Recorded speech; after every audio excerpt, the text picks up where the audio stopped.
Hogwarts Staff Maker. Chapter 1. The magical journey begins. Lu Sen was pushing a shopping cart filled with new and interesting things he had just bought. A stack of freshman magic textbooks, a complete set of crucibles and glass bottles, 3 sets of wizard robes and protective gloves made of dragon skin. That's right, Lu Sen is about to become a little wizard and go to the legendary Hogwarts School of Witchcraft and Wizardry to study. Lu Sen was shocked beyond words when he received the admission letter. He was originally a member of the army of time travelers, and lived a peaceful life in the original Earth. Unexpectedly, after an accident, he inexplicably turned into a baby when he opened his eyes. Lu Sen has black hair and blue eyes, and is a mixed race of Chinese and Western. His father in this life is a pure Chinese, a university physics professor. His mother is a native British, working as a financial investment consultant for a large company. He always thought that he had returned to the ordinary 80s, and that God had given him a script to be reborn as a tycoon in Europe and the United States.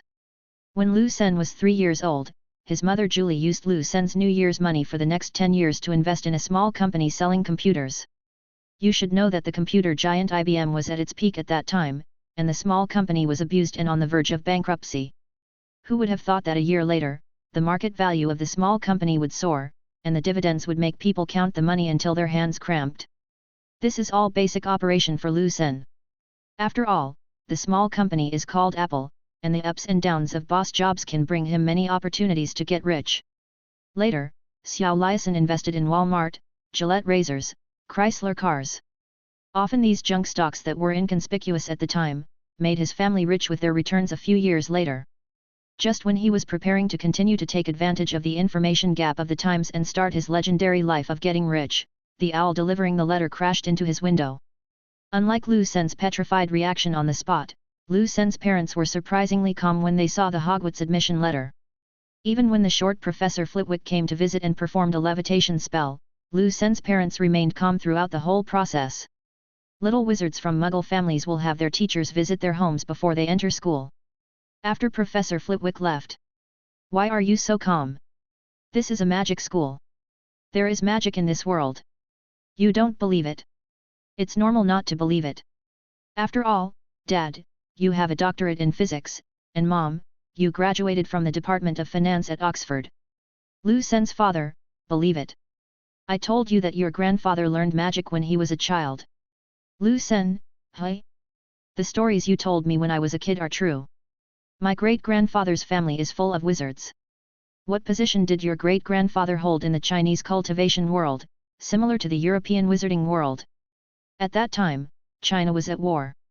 Your grandfather felt that China had already won the battle in the cultivation world, but the people were still in dire straits, so he went abroad to study science.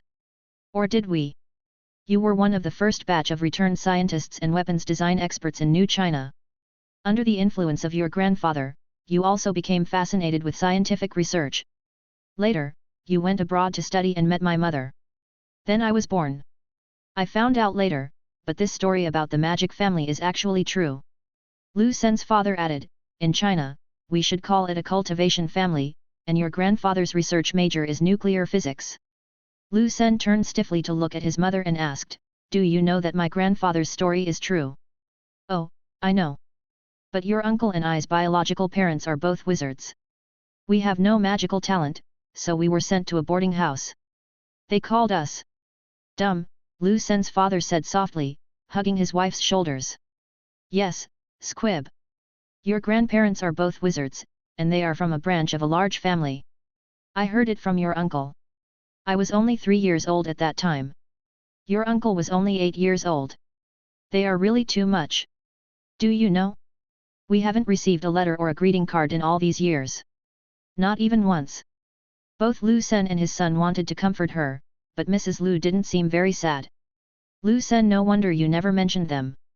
I thought you and your uncle were orphans, and the stories your uncle told me were all true. I didn't remember anything at that time, but your uncle remembered everything and was even sadder. He often drank alone. But it didn't matter, we all made a lot of money later. We lived a good life.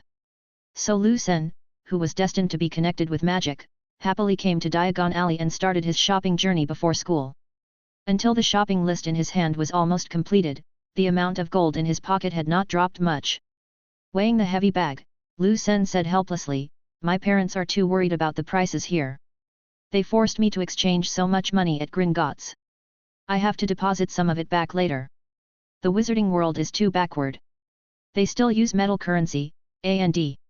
What the hell are these conversion units? 1 gold galleon equals 17 silver sickles, 1 silver sickle equals 29 bronze nuts. Despite all the complaints, Lu Sen still couldn't hide his joy.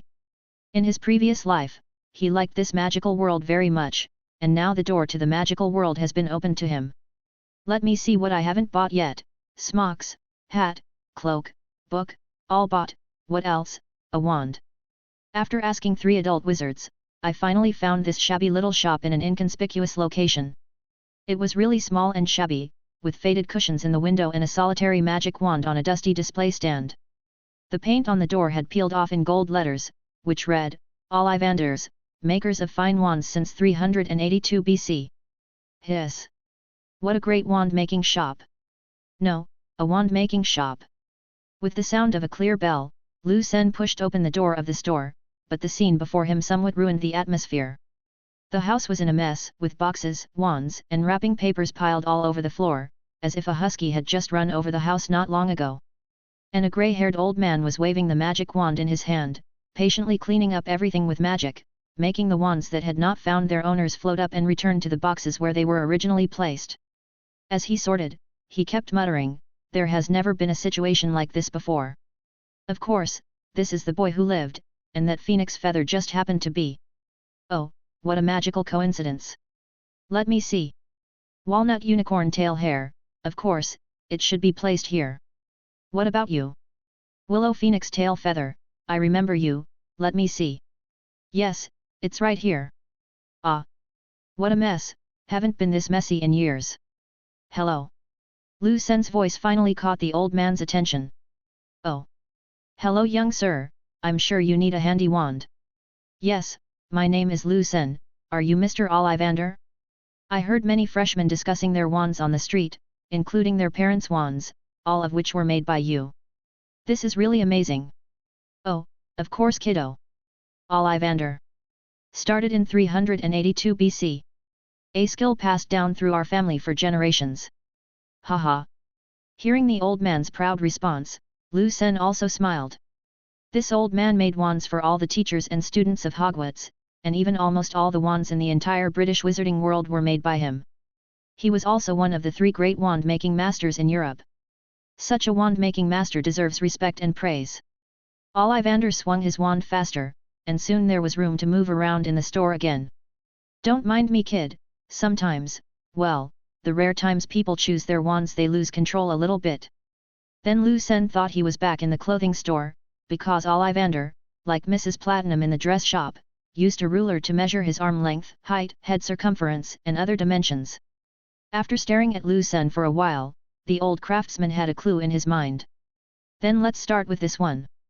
9.5 inches, Hollywood, with the core made of fireball dragon nerves. Give it a try. Lu Sen took it and thought to himself, is this a magic wand? It looks so plain, and it would take some time to find it among the dead branches if it fell in the woods. Maybe not every one of them is so pristine, but judging from the appearance alone it is hard to believe that wizards cannot perform complex magic without this tree fork. Wave it, kid. Lu Sen came back to his senses and quickly waved the branch, imagining it as a command staff. The air in front of him contained not only oxygen, nitrogen, and dust, but also an energy called magic power. There was a dull sound, accompanied by a burst of sparks, and the wand boxes that had just been neatly stacked in the corner of the wall opened and closed automatically one after another, and if you listened carefully, you could hear a rhythm. If the force wasn't so strong and the stacked boxes seemed to be tipping over, Lu Sen would have liked to listen to what song it was. But he caught a glimpse of the old man's quickly extended hand, and Lu Sen quickly put the wand in Ollivander's hand. It feels good. Lu Sen said happily. Not bad. Ollivander shook his head slightly, took back his wand without surprise, and found another one. After that, he tried more than 10 or 20 wands in succession. Lu Sen only remembered that the opening and closing of the magic wand box had a rhythm of "We Will Rock You." But Ollivander was scratching his grey hair anxiously. Impossible. How come 2 of them are like this today? Ollivander muttered in a low voice. Lu Sen also put away his playful thoughts. In fact, he really wanted to find his own magic wand as soon as possible. After all, it was the most crucial prop for learning magic. It's okay kid, remember it's the wand that chooses its master, not the master that chooses the wand. But then the two tried almost all the wands, and even Ollivander, who had been a professional wand maker for many years, lost his composure. From his mumbling words, he even showed deep doubts about his craftsmanship. Impossible. Even the boy was found. Lu Sen's heart began to beat fast, but he calmed himself down and comforted him, don't worry, maybe my posture or mentality is wrong. Maybe I can find it after trying a few more times. But Ollivander looked helpless and aggrieved, and opened his mouth but hesitated to speak. Seeing the old man's expression, Lu Sen also realized the seriousness of the problem. Could it be that he was a dud? No, it couldn't be a dud. As long as he receives the notice, it means he has a talent for magic, and it is impossible for him not to be able to buy his own wand. In that short moment, countless thoughts flashed through his mind, but were rejected one by one. Confused, Lu Sen paced back and forth in the messy wand shop. He picked up a thick log from Ollivander's desk and started beating it with his hands. You said it's possible that my talent is too strong so I can't find it. Well, let's not talk about this possibility for now. Then. Is it possible that a wand suitable for me has not been made yet? Lu Sen's forehead was covered with cold sweat. He had finally come into contact with the magical world of magic, and no one would be willing to let it end before it even began. He waved the black log in his hand, which was as good as a rolling pin, and spoke at an unnaturally fast speed, Mr. Ollivander. You must have a way, right? You can't let me go to school without a wand. In his excitement, he even forgot to address the old man with respect, let alone notice his expression of disbelief and shock. Lu Sen gestured at the black log in his hand, how about you customize one for me? There must be some unused material or core material combination, right? Price is not a problem. Master? Master Ollivander. Ollivander, startled, looked at Lu Sen and the log in his hand. Faced with such a meaningful gaze, Lu Sen lowered his head and looked at his hands. Chapter 2. Liu's backyard, basement. The instrument cannot detect any value. But the indicator light is being interfered with by some kind of energy. This is unscientific. Of course this is not scientific. This is a magic dad. How can you say that magicians' affairs are scientific? But science is about exploring the unknown. Finding the truth in chaos. Finding the rules will explain everything. The sound of the door opening interrupted the father and son who were concentrating on their research. Xiao Sen. Guo Zhong. Do you want to eat? Coming. Immediately. They both returned at the same time. Lu Qiuzhong opened the fully enclosed composite glass cover and retrieved Lu Sen's magic wand from among the various instruments. After careful feeling, there was a slight tingling sensation in the palm of my hand, as if I was stroking a sweater full of static electricity. Lu Sen's mother also tried it and said in anger, is this thing leaking electricity? Is it broken? The magic wand is very dangerous. You should start studying with simple things. Lu Sen said as he took back the magic wand. Father Lu pushed up his glasses and said, we Chinese don't use magic wands. I've never heard your grandfather mention that. Then he set his sights on the other end of the basement. I think these magic props will be enough for me to study for a long time. Can you leave your backpack behind when the time comes? Dear Professor Lu. I had it custom made for me. I need it when school starts, otherwise all that luggage would be a pain in the ass. He was referring to the backpack Lu Sen had specially customized, the space inside of which had been expanded by the traceless extension spell. At first, Lu Sen couldn't understand why everyone in the magic world was still pushing heavy luggage when there was a spell called the traceless stretch spell. After Lu Sen looked around Diagon Alley and found that he couldn't buy a box or bag that could stretch without a trace, he asked someone and finally understood. The traceless extension charm is a relatively difficult spell. Most wizards who can cast the traceless extension charm are not short of money, while wizards who are short of money usually do not have very high magical attainments. This results in things modified by the traceless stretching spell not being so popular that they can be bought in any store. And the more crucial point is that this thing is time limited. It's okay to compress the space in your tent into 3 bedrooms and a living room when you go out temporarily, but after a day or two the space will return to its original state, and you will have to deal with your luggage all over again. For people with low magical attainments, the traceless extension spell may fail in the middle of use, causing the luggage to explode all over the floor. And if you want to stabilize the expanded space for a long time, you have to use some special magic materials, which will be expensive. Therefore, for the sake of both trouble and cost saving, most families do not own a suitcase modified with the traceless stretching spell. The magical world can be cleaned up with a wave of the hand, but there are still many dirty and messy shops and hotels. Some places in the magical world are really hard to understand. Lu Sen could only complain helplessly. Fortunately, Lu Sen had plenty of money, so he spent a lot of money to customize a backpack. The internal space was about the size of 2 bedrooms, which was long-term stable. He put his luggage in it and was ready to go. The father and son got up and went to the restaurant. The meal had already been heated up. Their enthusiasm for research had not diminished since Lu Sen came back from Diagon Alley with his purchases. They had been tinkering in the basement for 3 days.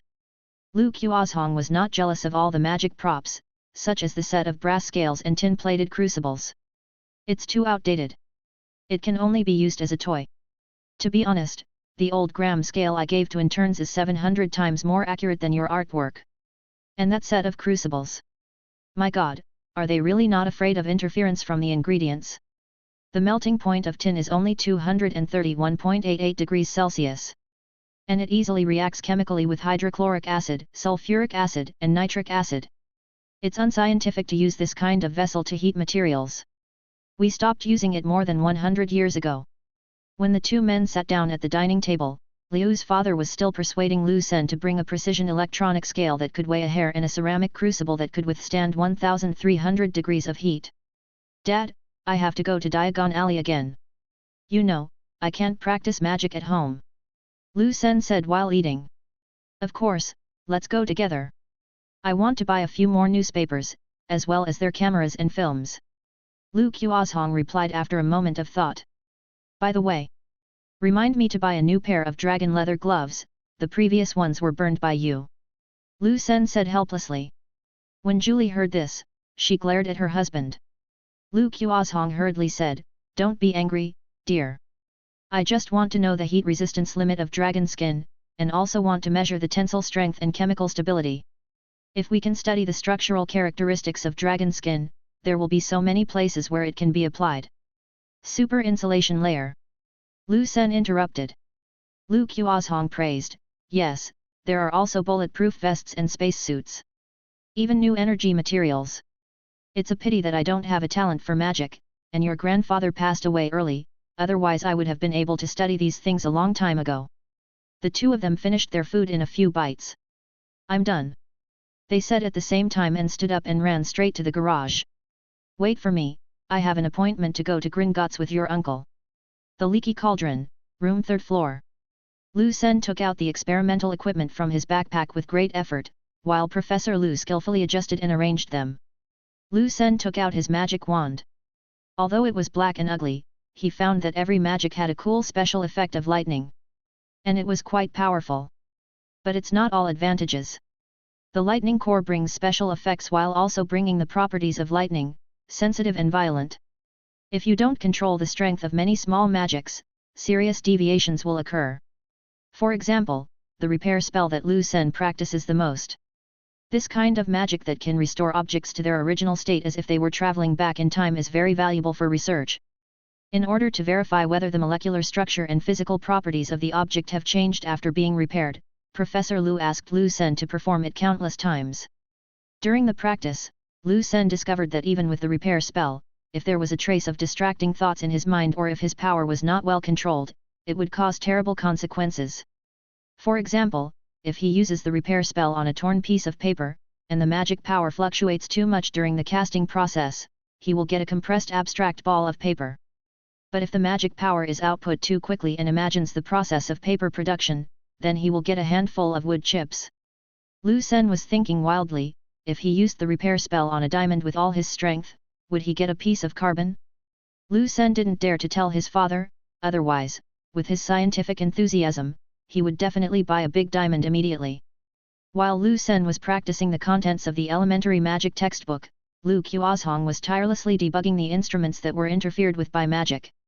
When Lu Sen was practicing the lighting technique fluorescent flash which couldn't be simpler, Liu's father stopped and said thoughtfully.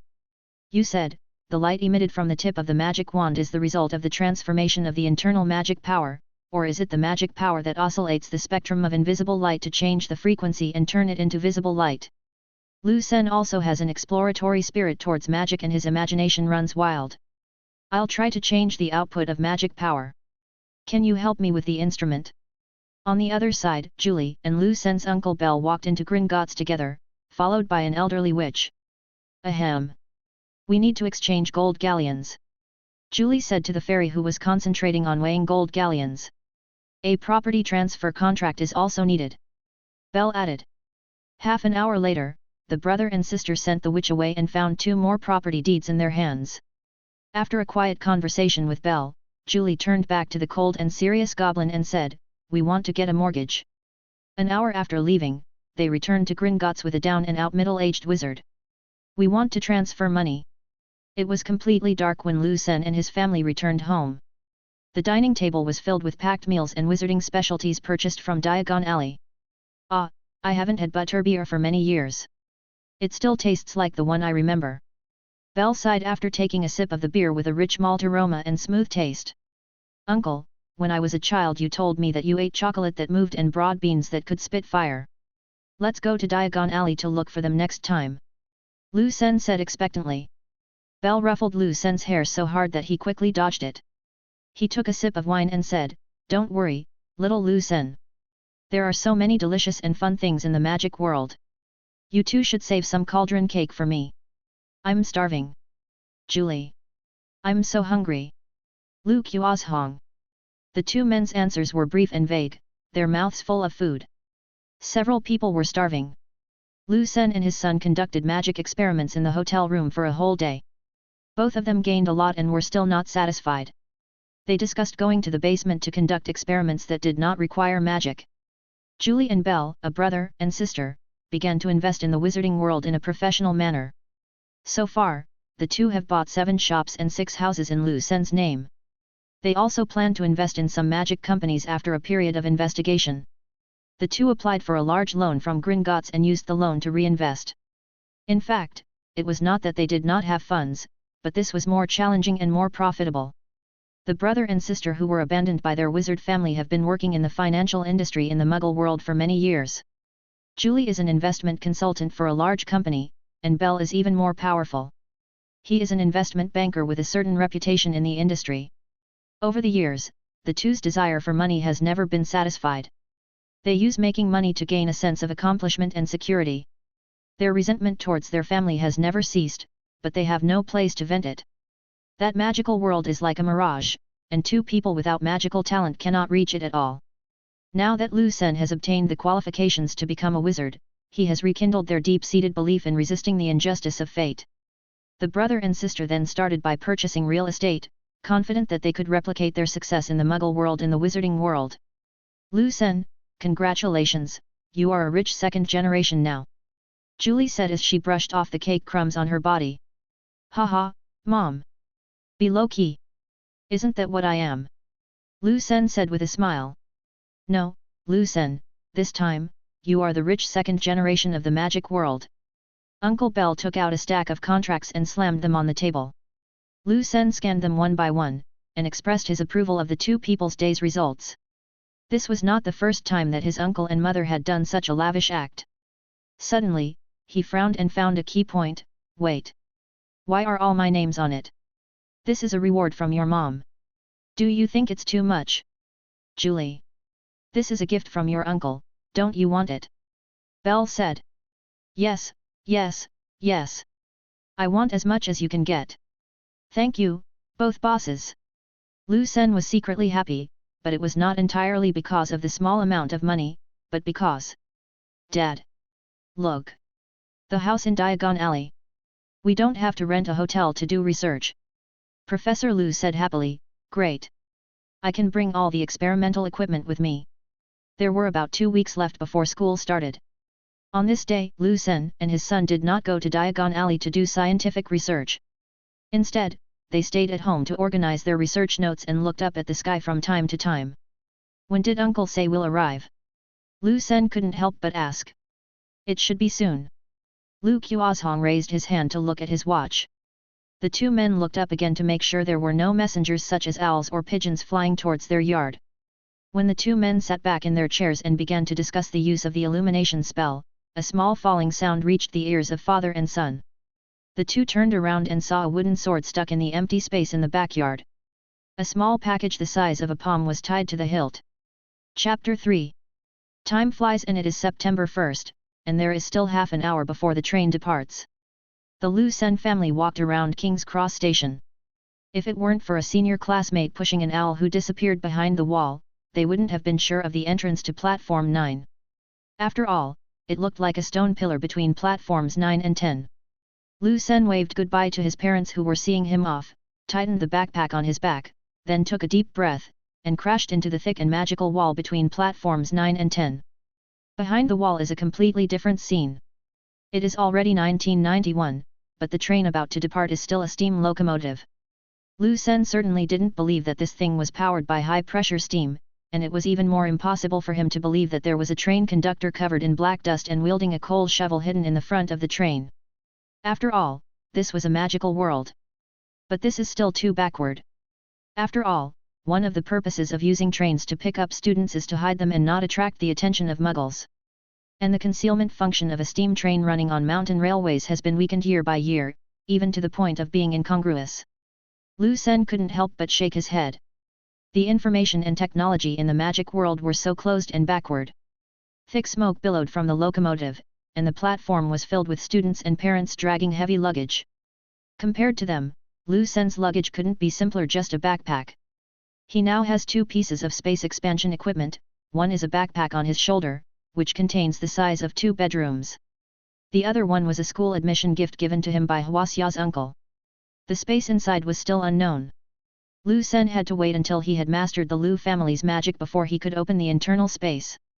It was still early and many students had not yet boarded the train, so he walked along the back of the train and chose an empty carriage near the rear.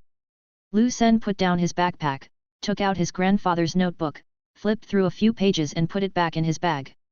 During this period of time, Liu's boxing has been mastered by heart, and he and his father practice more than 10 times every day. In the few days before school started, it attracted the attention of Julie and Belle, 2 siblings, and Lu Sen and his father served as instructors for a few days. The introductory spells that follow are similar to European magic, each with its own advantages and disadvantages in terms of convenience. Although Chinese magic does not require the use of a wand, you have to practice drawing talismans on talisman paper in the early stages. Therefore, Lu Sen still focuses on school magic at this stage. When your spirit is more solid and your magic power is more abundant, you can study the advanced Chinese techniques. After rummaging through his backpack, he wanted to take out the textbook Standard Spells, Elementary, but he was conflicted when he thought of his magic wand. So he found an extracurricular book, Alchemical Materials. This was something Lu Sen had specially found at Flourish and Blott's bookstore. He wanted to know if there was any hope for the appearance of his wand. It's as thick as a beer bottle cap, as long as an A4 paper, and black. In Ollivanders' words, it's 12 inches long and made of extremely hard lightning-struck mahogany. It's so tempting to throw it away. It looks like a rolling pin.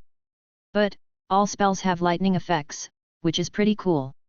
Just then, the door of the train compartment was opened. A thin boy poked his head in and asked in a not very confident tone, "Excuse me, can I sit here?" "Of course, this is just me." Lu Sen made room for him and helped the thin boy put away his large suitcase and owl cage. "That's a lot of luggage, mate. But your owl is so pretty. Did you buy it in Diagon Alley?" The boy was very happy that Lu Sen praised his owl, and he instantly became cheerful.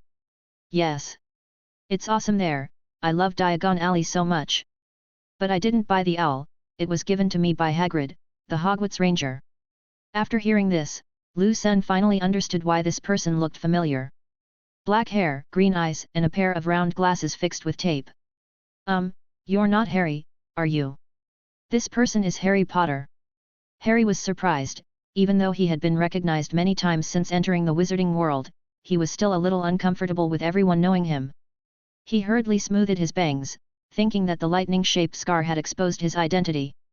My name is Lu Sen, and I'm a first-year student." Lu Sen introduced himself first. Harry Potter, I'm a new student this year too, Harry replied quickly. Lu Sen sighed silently, it's troublesome. I just want to study magic quietly. If I catch up with Harry in the same class, there will be no peace in the future. But let's make the best of it and think on the bright side. At least we know about the major events that happened in the school during the past 7 years and we can avoid danger and seek good fortune. After thinking this through, Lu Sen decided to let things take their own course.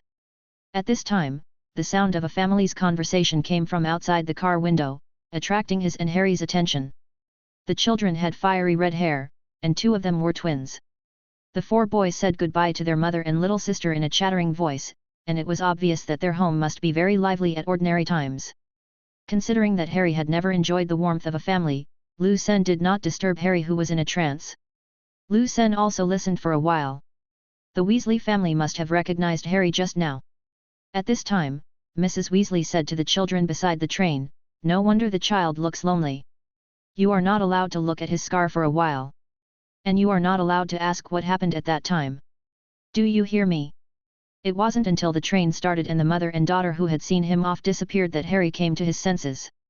The topic returned to Diagon Alley, and as both were rookies entering the wizarding world, the 2 soon had a lively conversation. After a while, the sliding door of the compartment was opened again, and a red-haired boy joined their compartment. He was the youngest brother of the family who had just been outside the car window. He introduced himself, "My name is Ron, Ron Weasley. Are you first years too?" Lu Sen had already figured out who this person was, and replied, "Yes, we are also in the 1st grade. I am Lu Sen, and he is." Lu Sen looked at the latter with encouragement. Harry Potter." As soon as he finished speaking, the twin brothers entered the compartment. "Hey, Ron. George and I are going to walk around the middle carriage. Hey, Fred, did anyone mention Harry Potter just now? Oh my god, could it be that you really are?" They immediately noticed the scar on Harry's forehead that was becoming more and more obvious. Apparently, Harry's bangs had a temper of their own and were not willing to cover up the lightning. Under the expectant gazes of Ron and the twins, Harry had no choice but to generously push aside his bangs so that the 3 of them could see clearly. These 3 completely forgot what their mother had just told them. Fred and George are a pair of funny people. They have a tacit understanding with each other and like to play mischief. They are good at creating an atmosphere. They are never quiet wherever they go, unless they are secretly doing something. Lu Sen had a good impression of them, or rather, their whole family was very nice. As a member of the 28 pure-blood families, the Weasley family was really approachable. After the twins left, the carriage became quiet again. "You don't seem curious at all," Ron asked Lu Sen. "What are you curious about?" Lu Sen asked puzzledly. Ron said matter-of-factly, "Harry, he's Harry Potter. You barely even looked at the lightning-shaped scar." "Well, maybe it's because I was born in an ordinary world. I mean a Muggle family. I just heard about Harry not long ago and I don't know much about him yet." Lu Sen thought for a while and replied casually. This made Ron very excited, and he could hardly wait to introduce Harry's legendary story. At this time, Harry said, "Are there no wizards in your family?"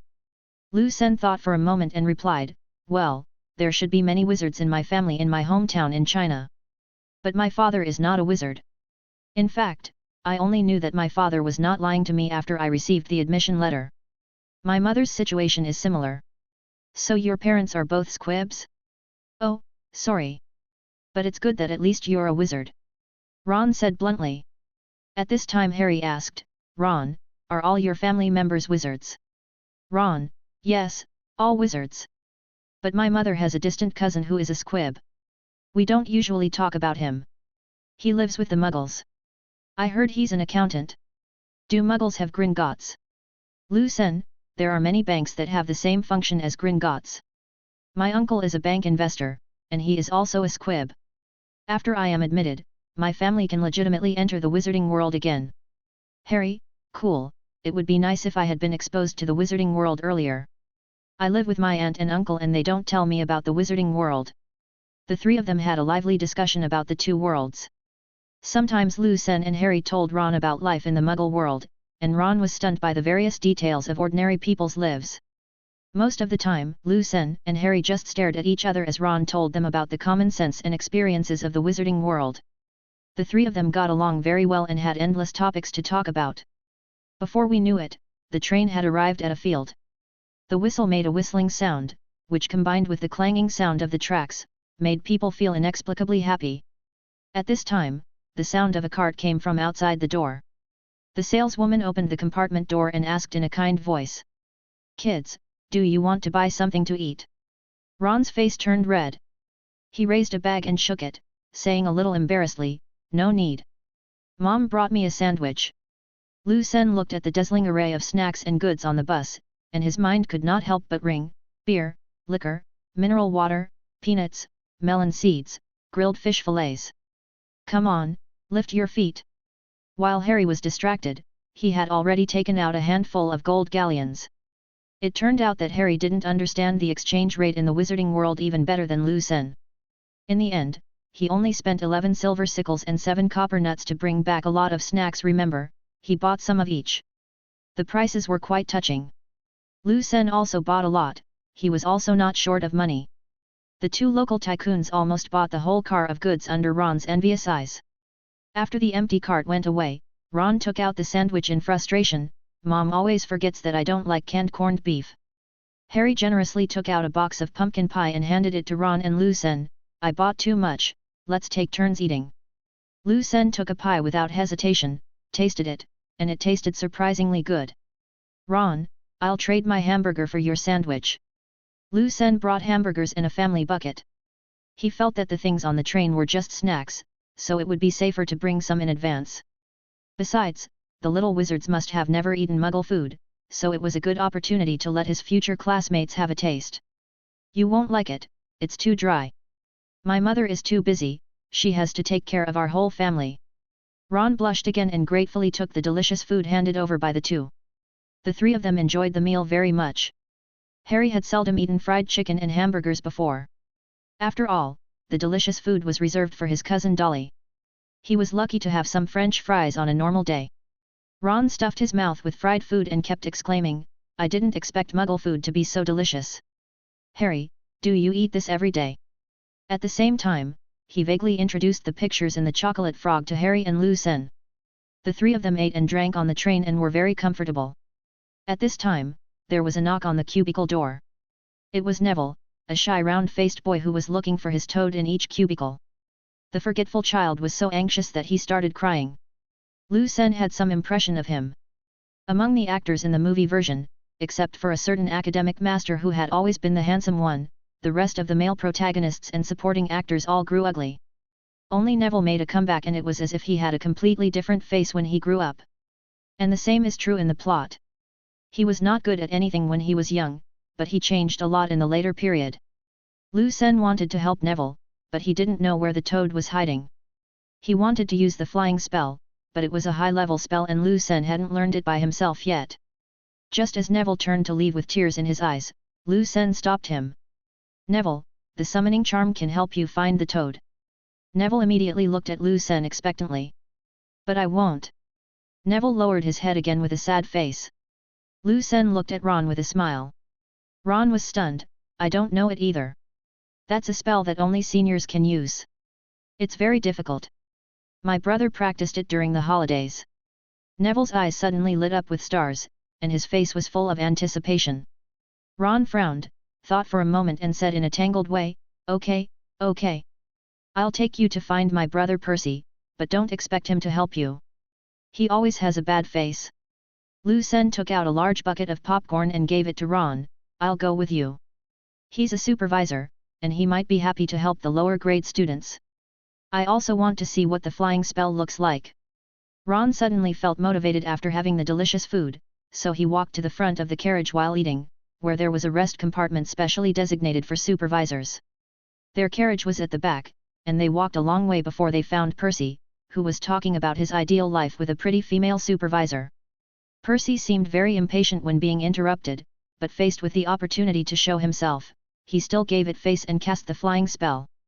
"Here comes the toad." About 10 seconds later, a toad flew from a corner into Percy's hand. "You're lucky, there's only one toad on the entire train." "Liv. This is my Liv." Neville was so happy that he quickly hugged his pet tightly in his arms. "Nice flying spell. Senior, you are awesome. Lu Sen clapped his hands. Percy was a dogmatic person, but he was not a bad person at heart. Appropriate praise was better than anything else.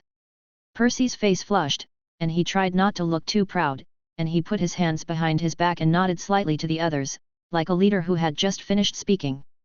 Percy was very pleased with Neville's grateful look and Lu Sen's praise, and he even looked at his stupid brother more favorably. Before leaving, Lu Sen invited Percy and Ron to their carriage to enjoy delicious food together as Ron's new friend. After being politely rejected, Lu Sen gave Percy 2 bottles of fatty happy water. This is a drink that Muggles love very much. It is considered a local specialty of the Muggle world. Senior, you must try it. By the way, I heard that your father, Mr. Weasley, is an official of the Ministry of Magic and has always been committed to protecting Muggles. I really want to visit him if I have the chance. We will definitely have a lot to talk about. After some polite exchanges, Lu Sen and his companions said goodbye to Percy and the female supervisor named Penelope and returned to their own carriage. Neville, with a silly smile on his face, held the toad he had recovered and was pulled back to the carriage by Lu Sen to eat. After they got to know each other, Ron said, "Neville, I don't know why you're crying. If I had a toad, I'd throw it away. Toads are no longer popular now." Then he took out his pet mouse and said, "This is Scabbers. My brother Percy didn't want him. Although he only knows how to sleep in, loses hair, and has missing fingers, if he is lost, well, I will also go find him, but I won't be as anxious as you. Scabbers is already very old. It would be normal if he stopped moving one day." Lu Sen stared at the ugly mouse and thought for a long time. It seemed that this thing was a character in the plot. Yes, this guy was very impressive. This was an old man. And he was the kind who betrayed his brothers shamelessly. "Should we do something?" Ron waved his hand in front of Lu Sen's face. "What are you thinking about, man? You're smiling strangely." Lu Sen came back to his senses. "Oh, nothing, I was thinking, we might have to change into robes, you guys talk first." After saying that, he dove into the backpack and followed the ladder inside into the expanded space. Chapter 4. Ron, you'll be surprised when you come back. He then pulled out his somewhat worn wand and prepared to perform a spell to change the color of Scabbers. Just then the door was opened again. "Has any of you seen Neville's toad?" "Oh Neville! Have you found the toad?" The person who spoke was a young girl with thick brown hair, and her tone was a bit arrogant, as if she was the president of the student union. Neville said in panic, "Oh, I forgot to tell you, thank you Hermione. We just asked Ron's brother to help us find it. He used a spell and rifle flew over here." Lu Sen had just changed into his robe at this time. When he heard the conversation above, he immediately sighed. "Why are all 3 little ones here?" He slowly climbed up the ladder, half of his body exposed, and secretly glanced at the legendary goddess who was the dream of countless otakus.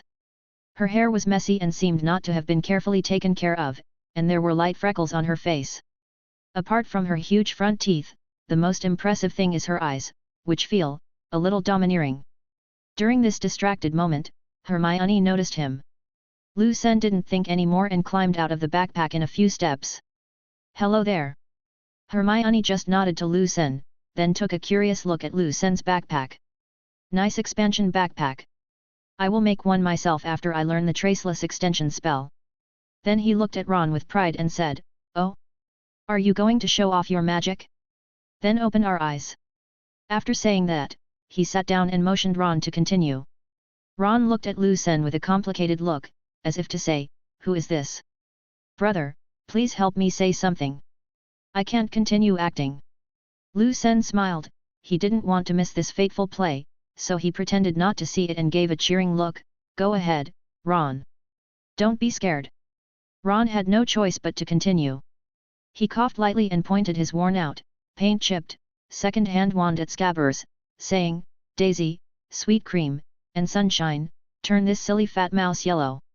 He shouted and waved his wand, but nothing happened. Scabbers remained grey and even turned over in his sleep. Hermione couldn't help but sneered, "Are you sure you are reciting a spell? The effect is not very good. I taught myself a few simple spells at home, and they were all successful.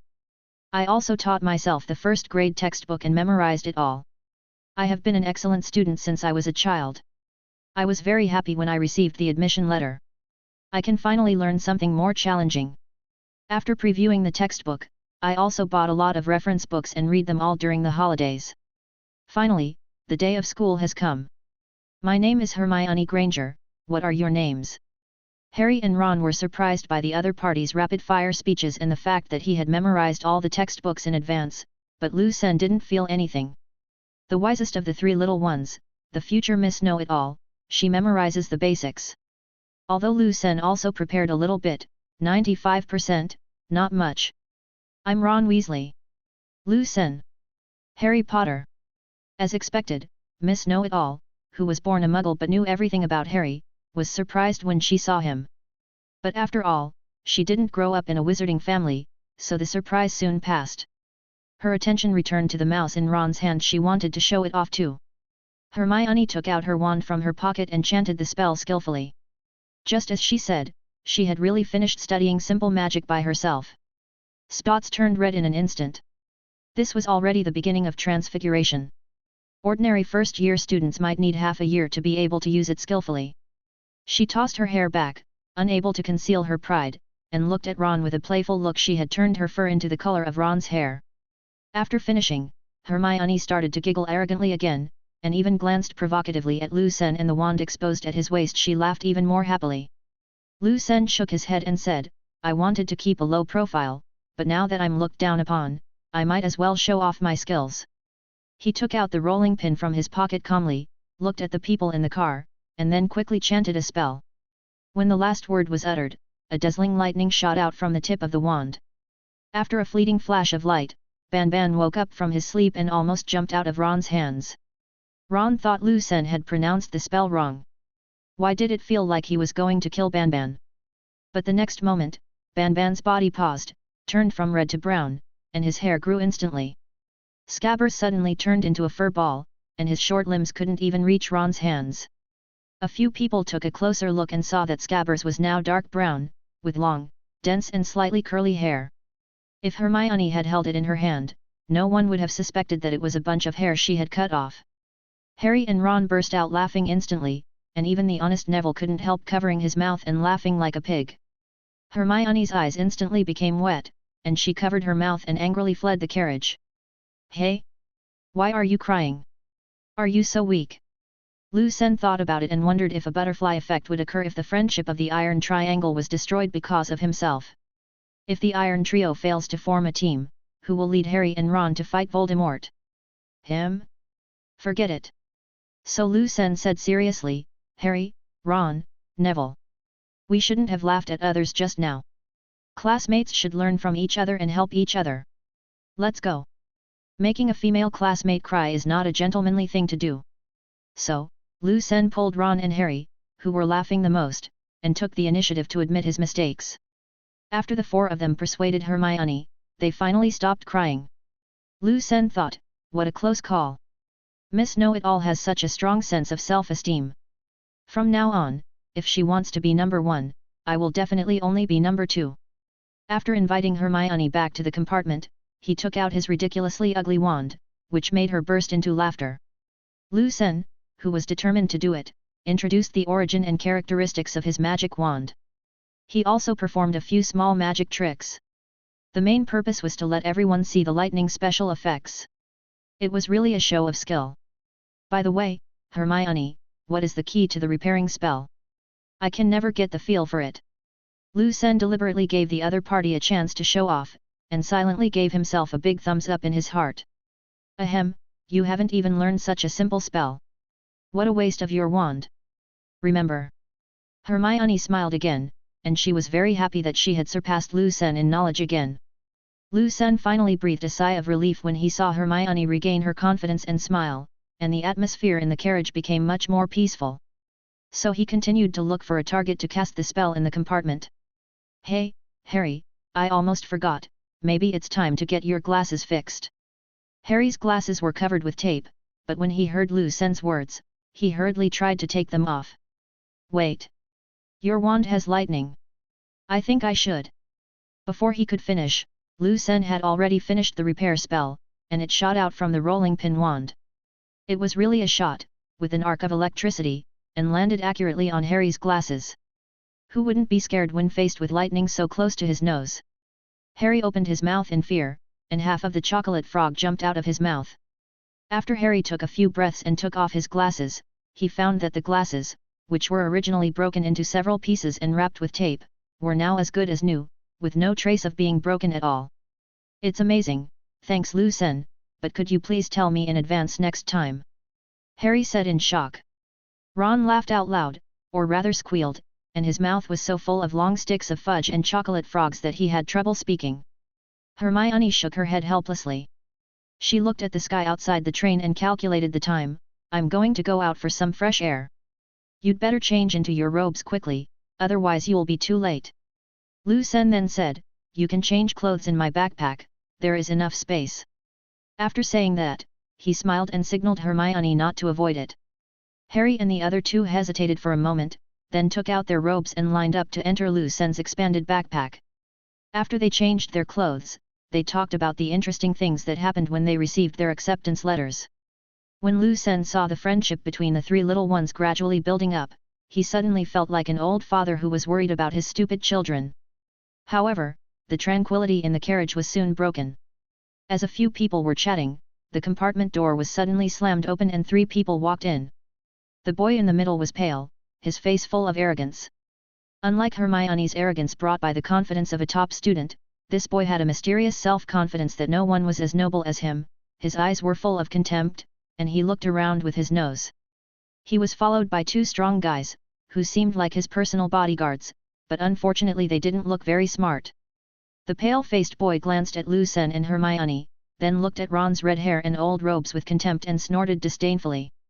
When he turned to Harry Potter, he saw his scar that could not be hidden, so the boy said, it seems that the rumors are true. You are Harry Potter? I am Draco Malfoy, from a noble pure-blood family. You know, it's better to stay away from some questionable people, or you will be affected. At this point, Malfoy looked at Ron provocatively again. Ron's face turned red with anger and he clenched his fists. If Harry and Neville hadn't held him down, he would have rushed forward. Seeing that Lu Sen and Hermione were also looking at Malfoy with unfriendly faces, Harry suddenly felt confident and said to Malfoy coldly, you are not welcome here, leave now. I can tell who are the bad ones. Malfoy sneered, we don't plan to leave. You have so much food, why don't you try it together? After that, the 3 of them went to grab the candies and snacks on the seats. Ha ha ha, so it's a hungry beggar? Come and see. Lu Sen laughed loudly on purpose. Several cubicles nearby heard that there was something exciting to watch, so they opened their doors and looked over here. Malfoy was stunned when he heard this, threw down the candy in his hand, and said angrily, what do you mean, do you want to fight? Malfoy is an annoying purist, he is very proud, he loves to take advantage of others, he likes to bully the weak and he fears the strong. After thinking about this, Lu Sen decided to teach him a lesson. Fight? How could that be? We are all freshmen, we should help each other. Are you hungry? There are still a lot of leftovers here, don't hesitate, I can give you the chicken bones and leftover pies. As he spoke, Lu Sen pointed to the family bucket box on the ground, which was full of garbage. Ignoring Malfoy's angry face, he continued, tisk tisk tisk. No way, you're drooling at the sight of chicken bones? This is Muggle food. Malfoy, how long have you not had a full meal? Malfoy was furious, no one had ever ridiculed him like this before, especially since the other person didn't look like a pureblood at all. Malfoy flew into a rage when he heard the snickers and discussions coming from the corridor behind him. My name is Draco Malfoy. My father is a high-ranking official in the Ministry of Magic and a director of Hogwarts. Which one are you? Tell me your name. He took out his wand and was eager to try. Why? Want to discuss magic? A hungry horse picking up food? A beggar picking up chicken bones? Lu Sen made Malfoy furious with just a few casual words. When it comes to sarcasm, these 11-year-old rookies are no match at all. Just as Malfoy was about to cast a curse, Lu Sen also took out his wand. The other party was visibly stunned when he saw the rolling pin. At this moment, Lu Sen's spell was already released softly, fluorescent flashing. A revised version of fluorescent flashing, Lu Sen's original magic. With the help of the rolling pin special effects and the techniques figured out by Lu Sen and his son, a meter-long dark purple lightning flame was stimulated from the front end of the magic wand, condensing without dissipating. I don't know which muggle-born little wizard who was watching exclaimed when he saw this scene, lightsaber. It's a lightsaber. He is a Jedi Knight. Lu Sen nearly sprained his waist and nearly dropped his rolling pin and magic wand. He picked up the rolling pin again without making a sound. Under the illumination of the dark purple thunder flame lightning sword, Lu Sen's face was uncertain, which gave Malfoy a somewhat eerie feeling. The thunder flame lightning sword is full of intimidation, and what makes it even cooler than the Star Wars lightning sword is that there is lightning swirling on the sword, and from time to time there is a crackling sound of electric arcs. Upon closer inspection, you can see thousands of lightning flashes surging, and no one dares to touch it directly. Lu Sen moved the tip of the sword to the empty kin on the ground and just swept it lightly. The kin was immediately cut with a red crack.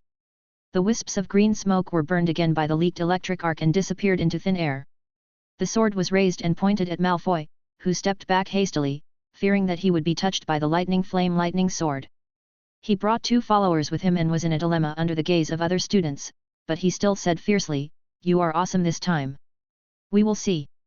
Just as he was about to leave, one of the henchmen suddenly screamed, and his hand was bitten tightly by a group of dark brown hair monsters.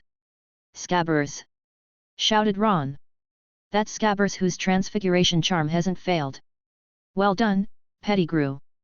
I decided not to poison you for the time being." Lu Sen thought to himself. The farce ended quickly, and Malfoy and his gang fled. The students in other carriages were attracted by Lu Sen's lightning lightsaber and Ron's extremely hairy rat, and watched for a long time. The crowd did not disperse until the train slowed down and was about to arrive at the station. "So cool. What kind of magic is that?"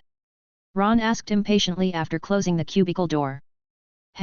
It's just a simple variation of the illumination technique."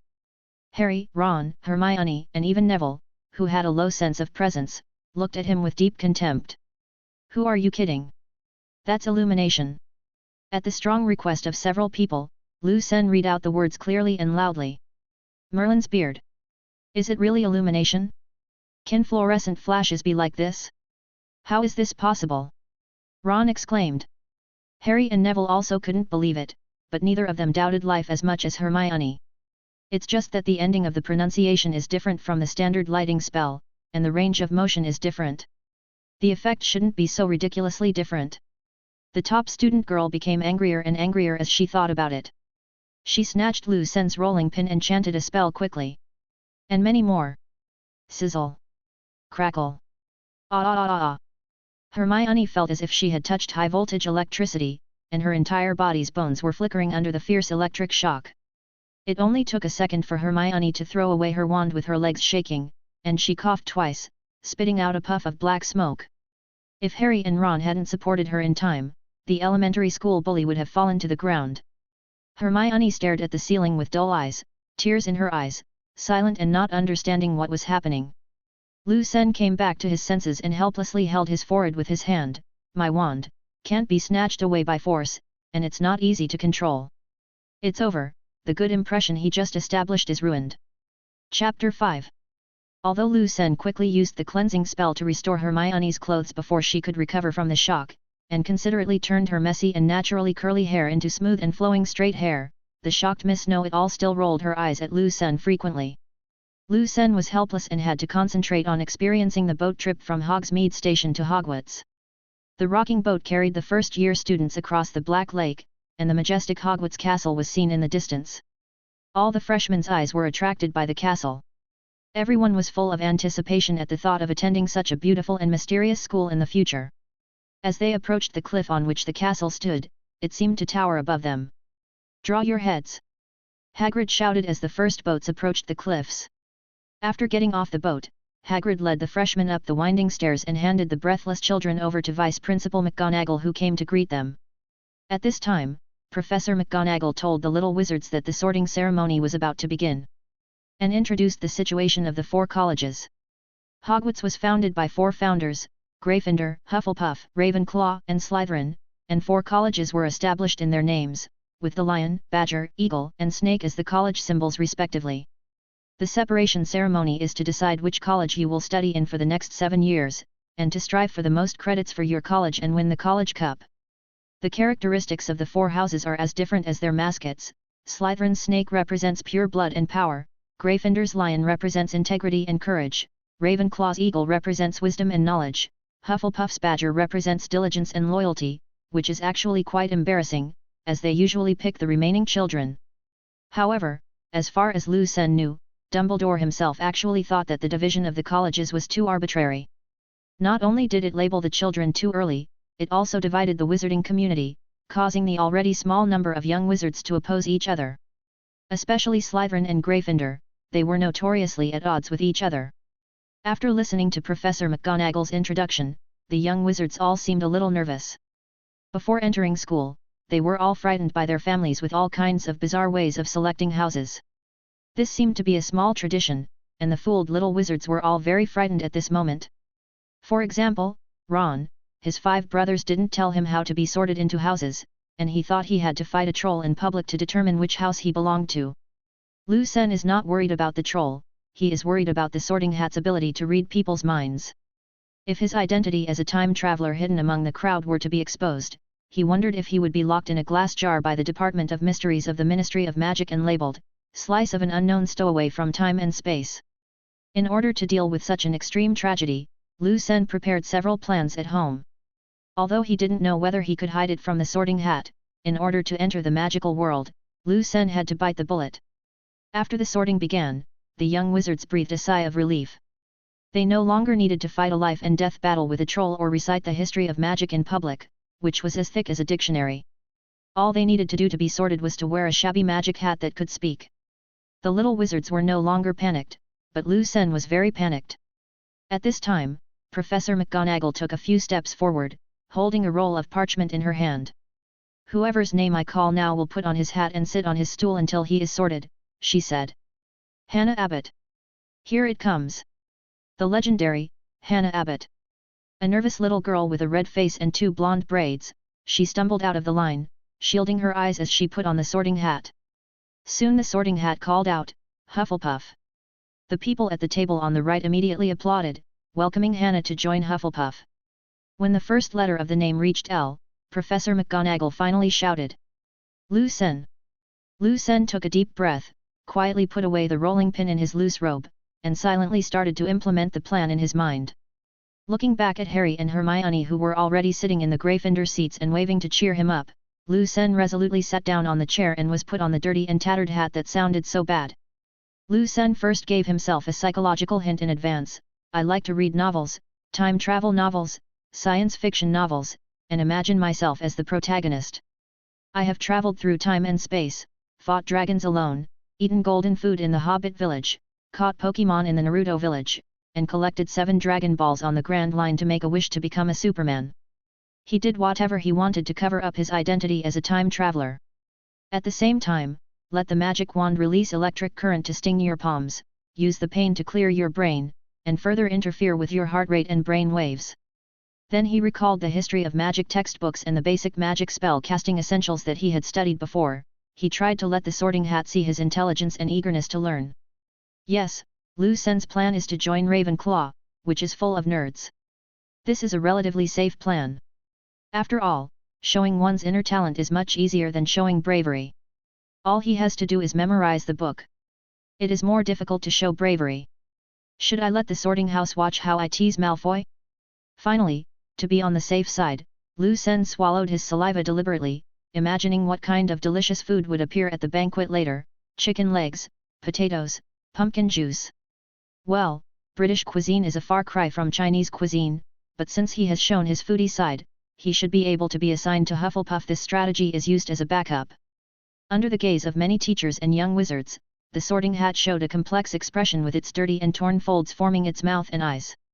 Suddenly, a voice that only Lu Sen could hear rang in his mind: "Wow, you are the little wizard who has added the most drama to yourself in the past 100 years. Ha ha ha." Lu Sen immediately broke out in a cold sweat, thinking, "Oh no, I'm exposed.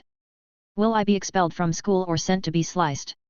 If I hold the Sorting Hat hostage, I wonder if my chance of escaping will be even 1%. It's over. Don't worry, little one. Over the centuries, I have seen countless little wizards with secrets, but don't worry, I have the wisdom and heart of 4 great wizards. I don't care about your origins, and I won't tell anyone. Lu Sen felt relieved a little. This was actually within his deduction, but he had expected the probability to be very low. Thank you for your tolerance and understanding.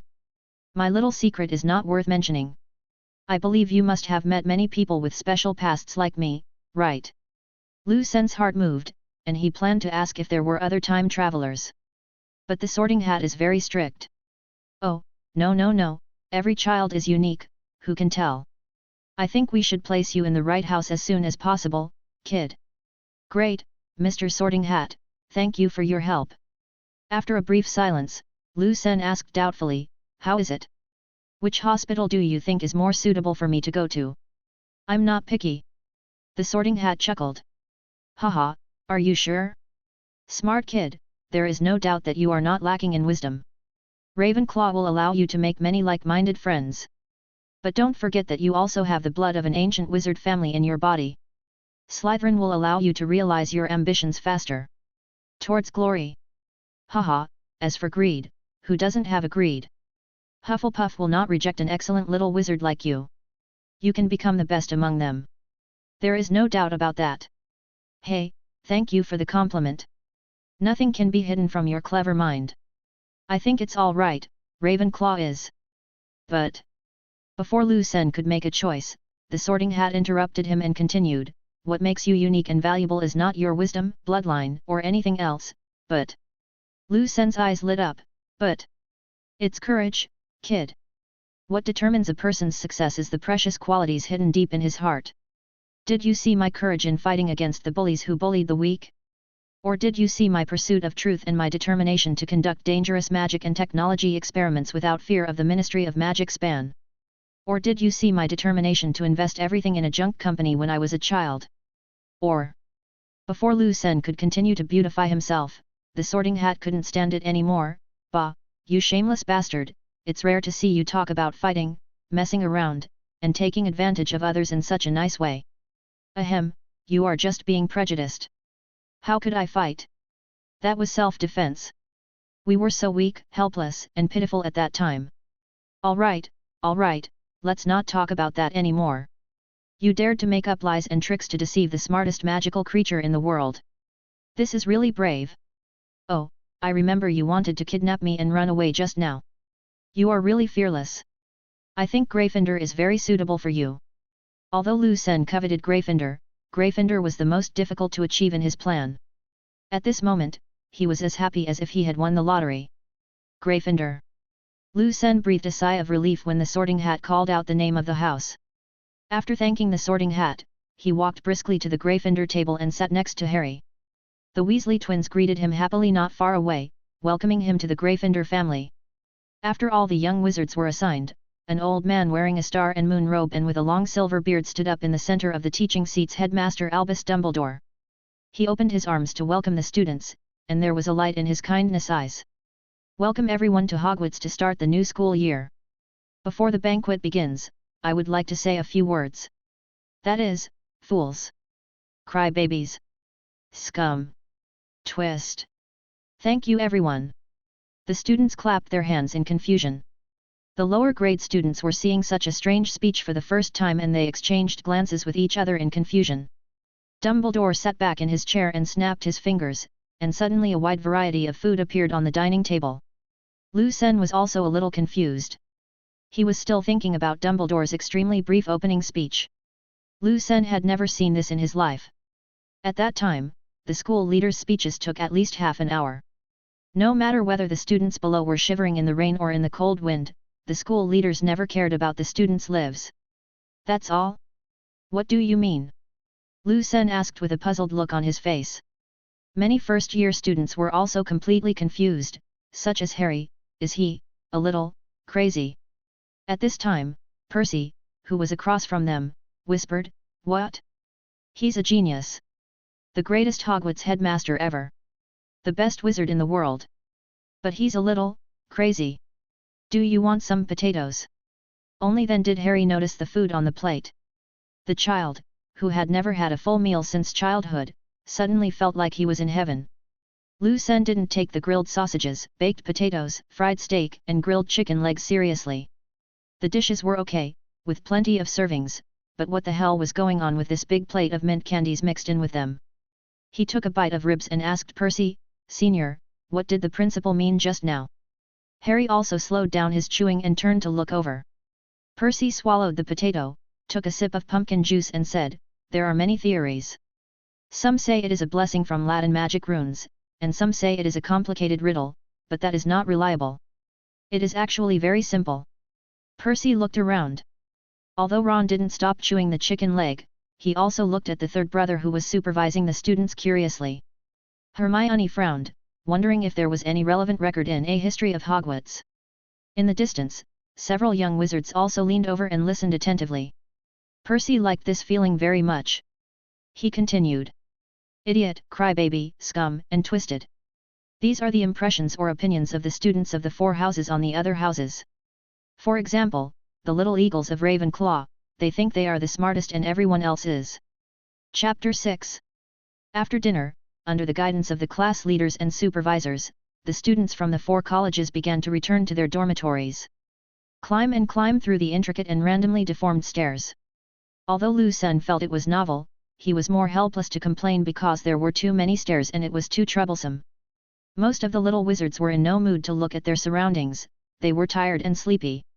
Ron and Harry, in particular, had such bloated stomachs that it was extremely difficult for them to walk, they even had to support each other to keep up with the group.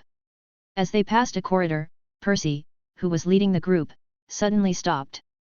A short, ugly ghost with evil eyes was floating in the air. It was the annoying Peeves. He controlled a bundle of sticks to float in the air, intending to play a trick on the first-year students. "Peeves! Get out of here now, or I'll tell the Bloody Baron you were causing trouble in this corridor." The Bloody Baron is the ghost of Slytherin. He has a dull look in his eyes and his body is covered with bloodstains left over from his death. He is a guy that neither the young wizards nor the ghosts dare to look directly into the eye. Although Percy used the name of the Bloody Baron to scare Peeves, the other party obviously did not want to give up this prank. He. This new kid doesn't know how powerful I am. Watch out! The wooden stick floating in the air suddenly flew towards the Gryffindor team. Although Percy and several senior students used their wands to cast spells to deflect most of them, many sticks and debris still hit the team. Harry and Ron, who were already dazed and supporting each other as they moved forward, were greatly embarrassed by the sudden attack. Lu Sen was right behind the two of them. He was just raising his head to take out his wand and was about to deflect the wooden stick when he was suddenly bumped by the two idiots in front of him. He immediately stopped casting the spell and became flustered. Fortunately, his wand was thick enough to be used as a melee weapon for blocking, otherwise he would have been hit in the face. Unfortunately, Peeves, who was having fun, noticed Lu Sen's actions and saw his wand blocking the wooden stick. "Ha ha ha ha! Look at that stupid little wizard! His wand is even thicker than Peeves' stick. It's hilarious! Did you steal the house elf's rolling pin? Ha ha ha!" His laughter suddenly made the scene extremely quiet, and the originally noisy corridor was filled with only Peeves' laughter. Everyone's eyes turned to Lu Sen and looked at his wand. I don't know which little wizard couldn't hold back his laughter. After a chuckle, a lot of laughter and whispers were heard around Lu Sen. But Pippigui was not willing to give up. He controlled the fallen sticks to float again and threw them at Lu Sen one by one. Lu Sen's area was immediately cleared, leaving only Percy who was still shouting and firing several spells at Peeves. But Peeves is a special ghost. Not only does he have the characteristic of being unable to be touched by real objects like ordinary ghosts, but he can also control objects to levitate and attack. According to legend, it is a special spirit condensed from the naughty thoughts of little wizards. Percy's spell was like a stone thrown into the black lake. It only caused a few ripples on Peeves' body, but had no effect at all. This made Peeves even more arrogant, and he laughed weirdly, "Oh ha ha ha! The silly little devil used a rolling pin as a wand, and the senior wizard was even dumber than that and wanted to use a spell to attack Lord Peeves. Ahem!" The men and women in the portraits in the corridor ran out of their frames and went to the nearest place to watch the excitement. Lu Sen's anger had accumulated to its peak. When a new round of wooden sticks attacked him, Lu Sen secretly revealed an evil smile, but shouted loudly, "Don't come over here!" At the same time, the magic wand in his hand triggered a thunder flame that was 10 times more intense than the one on the train. With a wave of his hand, a 10-meter-long thunder flame instantly crossed the corridor. When the lightning sword blade swept past like a meteor and disappeared, Everyone gasped. Only then did the little wizard, who was standing close by, feel the heat of the light burning his face. Some little witch in the crowd let out a brief scream, but no one paid any attention to her as everyone's eyes were fixed firmly on their heads. A sword mark with a burnt outside and red inside was left on the ceiling of the corridor.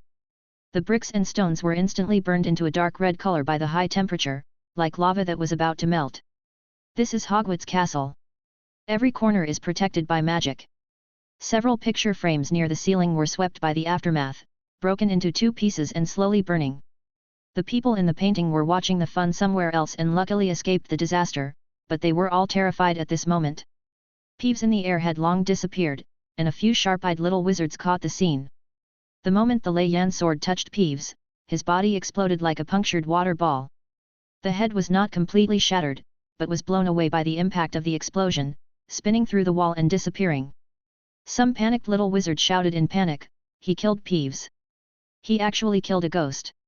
The narrow corridor suddenly became noisy again. There was a larger space around Lu Sen, and only a few familiar people like Harry dared to approach. "I was acting in self-defense. Testify for me." It was Peeves who attacked first. Lu Sen pretended to be calm at this moment, but in fact, he could not stand steadily and his head was dizzy. The explosive attack just now drained almost all the magic power. This is the first time to experiment with such a high intensity. Well, it can be called serious lighting technique 40-meter broadsword mode. Fred said excitedly in the crowd, "How did you do that? That's so cool. We've been wanting to do this for a long time." George's eyes sparkled as he said, "Listen, buddy. How about we trade 10, no, 21 of those dung balls for this move of yours? This move is absolutely powerful." Percy was still serious. He shouted, "Quiet! Quiet! Senior students, please organize some discipline. See if anyone is hurt." While the little wizards were in chaos, a shout as loud as a megaphone came from outside the crowd. "Quiet! Everyone be quiet!" Lu Sen saw Professor McGonagall, wearing glasses and an emerald green robe, rushing over angrily. She had a wand in her hand, and she must have cast loud voice just now. Percy pushed his way through the crowd, ready to tell Professor McGonagall about the situation. "Thank you, Percy. I heard from the portrait that..." Before she could finish her words, Professor McGonagall saw the cooled sword marks on the ceiling and the smoking photo frame. Professor McGonagall took off her glasses in surprise. It was obvious that this scene was completely beyond her imagination. This has never happened before. It has never happened since the school was founded. This is outrageous. Such a serious thing happened right after the opening party. Who? Which senior student did it? I will deduct 50 points. Not 100 points. Professor McGonagall is not only the vice headmaster but also the head of Gryffindor House, but she is meticulous in her work and even wants to deduct points from her own house. This is no problem for Snape, probably. Everyone stepped back and let Lu Sen out. Lu Sr. 10 minutes later, Lu Sen was brought by Professor McGonagall to an ugly monster statue on the 3rd floor. "Ice Lemon." The statue moved upon hearing the command, and moved aside, revealing the entrance to the principal's office behind it. As the majestic lion-eagle statue inside rotates, a spiral staircase is revealed. The spiral staircase automatically ascended slowly to the 8th floor. Lu Sen felt that the dizziness caused by overdrawing magic power was now more serious. The walls of the principal's office were covered with portraits of successive Hogwarts headmasters. Some of them were snoring, while others had heard about what had just happened and were dropping by to chat with each other, while at the same time sizing up this problem student who had caused trouble on the first day of school. Lu Sen looked around. This was a large circular duplex office, beautiful and grand. On the 2nd floor and on both sides of the stairs are shiny bookcases, and on the top is a wrinkled sorting hat, but it is sleeping. Lu Sen remembered that there was a sword inside the hat. Next year, Harry will pull out the sword of Gryffindor and stab the basilisk. Neville also pulled it out during the final battle, cut off the snake's head and destroyed one of the Horcruxes of the noseless monster. Turning his head, his eyes swept over the strange little ornaments and candies on the principal's desk. He fell on the cabinet in the corner, where there should be a stone basin, which will appear a few years later. Did I forget something? Lu Sen still felt dizzy and his magic power was overdrawn. Turning around, I saw the legendary creature with fiery red feathers on a shelf, the phoenix. Lu Sen remembered that the phoenix was called Fox or something, and it was the sacred bird that protected the Dumbledore family. The phoenix has many magical powers. It can teleport people without regard to spatial restrictions, its tears can heal wounds and detoxify, and its feathers are precious materials for wands. The wands of Harry and Voldemort contain the feathers of this phoenix. When Lu Sen looked at Fox, Fox also opened his beautiful eyes from his sleep. He also looked at Lu Sen curiously and slowly spread his beautiful head feathers and wings. Lu Sen remembered that when he was in the 2nd grade, Fox used his tears to save Harry, and it could even cure the poison of the basilisk. I wonder if I will have the chance to collect 2 of them. Its magical teleportation ability is even more powerful than apparition. Dumbledore can use it to escape the Ministry of Magic in the future. He's awesome. This is worth studying. I put it in my notebook when I go out. It's easy to forget when I have a headache. Just as Lu Sen was teasing Fox, Professor Dumbledore, wearing a loose bathrobe, walked down the spiral staircase. It seems that Fox likes you very much, kid. He said in a light voice. The lazy old dang looked even older, but he still couldn't tell that he was already over 100 years old. But it seemed that he would die in 6 years? Lu Sen thought. Professor McGonagall, who had sent Lu Sen over, said anxiously, Albus, you should have seen this. This kid almost ripped open the ceiling. He also burned 7 portraits. And Peeves was killed by him.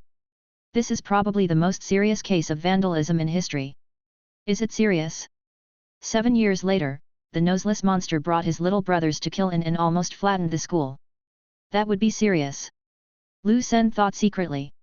Dumbledore's hands trembled, and after thinking for a moment, he peeled off a cockroach and threw it into his mouth, a kind of cockroach-shaped candy that moves. Want one? Seeing that McGonagall glared at him, Dumbledore turned the candy box towards Lu Sen again, his half-moon glasses glowing slightly. Lu Sen shook his head vigorously. I respectfully decline. Old Dumbledore had a strong taste. I remember when he visited Harry, he ate a bowl of earwax-flavored beans. And he didn't spit it out. He just chewed it. Minerva, don't worry. The portraits have told me what happened, and as long as no students are hurt it's fine. But Peeves was killed by this child. Professor McGonagall frowned. Oh Minerva! Don't let appearances blind you. Peeves won't die, he's very special. Dumbledore said with a smile. That's right, ghosts are all very special. Next year, the basilisk will petrify one. He's not dead. Lu Sen agreed in his heart. Professor McGonagall looked at Lu Sen in distress and was very angry to find that the child was acting as if nothing had happened. She said angrily, but he also destroyed the school and those ancient portraits. This is the first night of the new school. It's outrageous. Lu Sen quickly said, I was acting in self-defense. Peeves attacked me. I didn't control my strength when I fought back, that's why it happened. Really, everyone can testify to that. After saying that, he complained in his heart, it's just a few paintings that no one sees. Hogwarts is a big company, and these are nothing. 3 years later, Sirius tore up such an important painting of the fat lady, and no one asked him to pay for it afterwards, right? Dumbledore uttered a groan. Lu Sen looked over and it seemed that he had bitten his finger in order to prevent the cockroaches from escaping from his mouth. It's a bit dark, isn't it? He snapped his fingers and immediately the spare candles in the room were lit. Lu Sen thought, wandless spell casting is so convenient. I want to learn it too. Oh? I remember that old Dumbledore had a very convenient light-off device. I really want to study it. After he died, he passed it to Ron. The hidden function seems to be a guide? Dumbledore frowned and thought, then said slowly, the important thing is that no one is injured or killed. In Hogwarts, every little wizard is safe, now and in the future, isn't it? Lu Sen thought, is it safe? This year, Voldemort possessed Quirrell and Harry and the other 2 almost died. Next year, Voldemort's diary released a basilisk that petrified several students, and the 3 almost died. The year after that, Sirius came to catch Peter Pettigrew, Lupin lost control, the Dementors lost control, and the 3 almost died. The year after that, the Death Eaters pretended to be professors and disrupted the Triwizard Tournament. It was much more dangerous, and Cedric died. The worst was in the 7th grade, when the nosed monster brought his little Death Eaters to charge in, and the fight was like a demolition site, and one of the twins died. Oh, I don't want to think about it anymore, it gives me a headache. Clang! Dumbledore's goblet fell over, spilling juice all over the table. Ah, I'm so careless. When you get old, you need to rest early, otherwise you will end up like me, unable to even hold a cup steadily. He glanced at the clock and said in surprise, "Ah, it's so late. I think we should just leave it at that for now." Like Xiao Liason said, everything was an accident. It was just self-defense. Lu Sen quickly agreed, "Yes, yes, yes. I really didn't mean it. It was all an accident." But Lu Sen thought, "Hey, I did it on purpose. Did Peeves blame me for running into trouble? I've been wanting to test the power of my strongest version of lighting for a long time. And I also wanted to try whether ghost can be cut. But I didn't expect the power to be a little out of control, and the consumption was a little over the limit." Dumbledore put his hand on his forehead, looking a little tired. Professor McGonagall said worriedly, "Albus, you look like you need to rest early. I'll leave today's affairs to you. I'll take the child back first." Dumbledore raised his head wearily and said, "Oh, of course, I mean everyone should go to bed early." "Thank you, Minerva. Then children, have a good rest. I believe that the first day of class tomorrow will be full and exciting." Lu Sen nodded and said, "Thank you, Principal Dumbledore. I will study hard and make progress every day." Then I added in my mind, "It will be exciting. Tomorrow Professor McGonagall will perform the online transformation of the expired cat girl, Professor Flitwick will fall off the podium when he reads Harry's name, and what is the first day of class? No, it seems that I forgot something very important." When the two were about to leave the headmaster's office, Professor Dumbledore suddenly said, "Please wait a moment, Minerva. I have a few words to say to you alone. It won't take up too much time." Professor McGonagall glared at Lu Sen with a stern look and said, "Mr. Lu Sen, please go back first. Please be more careful next time." Lu Sen quickly made another promise and then quickly escaped from the principal's office. Chapter 7. When the ugly guardian monster squatted back to its original position, Lu Sen appeared alone in the corridor. "What? I don't know the way." Looking back at the gate beast, Lu Sen thought, "I'd better not go back, this is the principal's office. Old Dumbledore is very sinister. He arranged Harry very clearly from the beginning, it's too dangerous." "Hey! Wait!" Lu Sen's confused mind due to the explosion of magic power eased a lot, his thoughts gradually became clear, and suddenly he realized that he had forgotten something important. Damn it! Dumbledore can read minds. He's a master of legilimency. Oh no!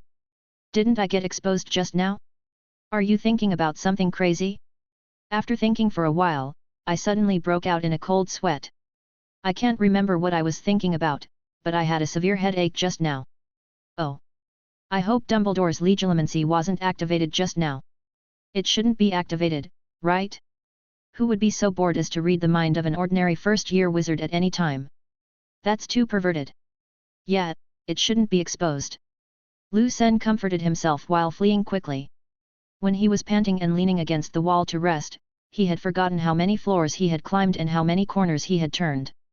Hiss! Where am I? Which floor is this? Where is my dormitory? I'm definitely not a directionally challenged person. Oh, by the way, I haven't been to the dormitory. I'm not directionally challenged, I just don't know where my dormitory is. That's great, bullshit. Late at night, Lu Sen wandered alone in the intricate Hogwarts. Coincidentally, there were 142 staircases. Unlike what you might have thought, all the buildings in Hogwarts are not in one large building that goes straight up and down. Instead, they are divided into many towers, with long corridors and bridges in between. Often, you may need to go downstairs and walk through the correct corridor, then go up another staircase and turn into the correct road to get to the place you want to reach. When Lu Sen returned empty-handed for the 6th time from the randomly searched staircase, he decided to ask someone for directions. Coincidentally, a ghost floated by in the distance. It was a female ghost with the appearance of a student. "Hello, classmate. Do you know how to get to the Gryffindor common room?" Lu Sen asked, trying to smile kindly. The female ghost seemed unhappy, but also floated over in a daze. Lu Sen was in a good mood, it seemed there was hope. Suddenly, the ghost's eyes widened and she began to tremble in mid-air. She seemed to want to cry but didn't dare to. She covered her mouth tightly with both hands, and big tears rolled down.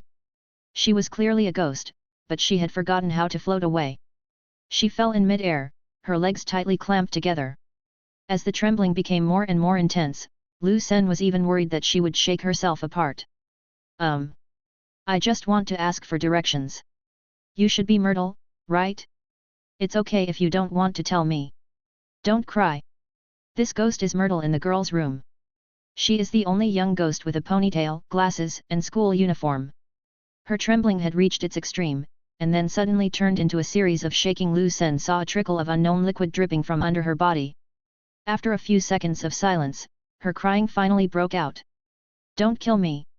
Will you? I shouldn't have left the toilet. You killed Peeves.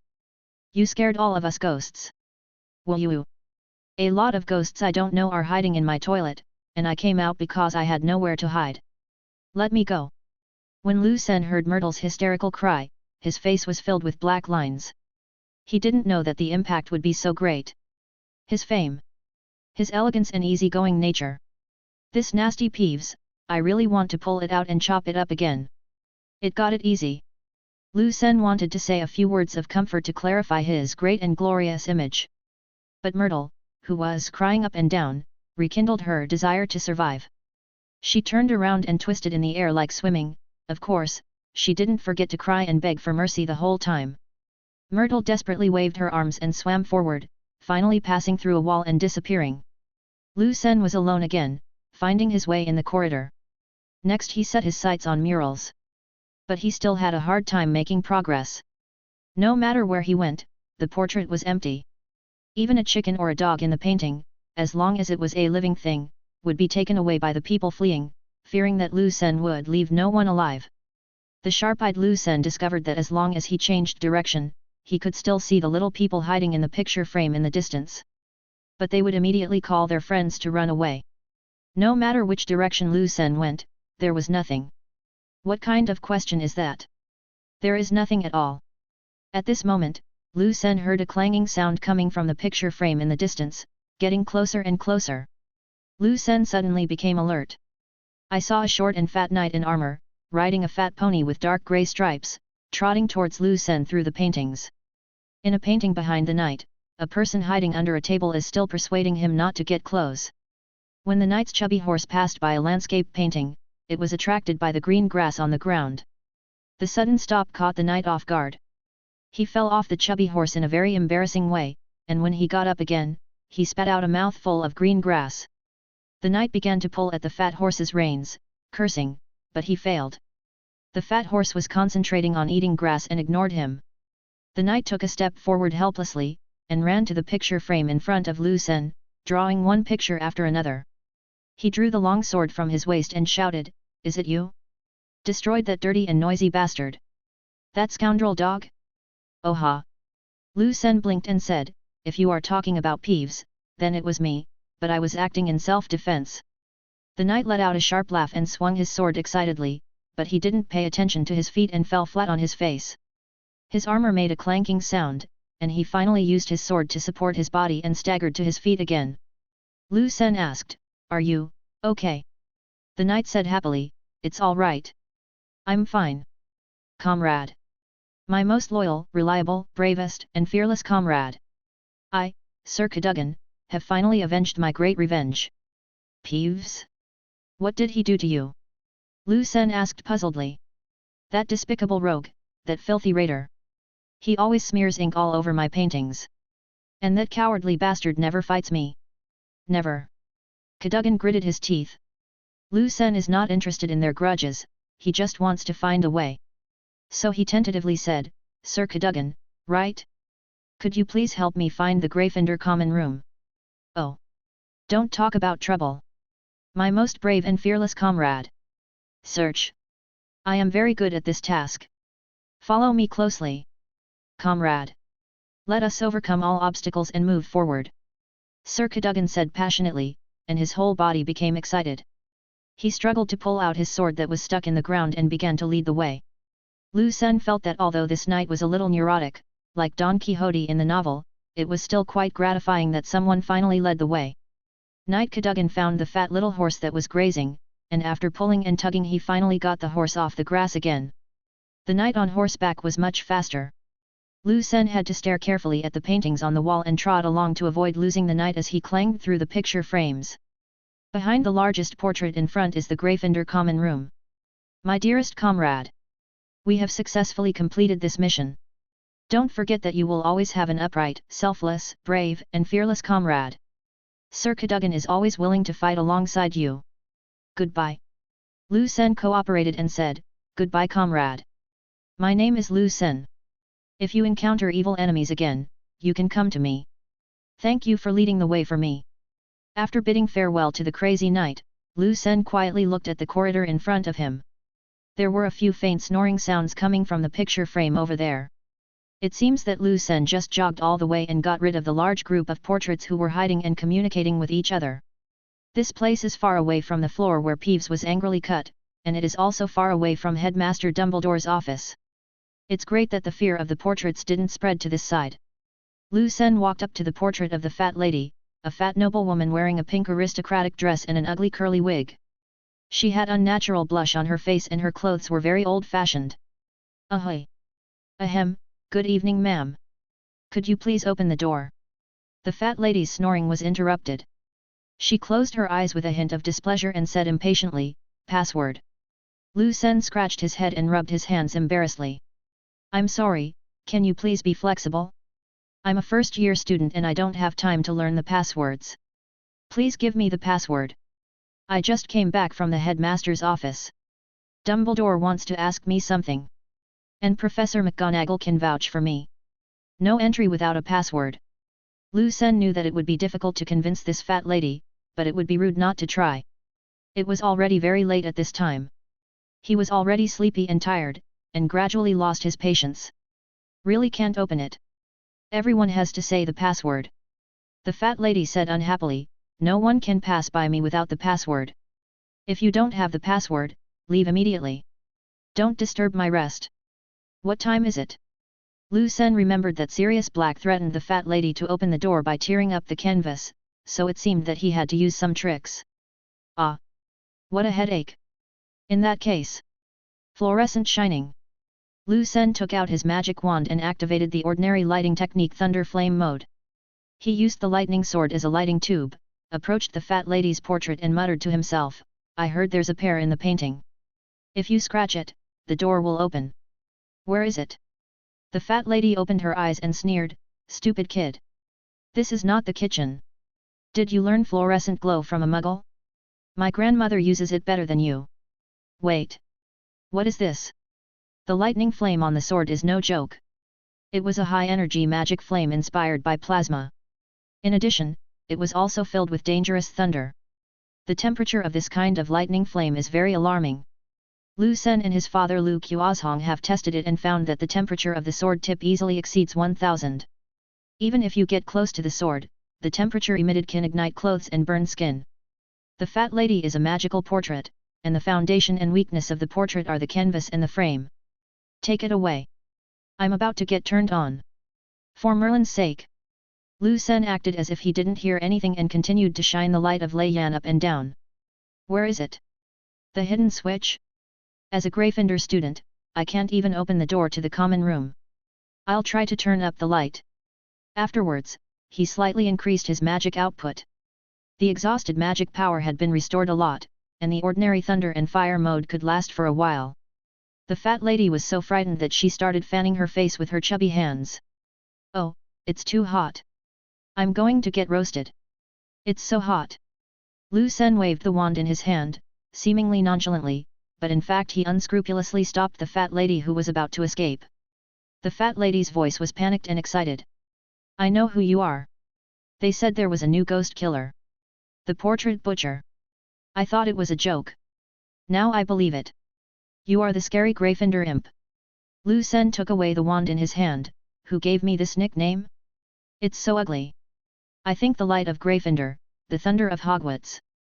Such titles are more in line with my low-key and sunny heart. What do you think?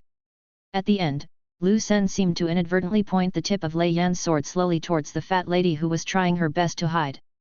The fat lady screamed, I'll open the door. Quick! Come in. Put away your flames. Lu Sen bowed with satisfaction, stepped into the common room and then took a step back and said, "Thank you, madam. But this is not fire, it's just a very common lighting technique. This transformation is Thunder Flame Lightning Sword mode. Good night. See you tomorrow." The door behind him slowly closed, and the fat lady's voice was heard complaining, "Merlin. Thank God, the little devil is finally gone." Lu Sen was in a good mood at this time and took a short walk around the empty common room. It's a bit old but very clean, and there are many sofas with backrests in the circular hall for little wizards to chat and relax. He sat for a while by the warm fire and stretched himself. "Find your own bed, it's too late." Lu Sen walked up the stairs. The first entrance was the men's dormitory, and further up was the women's dormitory. The entrance to the men's dormitory is a corridor with many rooms with independent wooden doors, which is quite different from the movies or novels. Lu Sen was shocked. What kind of version is this? They are in separate dormitories. In the original novel, aren't all the boys together? Fortunately, there was a piece of paper posted at the entrance of the corridor, which stated which dormitory the first-year wizards were assigned to. Lu Sen was looking for his name when suddenly the door of a room not far away opened. Harry showed half of his head and was putting on glasses. "Hey, Harry. Are you still awake?" Lu Sen asked in surprise. With the help of his glasses, Harry finally saw who it was. "Oh my God! Lu Sen! You're finally back! We were all worried that you might be expelled. Come in. Let's be in the same dormitory." Lu Sen walked into the room and it felt a bit like a university dormitory, but in a classical style. There were 4 single beds with crimson curtains. With the help of the moonlight outside the window, Lu Sen recognized the other 2 people as Ron and Neville. Yes, they were all acquaintances. Lu Sen found his backpack beside the bed left for him. After changing into his pajamas, he went alone to the end of the corridor where there was a washroom and toilet. After a quick wash, Lu Sen lay on the bed and recalled carefully. It seemed that many details of Hogwarts were different from his impressions, including the appearance of Harry and others, which were not quite the same as in the movie. Turning over and closing his eyes to sleep, Lu Sen thought, who cares? Don't ask, the only question is parallel universe. Chapter 8. In the morning, Lu Sen was awakened by a melodious harp music, which should be the wake-up bell for the students. Lu Sen saw that his roommates were still asleep and Ron was still talking in his sleep, so he quietly did a set of punches by the window before waking them up. Following the senior students, Lu Sen and his 3 companions walked through the complicated corridors and stairs and headed to the restaurant for breakfast. The route was a little hard to remember, and without the seniors leading the way, the 4 of them would probably not be able to get a meal. Several people were very concerned about Lu Sen's experience last night. After all, he was called to the principal's office on the first day of school. Lu Sen said happily, "Really, the principal is so nice. He even gave me candy. He didn't scold me or deduct points from me. After I went out and couldn't find the way, I happened to meet a beautiful female ghost who took the initiative to chat with me. Then there was also a passionate portrait who took the initiative to lead me the way. Especially the fat lady. She was very considerate and opened the door for me. Oh, I forgot to say hello to the fat lady this morning." Not to mention Ron and Harry, even the somewhat slow-witted Neville didn't quite believe what Lu Sen said. Because along the way, every portrait they passed by would cause a commotion. "The little devil is coming. Run! It's the portrait killer." Most of the portraits ran away when they saw Lu Sen, and the few that did not run away were trembling with fear and did not dare to look Lu Sen in the eye. The ghosts are even worse. During meal times in the academy, ghosts appear from every corner and hang around the little wizard's dining table, trying to make their presence felt. Today, only a few ghosts like Bloody Baron dare to show up. Lu Sen also heard ghosts whispering in the distance, "Peeves is dead." Really? Myrtle was frightened to death? Oh, how scary. Ah, run. The ghost killer saw me. However, Lu Sen did not attract the attention of all teachers and students. Many students were skeptical about Lu Sen's feat yesterday, but they were all keen on another thing. Really? I saw his scar. Hello, Harry Potter. Welcome to Hogwarts. That's Harry. Look. Harry has lacked attention since he was a child, and he is not used to being like a star, with people watching and chatting him up wherever he goes. Ron said as a matter of course, "So. I told you you're famous." During breakfast, Hermione kept chattering about how reckless Lu Sen was yesterday and how many school rules he had violated. I read in A History of Hogwarts that. Ron said impatiently, all right. No one is going to read the thick school history, Hermione. Lu Sen was really cool yesterday. Think about it, he hacked Peeves to death. That's the guy that everyone hates.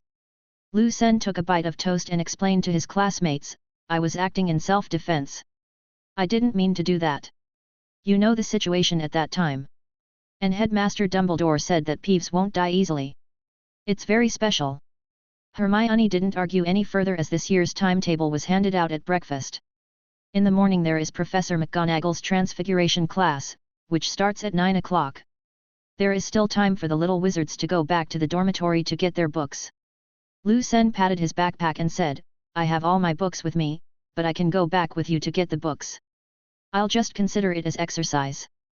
That's nice of you, mate, said Ron happily. Harry sighed, the road is so hard to find. If it weren't for the senior students leading the way, I wouldn't have been able to have breakfast. Me too. Neville echoed weakly.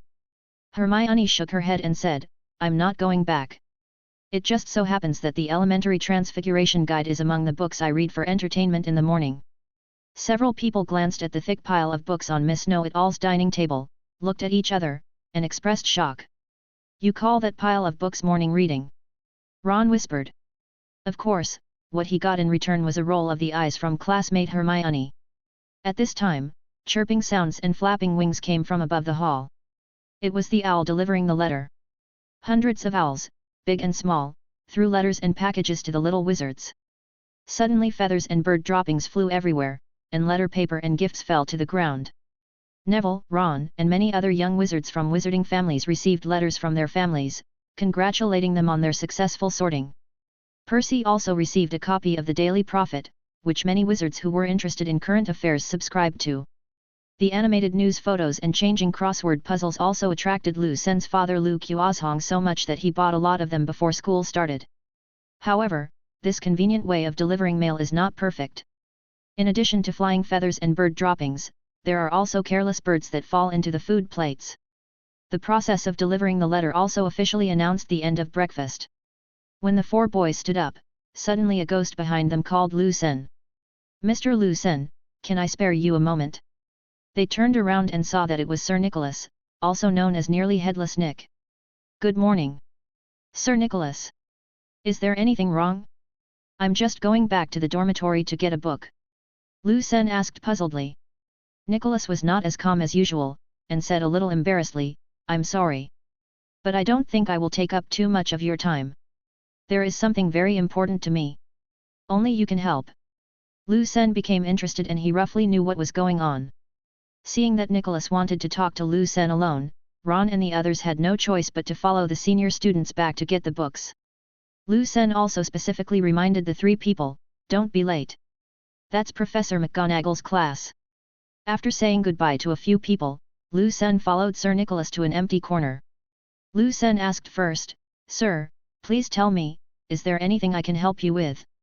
Nicholas looked at Lu Sen's bulging robe pocket and guessed that the special wand should be in it. He made up his mind with difficulty and said, you know they call me Almost Headless Nick. But this is not a good thing for ghosts. Lu Sen nodded seriously and asked directly, so you want me to help you separate your head? Sir Nicholas was a little shocked and said, oh, Merlin. You are such a smart boy. That's right. That's right. You know what? I have always wanted to apply to join the Headless Horseman Club. But they rejected me because my head is still connected to that nasty piece of flesh. In fact, before school started, Lu Sen wanted to explore the nature of ghosts and study whether they were special energy or something else. Now experimental materials are delivered to your door, it's like someone giving you a pillow when you fall asleep. Lu Sen thought for a moment and said, Sir Nicholas, you know, I was actually acting in self-defense yesterday, and it's hard for me to control that kind of magic. I'm very sorry and guilty about Peeves. Jazz thought Lu Sen was traumatized, and hurriedly comforted him, oh, of course, of course. I really believe in you, my friend. Peeves' death is very sad for all of us, but also very happy. I mean, it does go too far sometimes. It embarrasses us ghosts all the time. But who asked it to pick on you? Right? You know? The situation at that time was that all of us ghosts were terrified. I heard they call me the ghost killer. Lu Sen said. Hearing this, Sir Nicholas shuddered violently, as if he had just now associated Lu Sen with this nickname. Ah, yes, yes. You know, we are all ghosts transformed after death, and we have a deeper fear of death. Ghosts are already in the worst possible state, but who knew that you could actually... Can you kill the ghost? Lu Sen asked for him. As soon as these words came out, Sir Nicholas groaned and almost fell down, but he raised his head tremblingly. Actually, Peeves may not be dead. Lu Sen said quickly when he saw him so scared. To Sir Nicholas's shock, Lu Sen told him what Dumbledore said, and also hoped to use Nicholas's words to ease the ghost's fear of him. So, my special wand combined with my own little magical mishap caused what happened last night. Of course I'm willing to help you, but don't be in a hurry. You have to find Peeves first. Let's see what effect my magic has on him, and then we can do the experiment on a safer level. Sir Nicholas thought about it for a moment and felt that he should not rush into asking Lu Sen to chop him down. So he thanked Lu Sen and went excitedly to look for Peeves who might still be alive. Lu Sen glanced at the time.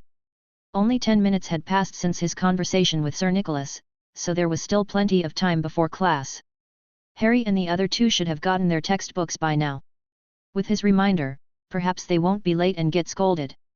When he entered the classroom, many little wizards were already sitting in their seats. This class was taught by Gryffindor and Slytherin together. The glorious tradition of the two houses had been passed down from the first day. No one wanted to be next to the other. The two houses didn't get along with each other. The classroom was very large, and he chose a seat in the middle. Hermione, the top student in the front row, was nervously flipping through her books to prepare for her studies. Draco and his two followers in the back row saw him sitting in the front, and immediately stopped playing around, opened their books seriously, and the glances they made at Lu Sen were even more complicated than when they were on the train. When the bell rang, Professor McGonagall stood on the podium on time. She warned the young wizard sternly, "Transfiguration is the most complicated and dangerous course you will take at Hogwarts. Any student who acts naughty in my class will be asked to leave. Never be allowed to come back." Having said that, Professor McGonagall looked at Lu Sen meaningfully. Lu Sen, well-behaved and obedient. JPG. She then gave a detailed and easy-to-understand account of the origin and development of Transfiguration, and transformed the desk into a pig and then back again in public. The students all applauded enthusiastically, and were all enthusiastic about Transfiguration. While everyone was copying the text, Professor McGonagall showed off her animagus transfiguration again. She turned into a cat. The class had already started for 20 minutes, and Harry, Ron, and Neville finally arrived. Lu Sen wanted to warn him, but Ron still thought that Professor McGonagall didn't come, just like in the movie. As soon as he entered the room, he said in front of Professor McGonagall, "Kitten, luckily we made it in time. Otherwise, I don't know how ugly Professor McGonagall would be." As soon as he finished speaking, the cat on the podium leaped up, transformed in mid-air, and when it landed on the ground, it turned back into the ugly-looking Professor McGonagall that Ron had mentioned. The little wizards tried hard not to laugh, including Lu Sen of course. It wasn't that he was cruel, but he had reminded these three idiots, but they were still late. After being severely scolded by Professor McGonagall, the three of them sat next to Lu Sen awkwardly. Transfiguration class was a 2-hour class. During the break, Lu Sen finally asked, "What's going on with you three? Why are you so late?" Harry and Neville immediately looked sad. "We are lost." "No way. Getting lost shouldn't make you half a class late. You still have plenty of time when you leave the auditorium." Lu Sen asked puzzledly. "Harry, as we were walking, the stairs suddenly deformed. We were sent to the corridor on the 4th floor. We planned to wait until the stairs deformed back to their original shape before walking again." Ron went on, "But who would have thought that the administrator named Filch would insist that we deliberately trespassed into a restricted area? How could we have known that was the corridor that Headmaster Dumbledore didn't allow us to approach? We didn't even notice it." Chapter 9. Ron's appetite was as good as ever, but Harry groaned during lunch. "I thought magic was just waving a wand, but I didn't expect there were so many complicated principles to learn." "Hermione, of course. We still have a lot to learn. In my opinion, magic is as complicated as science. Don't lose heart, Harry. Apart from Lucen and Hermione, none of us have made any difference to the matches, Neville comforted. Harry, don't worry, I bet you must have hidden talents that you haven't discovered yet. Everyone has something he is good at. Lucen also comforted him.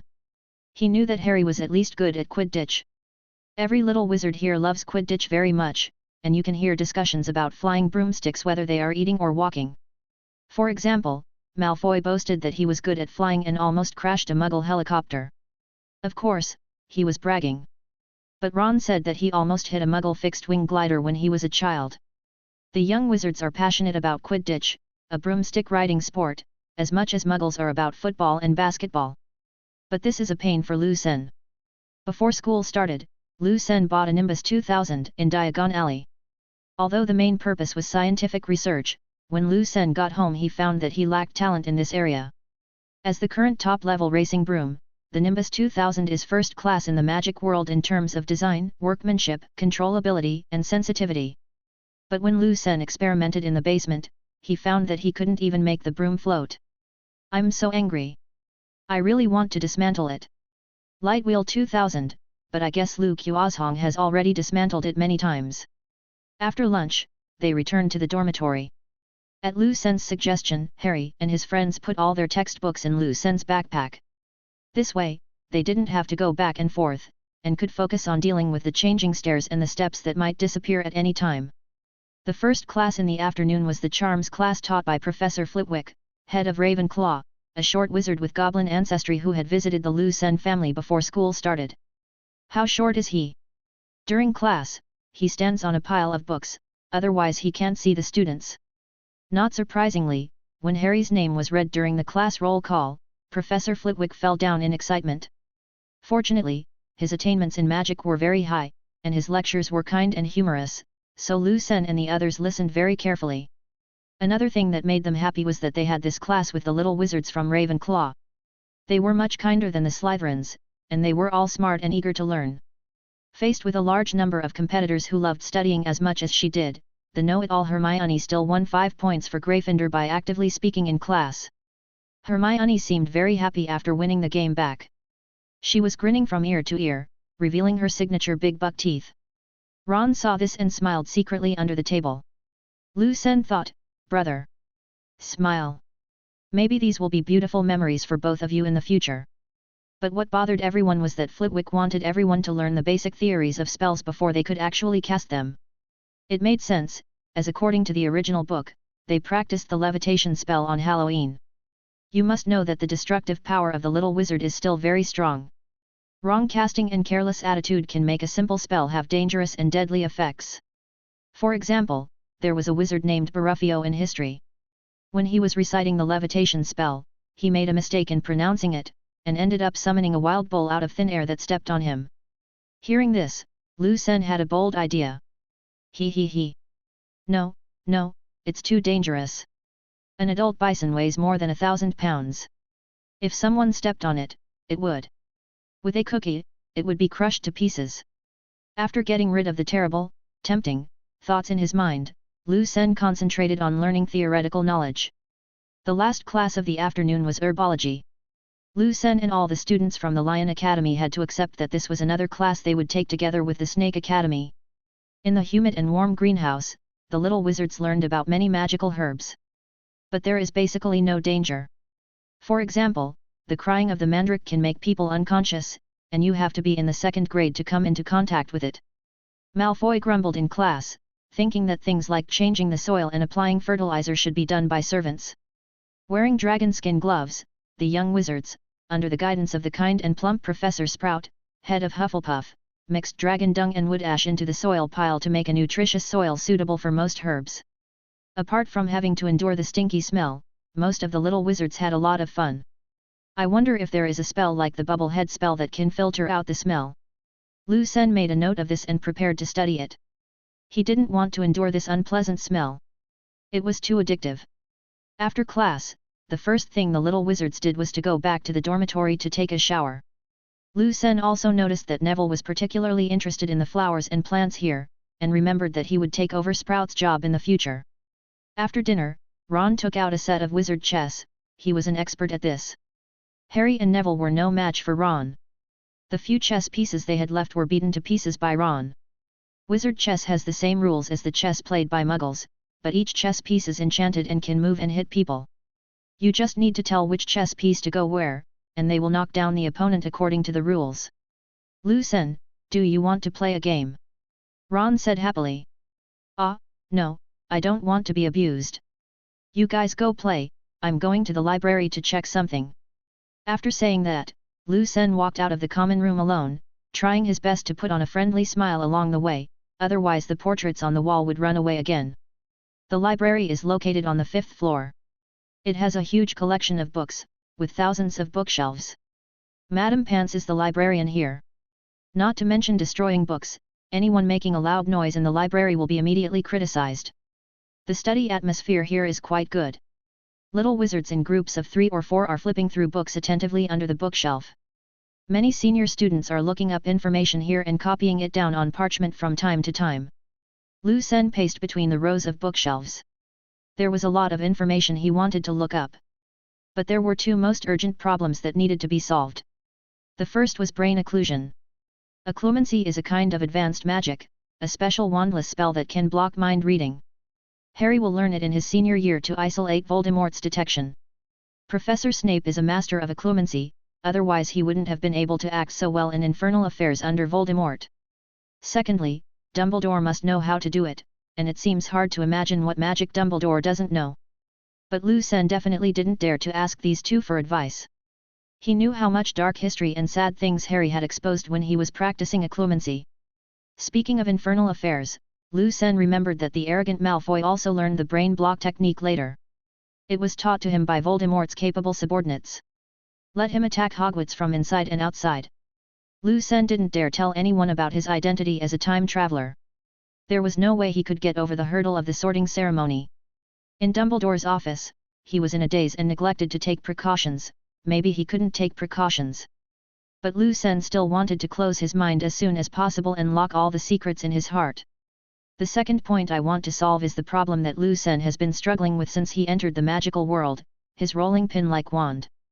Although the power increase and lightning effects are awesome, the shape is far from that of a master. It would be nice if the appearance doesn't show it. Lucen didn't know which book could record such obscure knowledge as occlumency, and he didn't dare to ask Madame Pants directly, even if she could give the answer in 1 second. There was no choice but to search slowly. At the deepest part of one of the bookshelves, Lucen saw a senior student who was a head taller than him and had a sunny and handsome appearance, reading a thick ancient book with great interest. Lucen accidentally glanced at it and saw that there were actually drawings of magic wands inside. And there were many annotations. His attention was immediately drawn to it. It was obviously a book about magic wands. So he stood behind his senior and watched attentively. After a while, the senior picked up his notes and prepared to copy what he saw in the book into his own notebook, then he noticed Lucen behind him. Oh. Sorry, senior. I saw the content about magic wands in a book when I was passing by, so I read it for a while. I hope you don't mind. Lucen said embarrassedly. Wow. Are you also interested in the structure of a wand? You're a first year. He said happily. Gryffindor first year, my name is Lucen. Hello, senior. Cedric Diggory, Hufflepuff House, hello. Oh, wait, Lucen. I see, I heard that you killed Peeves. He was suddenly surprised to remember who Lucen was, and through eye contact he indicated whether he had killed Peeves. Regarding this, I didn't mean it. But Peeves shouldn't die. The principal said it's a special ghost. Lucen explained while looking at the senior in front of him again. Cedric. A Triwizard Tournament competitor. In a sense, the best student in all of Hogwarts. The light of Badger House. Ah, that's a pity. You know, everyone has been resentful of Peeves for a long time. If it never appears again, no one will miss it. But you are really amazing. Many people have tried to drive Peeves away and failed. There is no way to deal with him at all. Lucen and Cedric's conversation attracted the attention of Madame Pants, and before she got angry, the two quickly left the library. After running away, the two smiled at each other. Cedric continued, a long time ago, a former headmaster set a trap to try to capture Peeves. Guess what? Peeves was not only unharmed, but also used the weapon that caught him to cause trouble in Hogwarts. Lu Sen was also shocked. Is it so fierce? Yes. In the end, no one could subdue it, so the headmaster agreed to several conditions of Peeves, such as giving Peeves a beautiful hat and allowing him to swim in the boys' bathroom 1 day a week. Only then did Peeves stop. Since then, no one dared to catch it. So, buddy, I dare say that you will definitely be written into a history of Hogwarts in the future.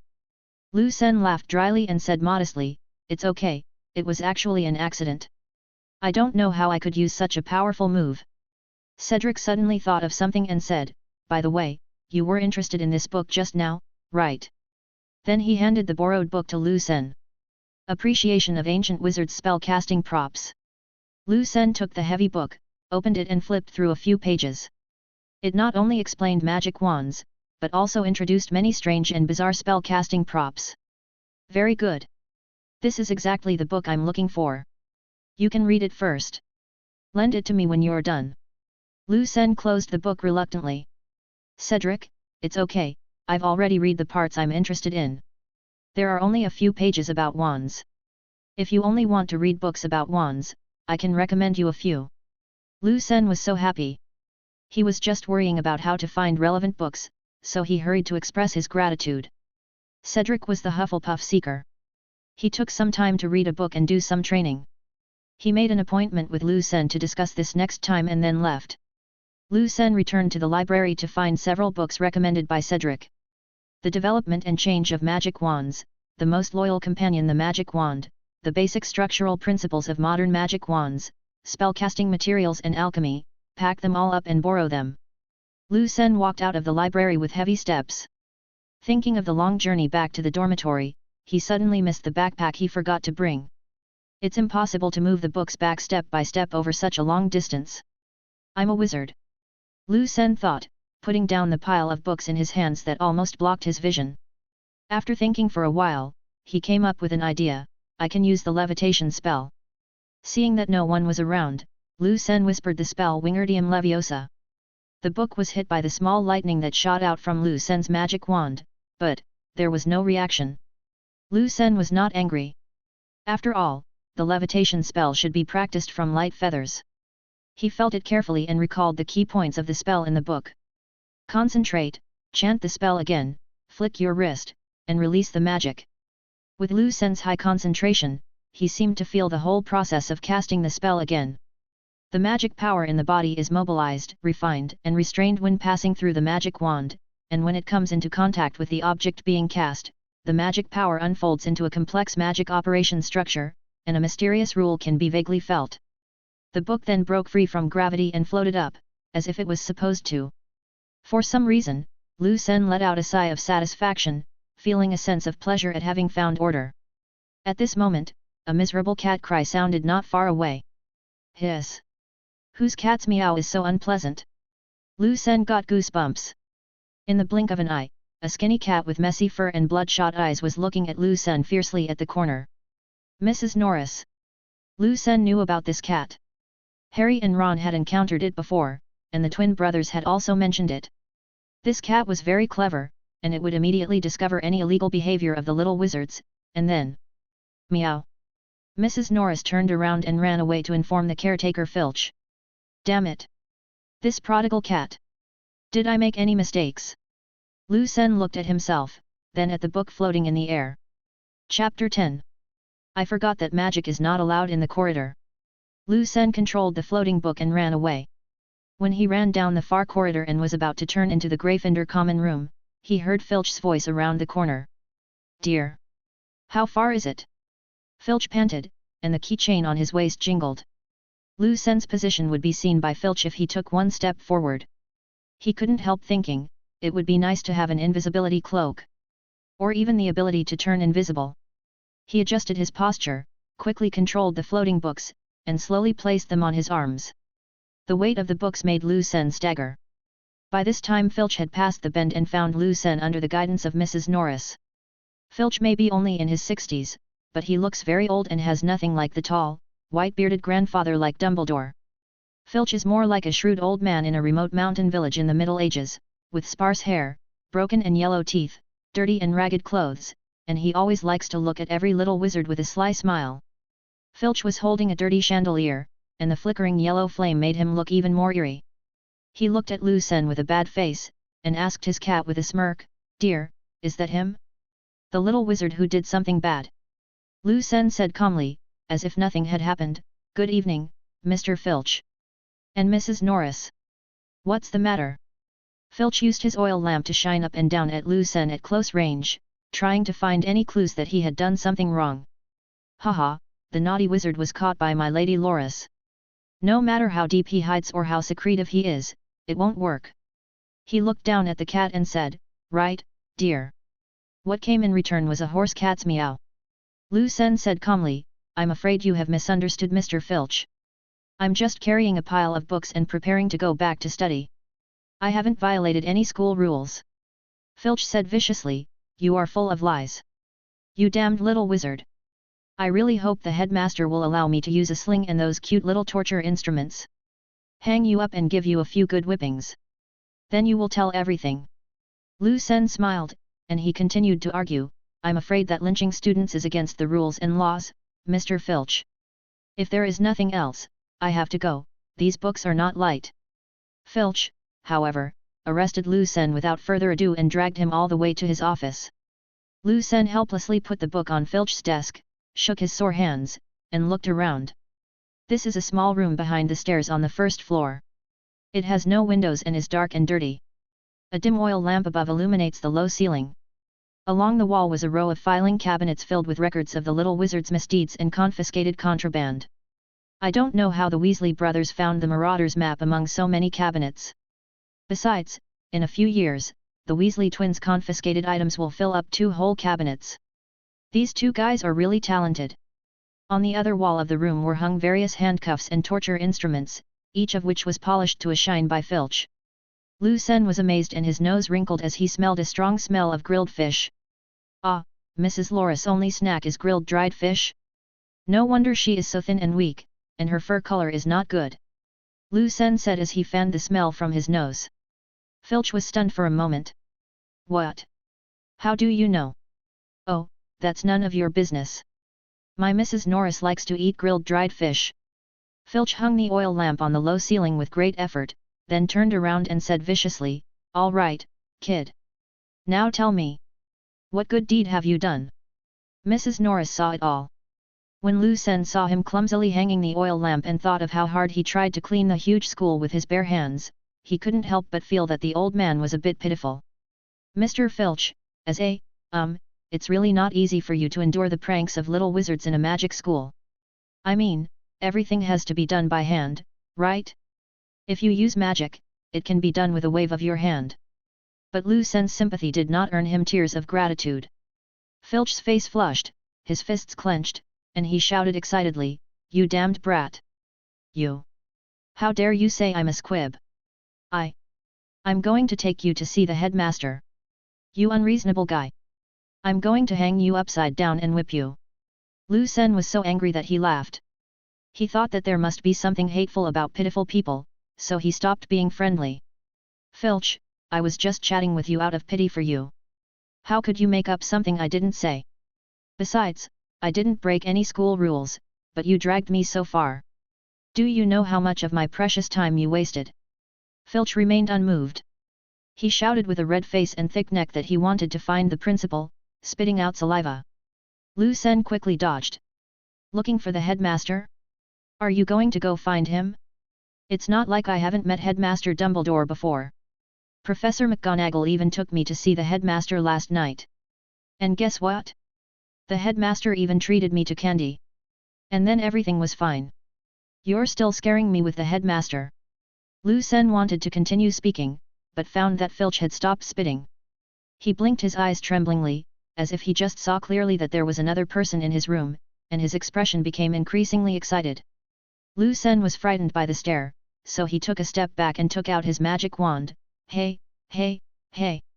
Let's talk it over nicely. What are you looking at me with?" Unexpectedly, he became even more excited, pointing at Lu Sen's wand with both hands, tears in his eyes but laughter coming out of his mouth. Lu Sen was stunned. "No, are you under too much pressure? How about I take you to the infirmary? Filch came to his senses at this time and saw that Lu Sen was no longer full of malice, but looked like he had seen a relative. You are the ghost slayer. It was you who killed that damn villain Peeves. It was you, ha ha ha ha.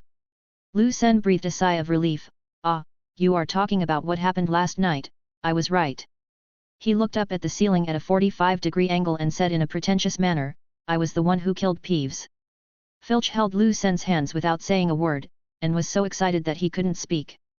Lu Sen's thoughts were scattered, and he somehow remembered a sentence. Silently with tears in his eyes, the sound of camel bells rang in his ears. He broke away from Filch, looked at the other's enthusiastic face, and understood what was going on. Peeves has been causing you a lot of trouble, right? Filch gritted his teeth and said, it's been a lot of trouble? Everything it does is a mess. For so many years. I have tolerated it for so many years. Oh. The abominable thing is finally dead. At this point, old Filch shed sad tears again. Thanks to you. Thank Merlin. Thank God. It's dead, ha ha ha. Your name is Lu Sen, right? Master Lu Sen. I really don't know how to thank you. Last night was the happiest night I have had in all these years. Isn't it, Mrs. Loris? The old man was so excited that he picked up the skinny cat and stroked it a few times. Lu Sen thought for a moment and decided to tell Filch about the situation. I'm sorry Mr. Filch, I did chop Peeves to pieces last night, even though it was an accident. But the point is, Headmaster Dumbledore told me that Peeves won't die easily. It may still be alive. When Filch heard the news, he seemed to be suddenly petrified. He stood there in disbelief, until Lu Sen waved his hand in front of his eyes again and again. Hey! Cough cough cough! Is this true? Master Lu Sen? Are you kidding me? That bastard is not dead. Filch woke up as if from a dream and asked quickly. Lu Sen calmly pushed him away to prevent his saliva from flying everywhere. I'm afraid it's true. Sir Nicholas talked to me about this morning. I've asked him to help me find Peeves' whereabouts. I guess we'll find him in the next 2 days. But don't worry, if Peeves dares to make trouble again, I'll take action. Lu Sen pinched his waist and felt like a hidden master. But in front of the weakest fighting force in Hogwarts, it shouldn't be too much to brag, right? Hope appeared in Filch's eyes again. He unconsciously straightened his tattered clothes and bowed slightly to Lu Sen. That's great, Master Lu Sen. That's great. If there were no Peeves in Hogwarts, I would wake up laughing in my dreams. Then he muttered in a much smaller voice, it would be even better if there were no Weasley twins. Lu Sen chose not to hear the second half of the sentence, and smiled gracefully in embarrassment. When you don't know what expression to use, smile. Knowing Filch's attitude towards him, the subsequent conversation became much more harmonious. Can you tell me how Peeves died? Filch's eyes lit up, his pupils full of desire to hear. Then let me explain briefly, ahem. That Peeves. With a green face and fangs. He stood in the middle of the road and robbed people. Anyone who dared to disobey would be shot with arrows. The little wizards hid here and there, looking so embarrassed. That Peeves was so arrogant and domineering. At this moment, I shouted in the crowd. Hey! That Peeves, come and die. 20 minutes later, Lu Sen sat on Filch's desk, and Filch moved a stool and sat down to listen. It has a body of steel and is not afraid of harm. It took more than 300 of my moves and still tried to struggle. I raised my foot and stepped on its face. Ho! Monster, today is the day you will die. In a flash. I used the evil tiger's heart-ripping move. Then I used the monkey's peach-stealing move. 30 minutes later, that guy fell in a pool of blood, still swearing at me. I raised my wand and shouted. Watch out for the sword, thief. After another 10 minutes, Filch said anxiously, what happened next? What happened next? Master, please drink some water and speak slowly. The dog turned to ashes, but I was afraid that he was still dead, so I scattered his ashes. Then the ghost disappeared into thin air. Disappeared. Great. So satisfying. So exciting. The young master is really promising at a young age. He has great magical powers. Filch applauded excitedly. Note, the above is a retelling of Mrs. Loris's cat language. If there is any inconsistency, please use your imagination. After listening to Lu Sen's brief statement, Filch wished he could watch the whole process on the spot, so he tried his best to write down the exciting fight and savor it later. This old squib, who had been tortured by Peeves for a long time and had no place to vent his anger, hated him 100 times more than Cardo and the Jazz. Cadogan, as a painting, is just a residence that has been painted over and has nowhere to live, while Filch has to wipe Peeves' butt every day. Day after day. Year after year. And the principal and professors all ignored Peeves. Whether it was graffiti or vandalism, the professors could easily deal with it in a second by waving their wands, but Filch, a squib with no magic, had to work until midnight to finish the job. When Filch learned that Peeves had been killed, he thought he was dreaming. After getting the professor's confirmation, I immediately shed 2 tears of joy. I was extremely grateful to Lu Sen for his feat. At this time, Lu Sen's position in his mind even surpassed Dumbledore. Lu Sen looked at his watch. It was already past bedtime and the little wizard should have gone to bed by now. Oh, it's so late. Mr. Filch, I really have to go this time. Oh. Of course. Master Lu Sen. I'm sorry to have disturbed your rest. And you can call me Argus. Said Argus Filch. In Europe and America, if people call you by your first name instead of your last name, it means that the relationship is in place. Okay, Argus. Lu Sen jumped off the desk and moved a pile of books with great effort, but he didn't notice that his wand fell on the table. Argus Filch quickly and tactfully went to help Lu Sen get his wand. Master Liason. You forgot your wand. Oh, it's so special. Was it the one that killed Peeves? Filch held Lu Sen's rolling pin wand in both hands and handed it over respectfully. Lu Sen blinked. Argus? How do you feel holding my wand? Old Filch was stunned for a moment, not understanding what Lu Sen meant. He thought he was dirty, so he quickly wiped it with his sleeve, carefully handed it back, and observed whether Lu Sen was angry. Lu Sen put down the book and found another experimental material. Master Lu Sen. Filch was a little at a loss. Argus, it's nothing. Just squeeze your wand harder and see if you feel anything. I want to do a test. Don't worry. Filch was a little nervous. He held his wand tremblingly, at a loss. How does it feel? Filch's face flushed, as if he was holding a heavy dumbbell in his hand. After a few breaths, Filch held both ends of the wand with both hands and returned it to Lu Sen respectfully. I can't feel anything, Master Lu Sr. He was obviously a little frustrated. Lu Sen was not surprised at all. Filch had been a squib all his life and had never shown any magical talent. He retrieved his wand, looked at the thick stack of books, and then looked at Filch. He said tentatively, "This book is very heavy, can I take it?" He wanted to ask if he could use a levitation spell, but Filch said enthusiastically, "Of course Master Liason. I'm happy to help you." The old man wants to move all the things back to Lu Sen. At Lu Sen's insistence, Filch was honored to pick up half of the book, grunting and leading the way, escorting Lu Sen back to the dormitory. When Lu Sen finished washing up, his roommates had already gone to bed. He took the wand in his hand and whispered, "Fluorescence, shine." The wand did not emit a flashlight-like beam from the tip, but the whole wand was like a glow stick, emitting a soft light. Illumination glow stick mode. He then combined the levitation spell with the Chinese object control technique, causing the wand to float on its own and become a night light. Wand. Lu Sen, you are already a mature magic wand, how can you let your parents hold you all the time? You have to learn to fly on your own. Lying on the bed, Lu Sen looked at his magic wand floating beside him and illuminating it, and smiled with satisfaction. Even a child can be taught. Harry got up to drink water and was shocked. Lu Sen, hush. Good evening. This? Just some ordinary lighting techniques and some ordinary Lu-style spell casting tricks. Lu Sen read the book he borrowed from the library for a while and didn't feel sleepy at all. So he took out paper and pen and practiced drawing talismans for a while. He felt that he was about to master the basics of the talisman, and it would be just around the corner to open the hidden surprise that his uncle had prepared for him. Chapter 11. What are you fiddling with? Ron asked Lu Sen while eating pie at breakfast. This is a ballpoint pen, a pen commonly used by muggles. I want to disguise it as a quill pen. Lu Sen cut a feather pen with a knife and inserted the ballpoint pen refill into it. Ballpoint pen? What is that? Isn't a quill pen good?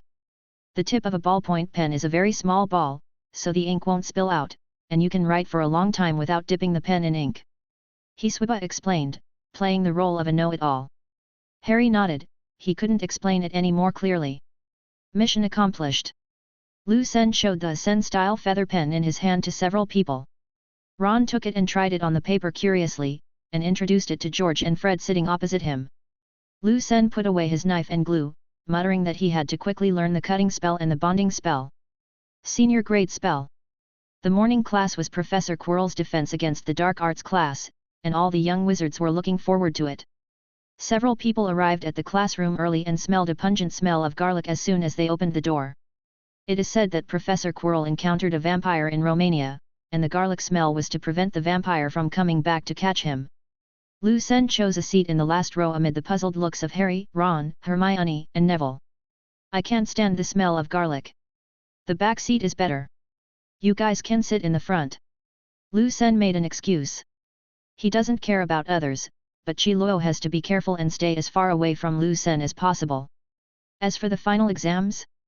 Was there anyone marking the defense against the dark arts papers? The bell rang for class, and Professor Quirrell, wearing a turban, walked into the classroom nervously. He almost tripped over the flat ground, causing the little wizards to laugh. Professor Quirrell first stumbled over a brief self-introduction, and then began to call the roll. When it came to Harry, Professor Quirrell's stuttering became even worse, Harry Potter. When they reached Lu Sen, Professor Quirrell almost dropped the roll call, Lu Sen. Ah, very, very good. Let's start the class. According to Professor Quirrell's story, he once rescued a prince of a small country from a resurrected zombie, and his turban was the gift from the prince to thank him. At this time, Seamus Finnegan asked impatiently, Professor, can you tell us how you defeated the resurrected zombies?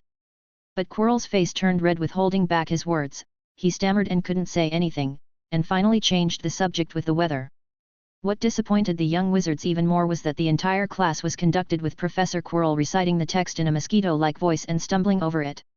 Lu Sen almost clapped his hands in his heart. Such acting skills! The Oscars owe you a little golden man. He ignored all that and happily read the extracurricular books he found from the library in the back row. When he saw something that would help him with his research topic, he would write it down in his notes using his Mori-style quill pen. The young wizards were extremely uncomfortable with Professor Quirrell's teaching by reading the text, and the defense against the dark arts, which everyone had been looking forward to, turned out to be a joke. Lu Sen found some clues about how to practice brain occlumency in an extracurricular book. That is, you need to master legilimency first or be trained by other wizards before you can practice. This was undoubtedly bad news for Lu Sen. Where could he learn legilimency? Such dangerous things were obviously in textbooks, and there was no way he could find them in the ordinary areas of the library. Should he go to the restricted books section? Being read by someone is even more impossible. Lu Sen must be mentally ill to allow others to read his mind. He can't hide it. Dumbledore, Snape, Bellatrix Lestrange, the Death Eater who taught Malfoy occlumency and the madwoman who tortured Neville's parents, are known to have legilimency. Who else? Oh yes, and Voldemort. At this moment, Professor Quirrell happened to have his back to everyone, controlling the chalk to write the key points of the class on the blackboard. In an instant, an extremely dark and evil thought glanced over. The brief moment made Lu Sen's thinking sluggish and a gap appeared in his mind, but the magic wand in his pocket instantly released an electric current, which made Lu Sen feel pain. A warmth protected his mind. Lu Sen's pupils shrank suddenly. He lowered his head quickly and cursed in his heart, stupid Chi Luo, this class is so boring. It's just a pile of shit. It's more interesting to find a camel tied to the podium to study than his lectures. It's nothing. A big liar. While Lu Sen was complaining and cursing wholeheartedly, that evil thought never appeared again, but he still insisted on cursing in his heart until the end of the get out of class. At the dinner table, Lu Sen ate a lot more than usual, almost catching up with Ron. He had to calm down. Voldemort, in his residual soul state, should be in a semi-asleep state at this time, and his strength is still very weak. Originally, Lu Sen would not pay attention to the little wizard's thoughts, but he happened to read Voldemort's name in his mind at that time. This made his subconscious mind send out a conditioned reflex to explore. It can only be said that Lu Sen was too careless and too unlucky. Silently patting the magic wand in his pocket, Lu Sen said to himself, "You are still reliable at the critical moment. From now on, I will never call you a rolling pin again. At the same time, he was also thinking, could it be that his magic wand has the ability to defend against legilimency? On second thought, I thought it might be because the thought that was probing me was too evil and caused the wand to react. After all, the combination of lightning and lightning-struck peachwood is the best for restraining evil. That's what my grandfather wrote in his notebook. Lu Sen reflected deeply. He was really careless this time. First of all, he shouldn't have mentioned his name in front of Lao Fu. Even if he was a remnant soul. Most wizards didn't dare to mention his name, and there was a reason for that. Lu Sen made up his mind to put other subjects aside and focus on the mental defense. At noon, Lu Sen simply did not go back to the dormitory to rest. He checked a lot of information in the library and even strolled around the banned book area. However, he was watched closely by the administrator and had no chance to get in. In the afternoon there is another herbology class. As a very important basic course and also a prerequisite for potions, the young wizards have to spend 3 classes in the greenhouse every week. Lu Sen was absent-mindedly studying the classification and maintenance of herbs, and was still thinking about the problem of brain closure in his heart. The second class was History of Magic taught by Professor Binz, the only class taught by a ghost. Back then, the elderly Professor Binz fell asleep in front of the fireplace in the teacher's lounge. When he went to class the next day, people were horrified to find that he had forgotten to bring his body with him. I don't know if it's because he is too old, the number of years he has been alive plus the years he has been a ghost, or because that's how he taught in his time, but all the little wizards fall asleep as soon as he starts teaching. It's always a flat tone and a narration without emotion, telling the history of magic like a lullaby. The already complicated history of magic, those tongue-twisting names and strange events are really overwhelming. For example, many young wizards confuse the evil man Merc with the weird man Ulrich. Lu Sen suspected that Professor Binz had almost lost all his humanity after becoming a ghost. He was more like a machine. Even the name of Lu Sen, the ghost killer, was not a ripple. However, Lu Sen didn't care about his lessons or tone. He still devoted most of his attention to thinking about his own topic. In the evening, Lu Sen hurriedly finished his dinner, packed some midnight snacks, and went straight to the library. When Lu Sen met his senior Cedric again, he shared a lot of his ideas with him and took out his wand to study. Cedric used it for a while, and with the advance warning, he was not electrocuted like Hermione. But the effect of the magic also surprised and frustrated Cedric. It's so sensitive. How should I put it? It doesn't seem very stable to me. I don't know how you can control it. But the lightning effect is really cool. Lu Sen found an opportunity to ask Cedric implicitly if he knew how to learn occlumency, but even this studious senior didn't know such an unpopular magic. Lu Sen had to settle for the second best and studied magic alchemy items with Cedric, hoping to find an alternative solution and see how to make mental defense items. The two of them kept looking through the materials until the librarian kicked them out, and then each of them left with a pile of books. In the evening, Lu Sen would still read some materials and practice drawing talismans for a while. He discovered that the mind-clearing talisman in the basic spells seemed to help one clear the mind, and might even be able to resist legilimency. The next day, Lu Sen was still the same, using all his time to study his own things. He always hid in the last row in class, which made Hermione very disappointed as she thought she had found a competitor. There was herbology class in the morning and defense against the dark arts in the afternoon. After Lu Sen sat in the last row, he quietly stuck a heart-clearing talisman that he had drawn last night behind his head. I don't know how effective the defense against mind reading is, but it can help Lu Sen stop having wild thoughts. He doesn't dare to greet Voldemort's name in person. Wednesday is special because after a history of magic class in the afternoon, there is also the first astronomy class of the semester in the evening. Unlike Harry and Ron who were yawning and wanted to sleep, Lu Sen, who practiced boxing and meditation every day, was not sleepy at all. But although he likes astronomy, he is not in the mood now. He wants to go to the library. He wants to practice drawing talismans. He was extremely unhappy about classes disrupting his daily activities. So Lu Sen, who was in a bad mood, took out his brass telescope and then brought out a set of modern catadioptric astronomical telescopes. Compared to the slender brass telescopes of the little wizards, Lu Sen's is shorter, but quite thick. If others have long guns, his is undoubtedly a short cannon. It is no exaggeration to say that the imaging effect crushes all the telescopes present. Even astronomy teacher Aurora Sinistra wanted Lu Sen to help her order one after seeing it. The female teacher with skin color matching and European and American political correctness. Unfortunately, the electronic star-chasing system above cannot work properly due to the interference of Hogwarts magic. However, the wizard's brass astronomical telescope is not as ordinary as it seems. It can also use magic to automatically track stars and adjust. Lu Sen planned to combine the modern astronomical telescope with the telescope commonly used by wizards when he had time, but considering his busy study time, Lu Sen decided to write a letter to his father Lu Qiuzhong to modify it. He would definitely be happy. On the astronomical tower where the cool breeze was blowing, Lu Sen looked at the stars with a modern telescope, but recorded the movement of the constellations in a wizard's way. Lu Sen couldn't help but wonder, why didn't the magician explore other planets? Magic can easily solve many problems such as acceleration, oxygen supply, temperature isolation, etc., but wizards have no intention of developing into outer space. What a pity!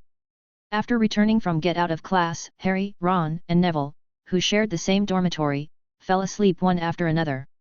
Lu Sen let the magic wand float above his head to provide light, then walked into his expansion backpack and practiced basic spells. The systematic magic learning in school these days has not only strengthened my understanding of magic, but also confirmed some of the contents of my grandfather's notes. As the saying goes, different paths lead to the same destination, and one can learn from others' experience. By learning from Western magic, Lu Sen also gained a deeper understanding of Chinese magic. The crooked characters drawn on the paper seemed to turn from a flat plane into a three-dimensional form, and the originally unrealistic spell structure also became traceable. Lu Sen painted one picture after another, each one infused with magic more smoothly than the last, and every stroke united the essence, energy, and spirit. Chapter 12. On Thursday morning, Professor McGonagall left a lot of homework after class and it was due next week. The little wizards were all dejected except Hermione and Lu Sen. The former just complained that the homework was too little, and the latter Lu Senior he hadn't recovered from the massive amount of information he received last night. Last night, I first practiced the basics of the spell and successfully found the correct way to open the door. Then, I couldn't handle the Chinese policy of universal cultivation revealed by my uncle. When the letter was read for the 6th time, the trembling Lu Sen suddenly realized the technique of drawing talismans from a distance, and urgently cast a mind-clearing talisman for himself. Lu Sen, determined to take the risk, staggered to the study, intending to see what China's training materials looked like. Then he saw a bookcase full of books. First Grade Magic, Part 1991, People's Cultivation Education Press, 4th Revised Edition.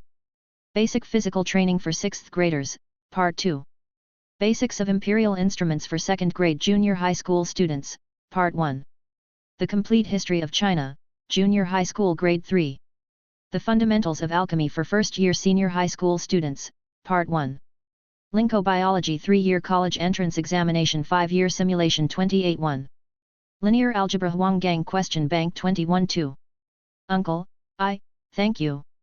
In the afternoon there was a spells class and an indoor flying theory class. Mrs. Hooch, the flying teacher, insisted that the young wizards familiarize themselves with flying precautions and accident cases that occurred when riding a broomstick without following the correct steps. This caused many young wizards who usually boasted about how well they could fly to complain. The little wizards can only look forward to the outdoor flying class next week. In the original book, the flying class is in the 2nd week, which makes sense, since the driving school has to learn the first subject first. Lu Sen did not go to the library in the evening. Cedric had Quidditch training today, and there was a whole bookcase of Chinese textbooks waiting for him to explore in the small villa inside the gate given to him by his uncle. I actually found something useful in the refining textbook. Ancient sorcerers used pendants or earrings as carriers, and carved concentration spells and similar talismans inside. It played a role in clearing the brain of distracting thoughts and preventing enemies from snooping. After having a direction, Lu Sen began to look for the concentration spell mentioned in the book. I started looking for it when I was in elementary school, and I kept searching until junior high school, but I still couldn't find it. He did see a lot of interesting and practical spells. Lu Sen tried to practice them, but it turned out that his foundation was not solid, so he had to start from scratch. Chinese magic is mainly based on gestures and drawing talismans. Compared to the Western method of waving wands, it can only be said that each has its own advantages and disadvantages. Advanced spells are also difficult to perform instantly, and one must master the complex hand seals and talisman drawing techniques. Thinking of this, Western magic seemed attractive again. Lu Sen felt conflicted. After searching for a long time, I finally found the concentration talisman in the high school textbooks. This is an upgraded and enhanced version of the King's In talisman. Not only does the talisman have more strokes, but the writing speed, strength, rhythm, coordinated mana output and mental formulas are also very complex. Ah, there is still a long way to go. Lu Sen, who studied until midnight, walked out of the villa and found that Hedwig, who helped him deliver the letter last night, had brought back the reply. He opened the letter and found it was written by his father Lu Qiuzhong. Son, I have handed over the letter to your uncle to the cultivation-related department of the Chinese embassy. I heard from your uncle that many government departments in China have spiritual practice departments, but ordinary people cannot see the hidden signs there and generally think that they are idle departments for retirement. Pretty clever, isn't it? I really hope the UK can learn from this. But guess what? The ashram office staff told me I could use the fax machine. I have already finished talking to your uncle on the phone. They received the letter directly via fax. I made it too complicated. I'm going to make a magic tool for instant messaging. Phones are too disruptive in the wizarding world, so I can't contact you directly. Or make an anti-interference device. Chinese magic has much less interference with electronic products. I'll ask your uncle how they solved it later. Your uncle didn't write back, so we talked on the phone directly. He asked me to tell you that you are learning very fast. He asked you to keep working hard. He invited you to come back to China during the holidays. I didn't agree directly. You decide. When you come back, tell him. The telescope thing is simple, and your suggestion of opening a shop specializing in selling modified Muggle items is worth considering. We may have to apply to the relevant department of the Ministry of Magic though. When we make some products we can choose a shop to sell them. Also, can you ask your mother and uncle to slow down their investment? Diagon Alley doesn't dare to sell real estate to them anymore. That's all for now, keep in touch. The next morning, it was breakfast time in the auditorium. By the way, Harry, Hedwig came back last night, but she didn't want to go into the cage, so she flew away again. Lu Sen said while eating toast. Oh, don't worry about it. It doesn't like the cage. It will come back by itself when it has had enough fun. Harry turned his head and said. Ron said, don't worry, every owl is like this. My Errol always flies out to play by himself. When I was a child, he would often bring back mice and small snakes to show off to us. But now he can't catch mice. He is too old and often bumps into the glass windows. At this time, the sound of an owl flapping its wings was heard overhead. Lu Sen and many other little wizards immediately protected their food. To Harry's surprise, Hedwig brought him a letter for the first time. It landed smoothly next to the jam plate and placed a note on Harry's plate. Ron was surprised and said, Harry, someone wrote to you. Harry opened it with surprise and saw that the handwriting in the letter was very sloppy. After reading it, he said to the two of them, it's Hagrid. He invited me to his cabin at 3 p.m. for tea and chat. Ron's eyes lit up, cool, can I come with you? Okay. Harry answered readily. Lu Sen was feeding Hedwig toast. He thought for a moment and looked up and said, add me. I want to go too. Of course, Harry readily agreed. He borrowed Lu Sen's pen and quickly wrote a reply on the back of the note and asked Hedwig to deliver it. After breakfast, they headed to the potions classroom. On the way, Lu Sen was holding a copy of Hwaxia's Spiritual Herb Biology and reading it while walking. What is this? Ron asked curiously. Lu Sen was not worried about the Chinese cultivation method being leaked out, because it was unlikely that Ron could understand simplified Chinese. It's a gift from my uncle. This book is equivalent to the Chinese herbal medicine plus the protection of magical animals. Cool. I wish I could understand that, said Harry. So this is Chinese writing? I also saw pictures with hand gestures, what are they for? Ron asked curiously. Hermione, who was standing next to them, glared at Ron and Harry who were approaching, and asked tentatively, so, is this a Chinese secret technique? I don't know if it counts, but it shouldn't be. China is quite open about these things. And these are all introductory subjects in China. I can teach you once I have figured them out. Lu Sen said generously. He was very sure that China's elementary school textbooks did not have any confidentiality regulations. As they were walking and chatting, they didn't notice a greasy teacher with a gloomy face walking towards them and almost bumped into him. "You guys!" This person turned out to be Snape. He was obviously not happy. When he saw Harry's eyes, he seemed to pause for a moment, but soon saw the scar on Harry's forehead and said coldly, "Potter. And the rest of you. So impetuous. Deduct 1 point from Gryffindor." Humph. He didn't seem satisfied yet, and glanced at several people, trying to find some more problems. "Lu Sen. What's that in your hand? No extracurricular books are allowed in the corridor. Gryffindor will lose another point." Lu Sen was furious. He even made up the rules? Even Deng Xiaoping didn't do that. "What are you doing, you idiot?" "Excuse me, teacher, which one is it?" Before he could finish his sentence, Ron quickly nudged him with his arm. Harry and Hermione also made eye contact, signaling Lu Sen not to be stupid. Lu Sen gave up, but Snape caught him. "Talk back to the teacher and lose another 2 points." Lu Sen laughed out of anger, thinking to himself, "You idiot, when you are killed by Voldemort in the future, I will distort those touching memories of yours and tell them to Harry. Let you, an old bat who has been thinking about someone else's mother for decades, jump out of your grave. I remember watching a funny video on Coin Station in my previous life. You, the old bat, traveled back in time and beat up James. You also kidnapped little Lily, who still loved you in Girls' Generation. Ha ha ha. It's a crime. Scum." Lu Sen, who had a divergent mind, had his thoughts working quickly, and in an instant he was no longer angry. But Snape seemed to be in a very bad mood, but his face was gloomy and greasy every day, so few people could notice it. He looked at Lu Sen deeply again, turned around and left. Only when his footsteps faded away did the little wizards around him breathe a sigh of relief. Ron patted Lu Sen's shoulder and said indifferently, "Don't take it to heart. Fred and George are often deducted points by Snape." Of course Hermione responded with a disdainful look. She thought those people were just children who had not grown up. Ron started out well, but he took his credits too lightly. "I earned them bit by bit." Harry was a little timid but better than Neville, who was shaking like a quail. Lu Sr. was too impulsive. Childish. No one knows the top student's mental activities, but Lu Sen is still upset about the points deducted by the old bat. He looked at Harry with a half-smile, which made the latter break out in a cold sweat. "Harry, dress up as a woman."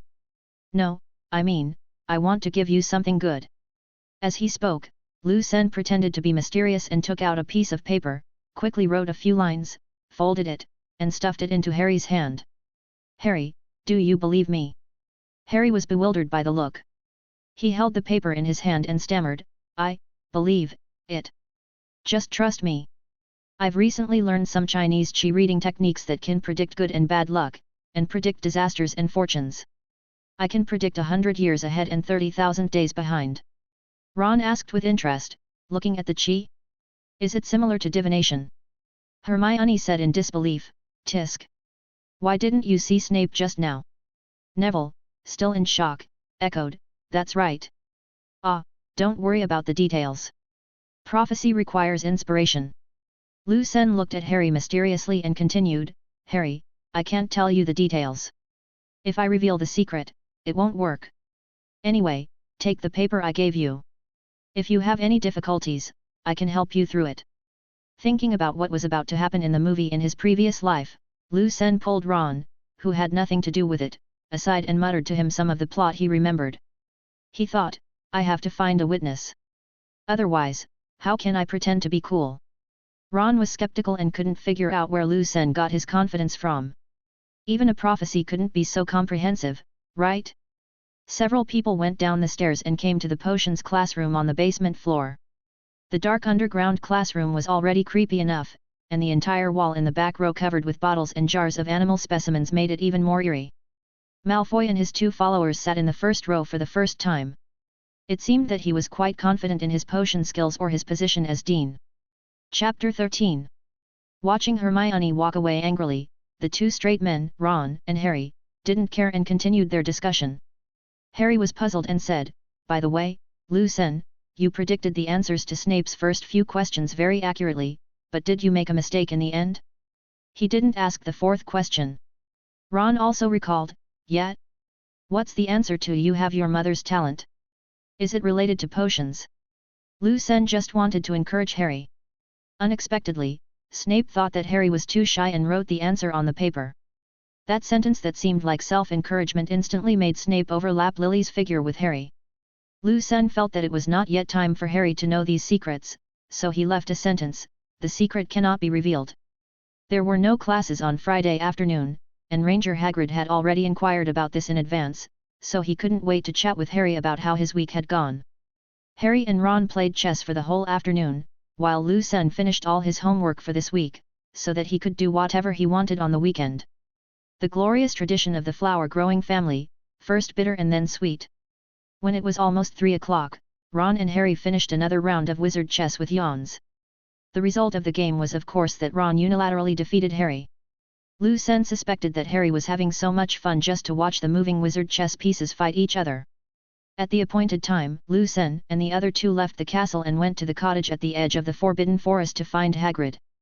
Follow the path all the way and there is a fork in the middle, one side leads to Hagrid's house and the other side is the public owl tower. Lu Sen was very glad that he could borrow Harry's Hedwig, otherwise he would have to climb up the tower in the smell of bird droppings to see which owl was willing to deliver the letter. Nearing Hagrid's hut, the three saw a vegetable patch in front of the house. They didn't know what planting techniques Hagrid used, but the pumpkins in it were bigger than each other. The cabin is made up of two small pointed roof round houses connected together, and the outer walls are made of stacked stones. There is a stone crossbow at the door, which should be used by Hagrid when he went to the Forbidden Forest, hunting. With Hagrid's size, he doesn't seem to need this thing for self-defense. Several people knocked on the door, and Hagrid's hound Fang came over to block the way, forcing Hagrid to pull its collar. "Fang, stand back. Come in." Yaya is a pitch-black hound. Contrary to its tall and mighty appearance, it is very hospitable and clingy. As soon as they found a place to sit down, Fang, who was released by Hagrid, immediately rushed over and licked Ron's ears. Lu Sen looked around. The room was rather messy, which was consistent with Hagrid's rough style. There were hams and unharvested game hanging from the rafters, as well as a number of other things Hagrid had collected from the Forbidden Forest. For example, that long wisp of silver hair that shimmered. Lu Sen recognized it as the tail hair of a unicorn. It was a great core material for making a magic wand. It was also a very precious potion material. This stuff is sold by the stick in Diagon Alley. 10 galleons a stick. Even Ollivander the Wand Master doesn't have much in stock.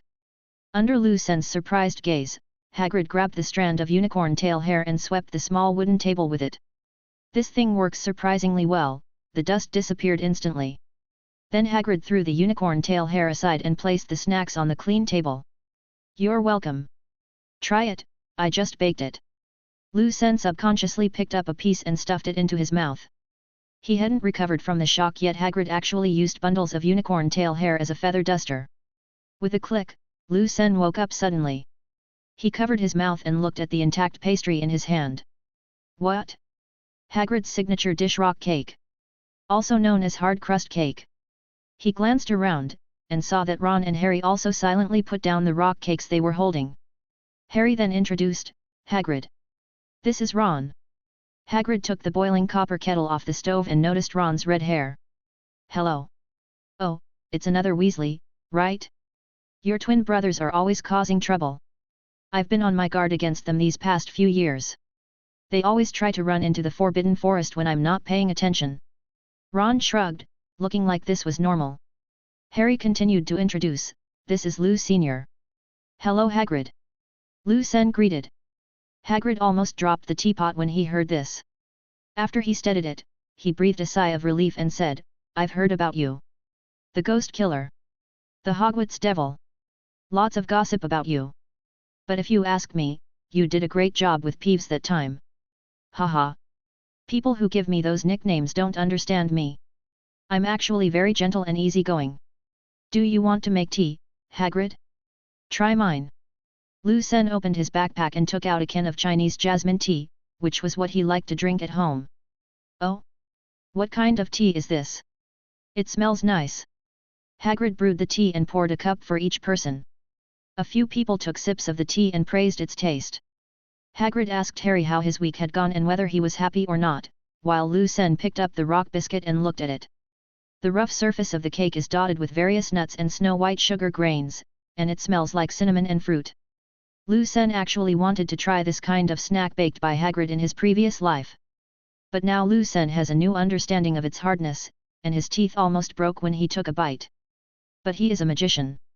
So Lu Sen took out his magic wand while everyone wasn't paying attention and whispered a spell, cut it quickly. As Lu Sen waved his magic wand slightly, an invisible sharp blade accompanied by tiny lightning fell on the rock cake on the plate. Lu Sen didn't dare to hold it in his hands to cut it. The rock cake opened with a sound, and a scent of milk and butter emanated from it. Lu Sen's nostrils twitched, and he felt more motivated. He looked up and observed that Hagrid and others mentioned the campus administrator. That old idiot. He only cares about useless things. And his skinny cat follows me every time I go into the castle. It must be Filch who sent him there. Lu Sen casually agreed, yes, that's right. That's right. The rock cake was rearranged, and this time he kept making noises in his mouth, slicing, slicing, slicing. In the blink of an eye, more than a dozen newly learned cutting spells had been released. Crunch! Mmm. Delicious. Lu Sen finally ate the rock cake, but now it might be more appropriate to call it rock crispy. What is butter, milk, a variety of nuts, cinnamon and ginger powder, and a little freshness. When Hagrid saw that Lu Sen had tasted the ingredients of the rock cake, he said happily, haha. Finally someone likes my rock cake. Oh, I added lemon peel. Not bad, right? It's delicious. Very rich in flavor. Fragrant but not greasy. Did you add salt, Hagrid? Oh my! Just a pinch of salt. To embellish it, otherwise it would be too monotonous with just sweetness. Ah! I didn't expect you know how to cook. Hagrid said happily. Ron and Harry looked at each other. They didn't understand how Lu Sen was able to bite. When Lu Sen put another piece of thinly cut rock cake into his mouth, the two of them picked up a piece at the same time. After eating it, they suddenly discovered a new world. Hagrid was very happy to see the three little wizards fighting for the rock cakes on the plate. Haha! I baked a lot more. Each of you can take some back later. When he turned around to pack up the rock cakes, the sliced rock cakes had already been distributed. The three of them looked at each other and stacked the other pieces on the plate together tacitly. This thing is impossible to chew without cutting it, but it tastes so good after cutting. Lu Sen licked his lips. Hagrid was really good at making baked snacks. Apart from the hardness, the taste and ingredients were impeccable. Then, Lu Sen recited the cutting spell at the urging of the two, and in his mind he measured the magic output intensity required to cut a whole stack of rock cakes this time. But just as the last word of the spell was uttered, Yaya suddenly ran over. The stacked rock cakes on the plate suddenly became shaky. The sudden appearance of the dog caught Lu Sen off guard. This was the cutting spell. It was ready to go. At the critical moment, Lu Sen suddenly raised his magic wand upwards, and under the tension, the output of magic power suddenly lost control. There was a loud bang, followed by the sound of a large amount of bricks and stones falling. Hagrid, who was holding a large plate of rock pie, turned around and was stunned. Ron and Harry looked at each other, at a loss. Lu Sen patted the rebel on his head, used his index finger and thumb to pinch the rebel to create an imperceptible distance and said, well, I just wanted to cut some cookies, and there was a little accident. Even though Hagrid was a thick-skinned man, he was still frowning. He pointed at the hole on the roof that was as thick as a water tank and almost split the whole house, and the half-smoking beam, and said speechlessly, you call this a small accident? 10 minutes later, Professor McGonagall came running over, panting, followed by Professor Flitwick, whose calves were struggling. Merlin's beard. What happened here? Hagrid. Are you okay? Professor McGonagall said worriedly as she opened the door. Ah! Wait for me. Minerva. Oh, Hagrid. We saw a flash of lightning rising into the sky above the castle, your cabin. Flitwick squeezed past Professor McGonagall and said into the door. The two professors stood there in shock. Almost half of the house was exposed to the open air. Next to the ruins, Lu Sen was roasting ham and pheasant by the surviving stove. Harry, Ron, and Hagrid were eating barbecue with a plate each. 10 minutes later, Professor McGonagall put down the fragrant cup of tea in her hand. She was still angry and wanted to drink but was not in the mood. Next to her was an open-air ruin. So, Mr. Lu Sen. After you blew off Hagrid's roof, you ate your barbecue as if nothing had happened. Lu Sen laughed dryly and said, we grilled the meat because, the ingredients hanging on the beams happened to be cooked by the aftermath, it would be a pity not to eat them, they smell so good, eat them while they're hot. Lu Sen's voice gradually became smaller as he saw Professor McGonagall's eyes becoming more fierce. Hagrid wiped the oil off his beard and said stiffly, Professor, that. Lu Sen didn't mean to do it. He was just careless at the time. Accidentally. Do you know how dangerous his spell is? Did you see what happened to the ceiling on the third floor of the castle? The protective magic of Hogwarts was like paper. Peeves was blown to pieces. Professor McGonagall almost roared. Professor McGonagall glared at the 4 people sitting in the ruins eating barbecue, and said incomprehensibly, for Merlin's sake. Can't you clean up? As she spoke she waved her wand, apparently intending to cast Restore as before. Lu Sen and his companions seemed to want to say something but hesitated and dared not utter a word. To Professor McGonagall's surprise, only 2 or 3 bricks on the ground flew up and returned to the position of the gap in the roof. The repair effect was almost non-existent. Flitwick was a little surprised by this, as in his impression, Professor McGonagall's magic almost never failed. He immediately took out his wand from his arms, and after some attempts, he was shocked to find that the repairing spell, which had always been effective, had no effect on Hagrid's roof. The 2 professors exchanged glances and the atmosphere became more serious. Lu Sen whispered, is it because my cutting spell was not standard that caused the accident?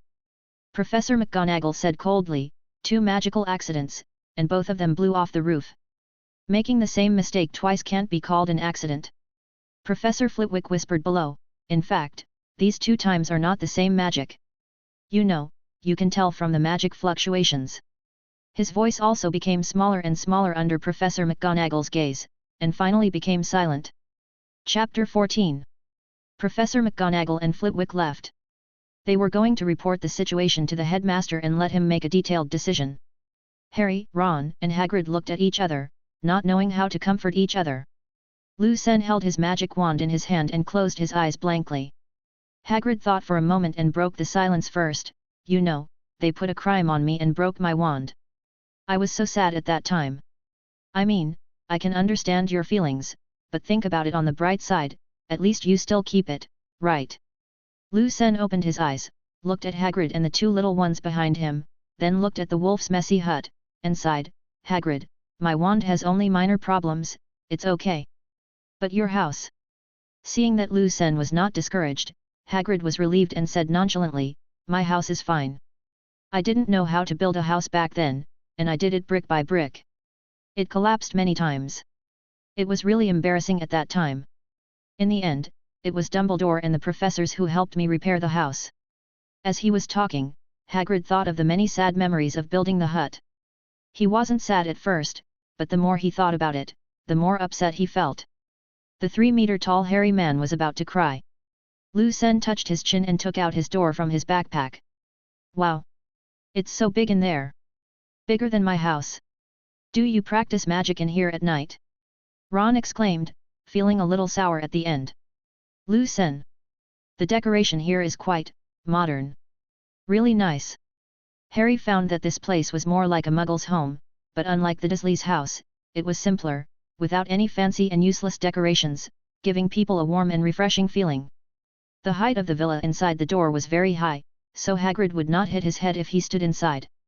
In the living room, several people brought in the pheasants, rabbits, hams that were roasted by the aftermath of the magic, and food found in the ruins. Lu Sen found the cumin, sesame, and chili powder and sprinkled it with the seasoning to make it even more fragrant. The refrigerator in the cottage was powered by runes, so they had iced cola, Arctic Ocean, and Gian Libeo. But Hagrid was not used to drinking, so he found some wine from the ruins and drank it himself. How to relieve worries? Only eating and drinking. A few people ate barbecue, sang songs, and continued to talk about the first week of courses. Harry said, I didn't expect that Snape's potions class isn't as bad as everyone says. I feel like he takes good care of me. Hagrid took a sip of his wine and said, of course, because, He didn't dare to look Harry in the eye and turned his head to look elsewhere. But Harry followed his gaze relentlessly, leaving Hagrid no way to avoid it. Okay. Maybe it's because you have a talent for potions? Yes. You have your mother's talent. Hagrid said suddenly with an idea. But this sentence made Harry and Ron's eyes widen, and they said excitedly, Lucen, did you hear that? Your prophecy. It's the last sentence in your prophecy. Lucen, who was watching the fun, didn't expect that the fire would suddenly burn him. He put down the rabbit leg in his hand and said, Hey? Is it such a coincidence? I just wrote it casually. Hagrid was confused. What prophecy? Whose prophecy? Ron immediately became alert. As a witness, he knew the whole process best. After he finished describing in vivid detail what happened in the potions class, Hagrid immediately looked at Lucen again. You can also predict? Hagrid asked in surprise. Lucen was embarrassed and made up a story. I know a little bit about the Eastern art of looking at chi, which sometimes works and sometimes doesn't. Ron said with an exaggerated expression, but what you said that day was all right. Super accurate. Ah, what a pity that your predictions require inspiration, right? Hagrid also became interested. Do you have any inspiration now? Can you give me a prophecy? Lucen tilted his head and thought about it. What Hagrid said, can you say something? Ahem. Hagrid, I'm going to ask you a question, but you don't have to answer it. Several people sat upright, wanting to hear what predictions Lucen would make. Hagrid was particularly serious. He moved closer to the table, as if he felt that he could predict more accurately if he was closer. Go ahead. Lucen pretended to be profound and asked, Rubo Hagrid, what do you want most? Hagrid blinked, and then he looked up in thought, his expression changing, sometimes in surprise, sometimes in yearning. After a while, he had determined the answer. He wanted to raise a dragon. Just as he was about to speak, he remembered that he couldn't say it, so he quickly covered his mouth with his big hand. Do you have an answer? Lucen asked. Seeing Hagrid nod, Lucen thought for a moment, picked up a few bones he had gnawed, shook them in his palm a few times, and threw them casually on the table. The three of them kept their eyes focused on Lucen's hand. After the bone fell on the table, the three of them leaned over to observe it carefully. This made Lucen feel that it was quite interesting to pretend to be a charlatan. He fiddled with the bones a few times, pinched his fingers, and chanted, The King of Heaven covers the Tiger of Earth, and the pagoda suppresses the river monster. If you want to see farther, you must climb to a higher level. These sentences were spoken in Chinese, and the people felt even more awe-inspiring. Lucen wiped the non-existent sweat from his forehead and said to Hagrid, who was looking forward to it, Congratulations, Hagrid. What you want most will soon come to you automatically. But remember, there is no such thing as a free lunch in the world. If you get what you dream of easily, you must listen to the advice of your friends. Hagrid seemed to understand, stroked his beard, and felt that Lucen's prediction was not very reliable. Ron and Harry came over excitedly, both wanting a prediction. Lucen said, I have run out of inspiration, I will definitely talk about it next time, and then changed the topic. After a while, a piece of paper stuck under the roast chicken caught Harry's attention. It was a note Hagrid cut out from the Daily Prophet and brought in by several people when they packed the food. Gringotts has refused to reveal what was inside the vault that was broken into, and has stated that the contents were removed early on July 7 St. Harry muttered to himself what he had read in the newspaper, remembering that he and Hagrid had been to Gringotts that day and had taken gold galleons from Harry's parents' vault and a small cloth bag from number 731.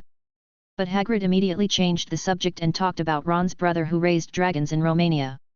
Harry frowned at the abrupt change of subject. He felt like something was wrong. After eating and drinking, Lucen got back to the point, just listen to me, Hagrid.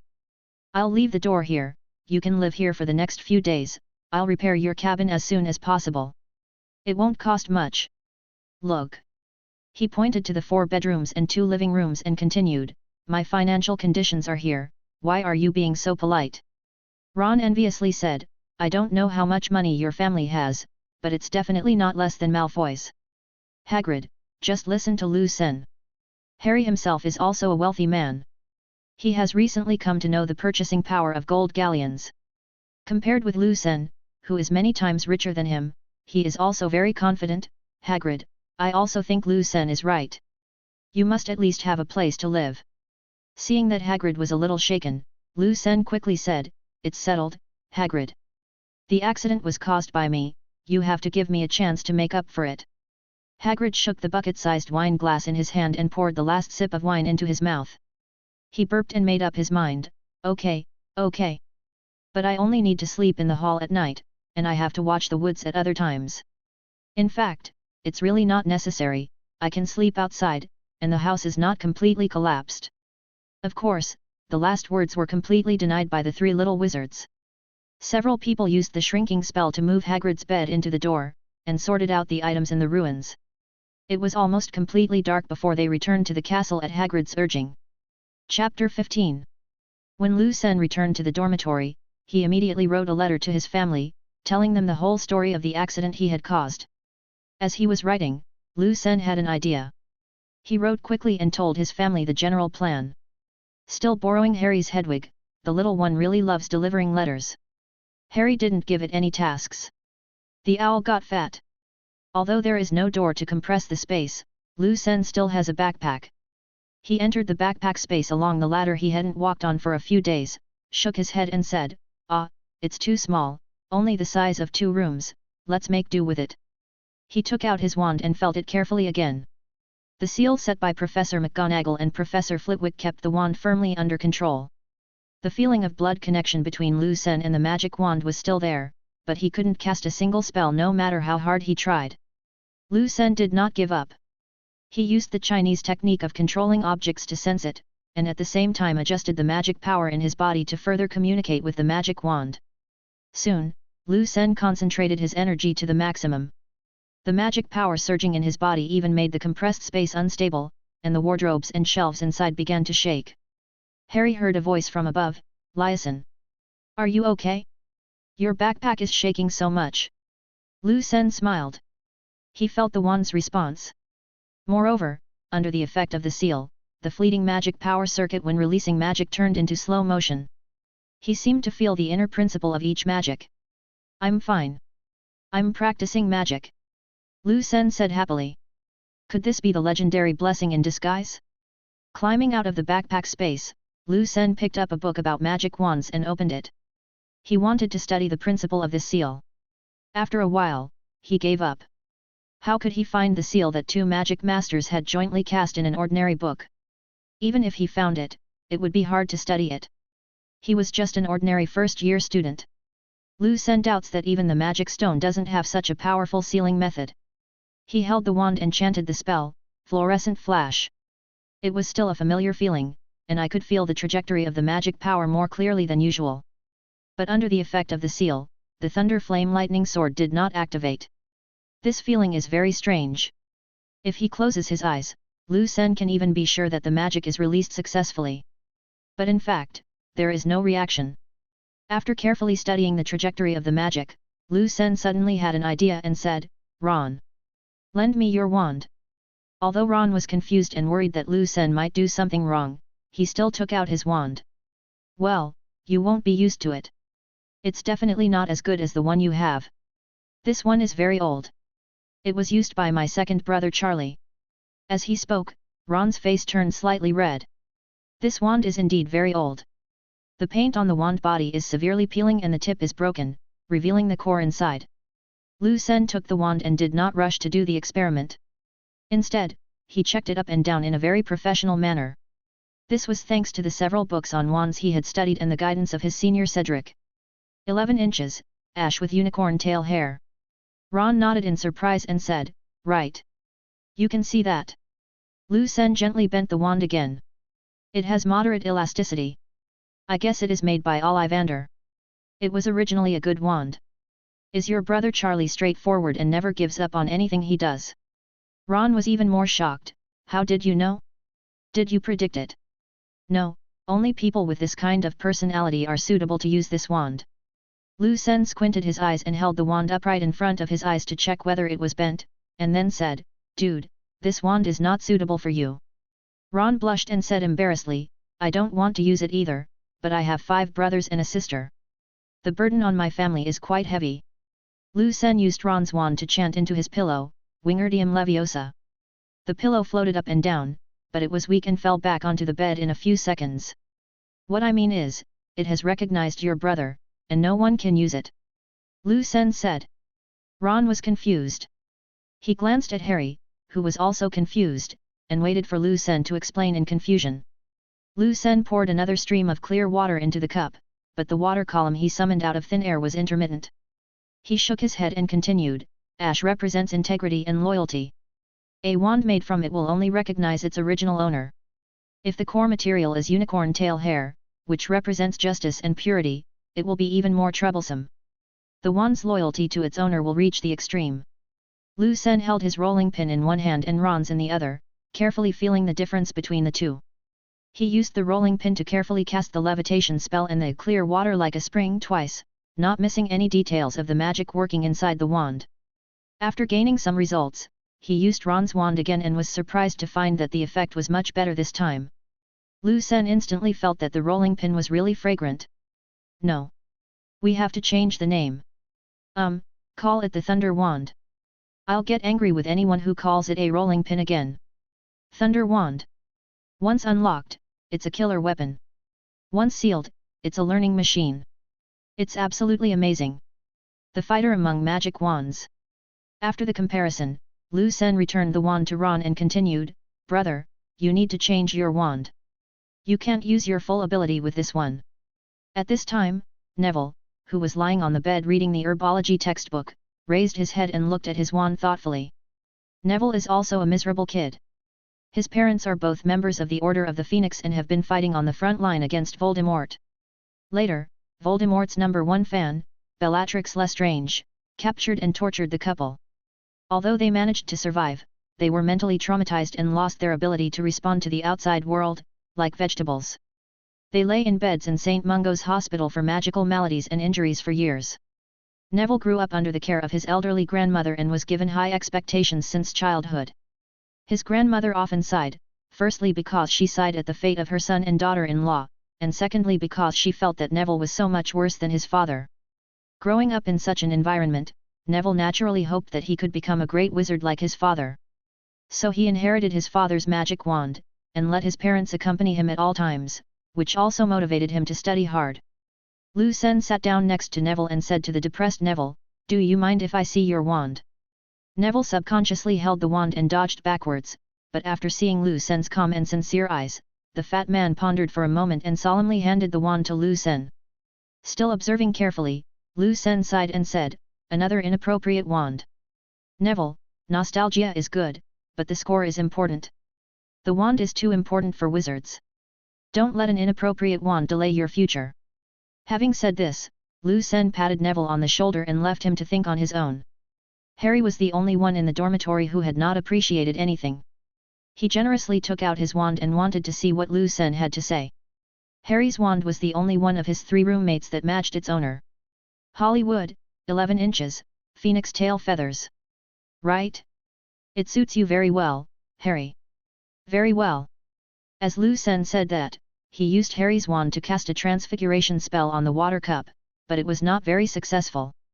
"I originally wanted to turn the straight tube water cup into a high-heeled glass, but what appeared in front of me was a cup with a thin waist, which was far from the desired effect." "My question?" Lu Sen shook his head. The mismatched wands were difficult to use, and magic that one was not proficient in would be more likely to go astray. After changing to his own thunder wand, Lu Sen cast the transfiguration spell at the cup again. Under the puzzled gaze of his roommates, Lu Sen cast it many times in a row, and finally, under the effect of the seal, he had a deeper understanding of the operating structure of the transfiguration spell. Using Harry's wand to cast a spell again, he finally succeeded in changing the cup into the desired shape. He shook Harry's wand and felt that his heavy wand was more secure. How much he disliked it in the past, how much he cherished it now. He took out his own magic wand and played with it. The shaft was made of thunder-struck peachwood and the core was made of lightning. Low-key and luxurious, calm and majestic. The more he looked at it, the more he liked it. Not only can it roll noodles, but it can also chop enemies. It can also speed up the learning of magic. Suddenly, Lu Sen thought of a question. "What do you think, what effect would I get if I cast the illumination spell with Harry's wand?" Harry, Ron, and Neville looked at each other, their curiosity aroused. "Ron, I don't think that's possible. Our wands don't have thunder cores, and for you..." Before he could finish, Lu Sen whispered, "Fluorescent. Shining." Suddenly, a solid beam of light different from that of a flashlight illuminated the faces of several people. Oh my god! It really works! How is this possible? Amazing! Wait! After the friends were shocked for a second, the lightsaber mode released from Lu Sen's hand began to flash, and it kept shrinking from 1 meter, until only 10 centimeters remained. Lu Sen was speechless and said, "The sword turned into a dagger? Dare you make it smaller?" As soon as the words fell, the small flame dagger flickered a few times, and then like a lighter that had run out of gas, it went out, went out, went out. Chapter 16. On Saturday morning, Lu Sen received a letter from home, saying that his business development had encountered some difficulties. He tapped his fingers on the table while thinking about solutions. Suddenly he thought of something and asked knowingly, "Ron, your father works for the Ministry of Magic, right?" Ron and Harry were scratching their heads while doing their homework.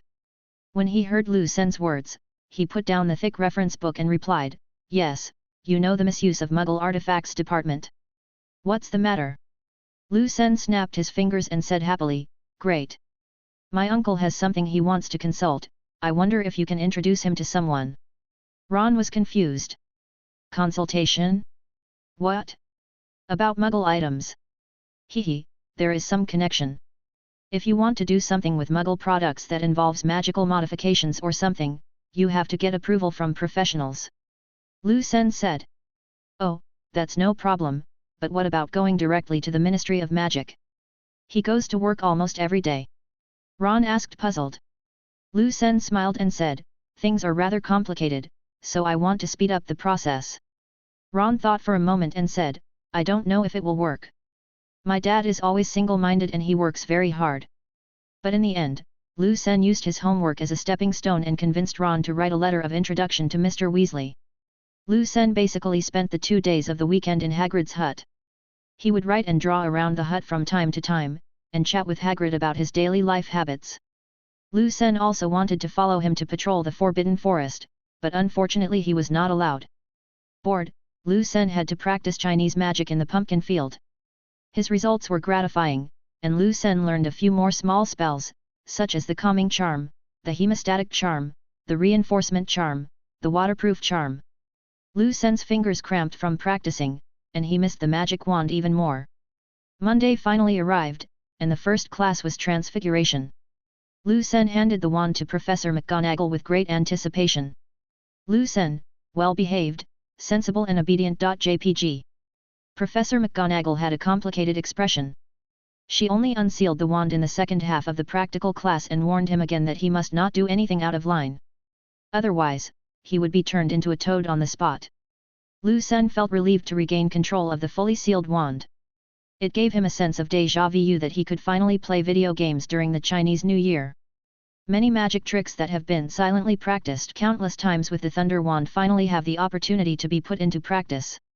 As a result, the overly excited Lu Sen completely stole the limelight from Miss Know-It-All and completed the transformation magic operation assigned by Professor McGonagall in excess.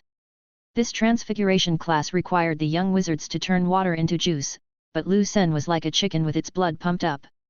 He performed magic one after another on his glass of water like a string of cannonballs. I saw his water turned into watermelon juice, then orange juice, then mango juice, red, orange, yellow, green, blue, indigo and purple, all colors were played with.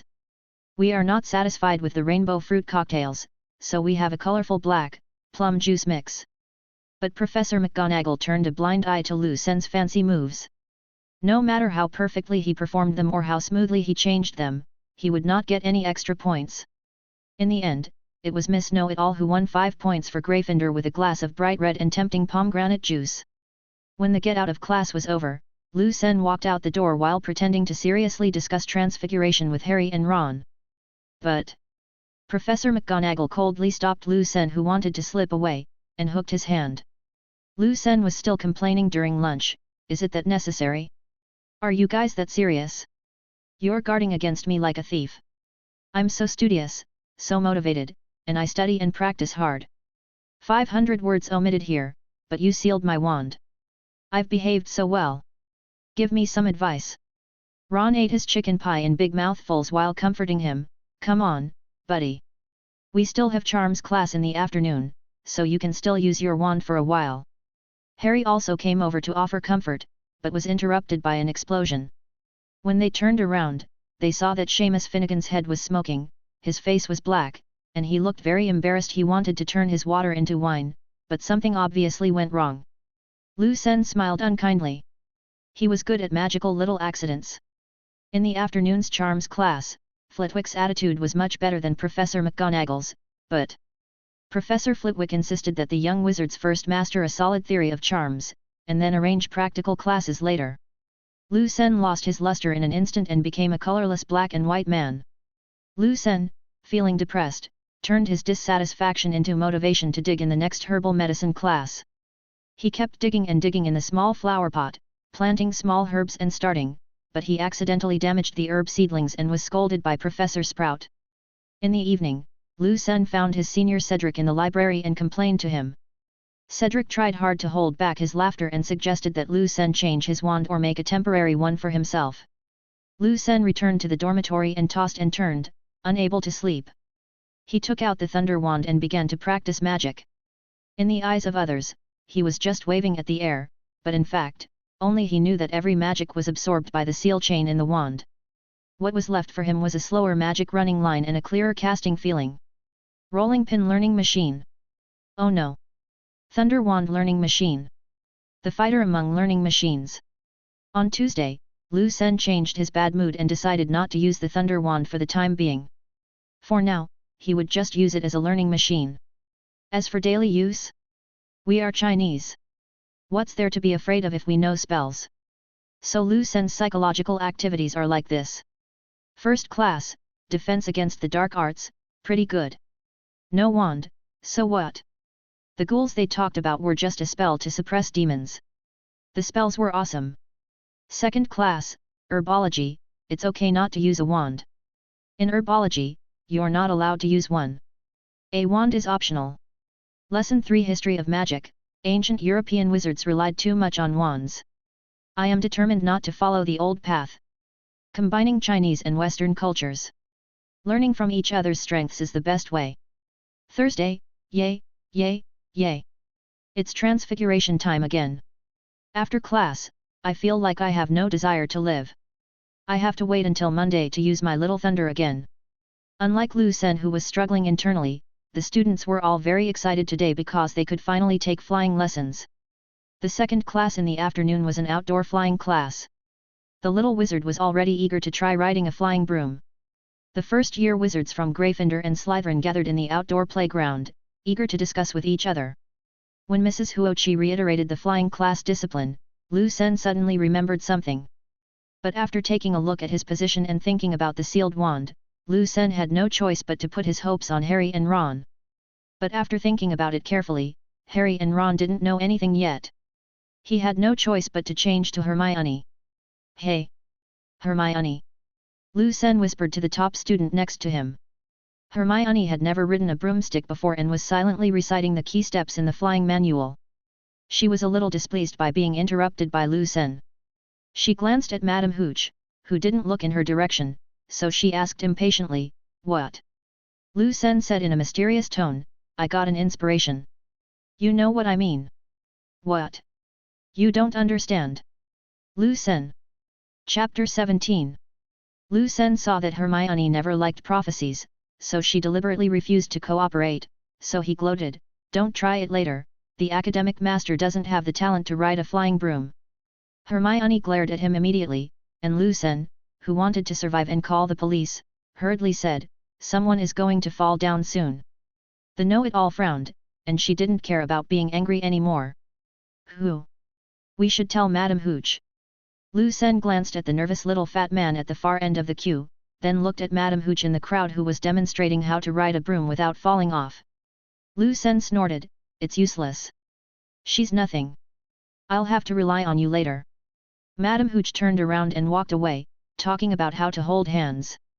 When she finally moved away again, Hermione hurriedly asked, "What should I do?" Lu Sen said calmly, "Listen to my command and cast the levitation spell when the time comes." He glanced at Harry across from him again and said with a smile, "Dude. Congratulations in advance." Harry and Ron looked at each other, somewhat expectant but not understanding what he had predicted. Although Hermione was unsure how accurate Lu Sen's prediction was, she still looked around nervously. Mrs. Huoqi has finished explaining the precautions, and the next step is the actual practice. Step 1. Summon a broomstick to float in your hand. People like Harry and Malfoy who have excellent flying talents can summon it successfully very easily. When it came to the two top students, they shouted several times before the broom finally came into their hands. Lu Sen was mentally prepared for such a strong contrast, but Hermione was immediately shocked. The two people's talents in this area seemed to be divided into wisdom. When all the students were ready to ride, Madame Hooch began the countdown. But just as she counted to 2, Neville in the queue flew away because of nervousness. He took off wobbly, flying higher and faster. Madame Hooch could only shout but did nothing. Seeing Neville tumbling up and down in the air, almost everyone's heart was in their throat. Only Malfoy and his gang, who were gloating over his misfortune, didn't care at all and took the opportunity to laugh wantonly. Lu Sen was not sure where Neville would fall, so he suddenly had an idea and quickly drew talismans on his hands. After a few breaths, he clapped his hands and 2 talismans fell on Hermione. Hermione's face was full of question marks, but the next moment she felt her body lighten, and then her legs were filled with strength. Lu Sen did not explain, his eyes fixed on Neville in the sky. At this time, the fat boy had fallen off the out-of-control flying broom and was hanging on the spikes of the statue. If it was slightly off by 10 centimeters, Neville might have become a skewer. Now! Come on Hermione! It's decided to be you! Lu Sen shouted. The situation was critical. Hermione ignored Lu Sen's strange tone and ran towards Neville. The students were shocked to see a beautiful figure flash by, and in the blink of an eye, the other person was already more than 10 meters away. Light Body Talisman and Speed Talisman and Female Academic Master Low-End Wonder Woman? The sense of déjà vu was fleeting, and Hermione had already taken out her wand when she reached the bottom of the statue. She skillfully fired a Wingardium Leviosa. Unfortunately, he missed Neville who was slipping. As the tear in his robe grew bigger and bigger, Neville screamed and fell off the statue. Ah ah ah ah ah ah! Hermione took a step forward, aimed again, and cast another levitation spell when Neville was halfway down. Finally, the little fat man floated in the air at the critical moment. But before everyone could breathe a sigh of relief, they discovered that the levitation spell was actually acting on Neville's sweater. His buttons were popping like popcorn, and he was about to fall from more than 5 meters in the air for the second time. Seeing that the situation was not good, Lu Sen added 2 runes to himself and hurried to Hermione's side. He pushed Hermione who was right below him away, and the next second. Bang! Neville slapped the ground. Hey? Why doesn't it hurt? Neville asked in surprise. Get up quickly. I'm going to be crushed to death by you, said someone who was pressed underneath weakly. Neville was filled with gratitude. After thanking Hermione, he and Lu Sen supported each other and went to the infirmary. Mrs. Huoqi, who could only speak with her mouth the whole time, simply gave instructions and left with the 2 of them, completely unaware of what would happen next. After pulling Hermione away, Lu Sen subconsciously tried to catch Neville, but he was beaten so hard that he even broke 2 ribs. Arriving at the infirmary, Lu Sen cast a healing charm on himself, which worked, but it was nothing compared to Pomfrey's healing magic. It only took him a second to fix Lu Sen's bones. Lu Sen took this opportunity to ask some questions about medical magic. Madame Pomfrey was very happy about this, as there were not many young wizards who were interested in medical care. They used a ready-made guinea pig, Neville, for on-site teaching, and Lu Sen felt that he benefited a lot. When the 2 left the school hospital, they barely made it to dinner time. There were only fruits and desserts left on the table, and their friends were no longer among the few people still eating. Both of them were starving. Neville was afraid that the remaining food would disappear as well, so he stuffed strawberry pudding into his mouth desperately. Why don't you eat? You'll be gone in a moment, Neville said incoherently with food in his mouth.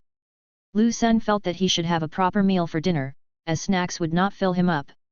Under Neville's puzzled gaze, he took out a pen and paper and wrote quickly, I'm hungry, give me a grilled steak, a chicken pie, and a glass of orange juice.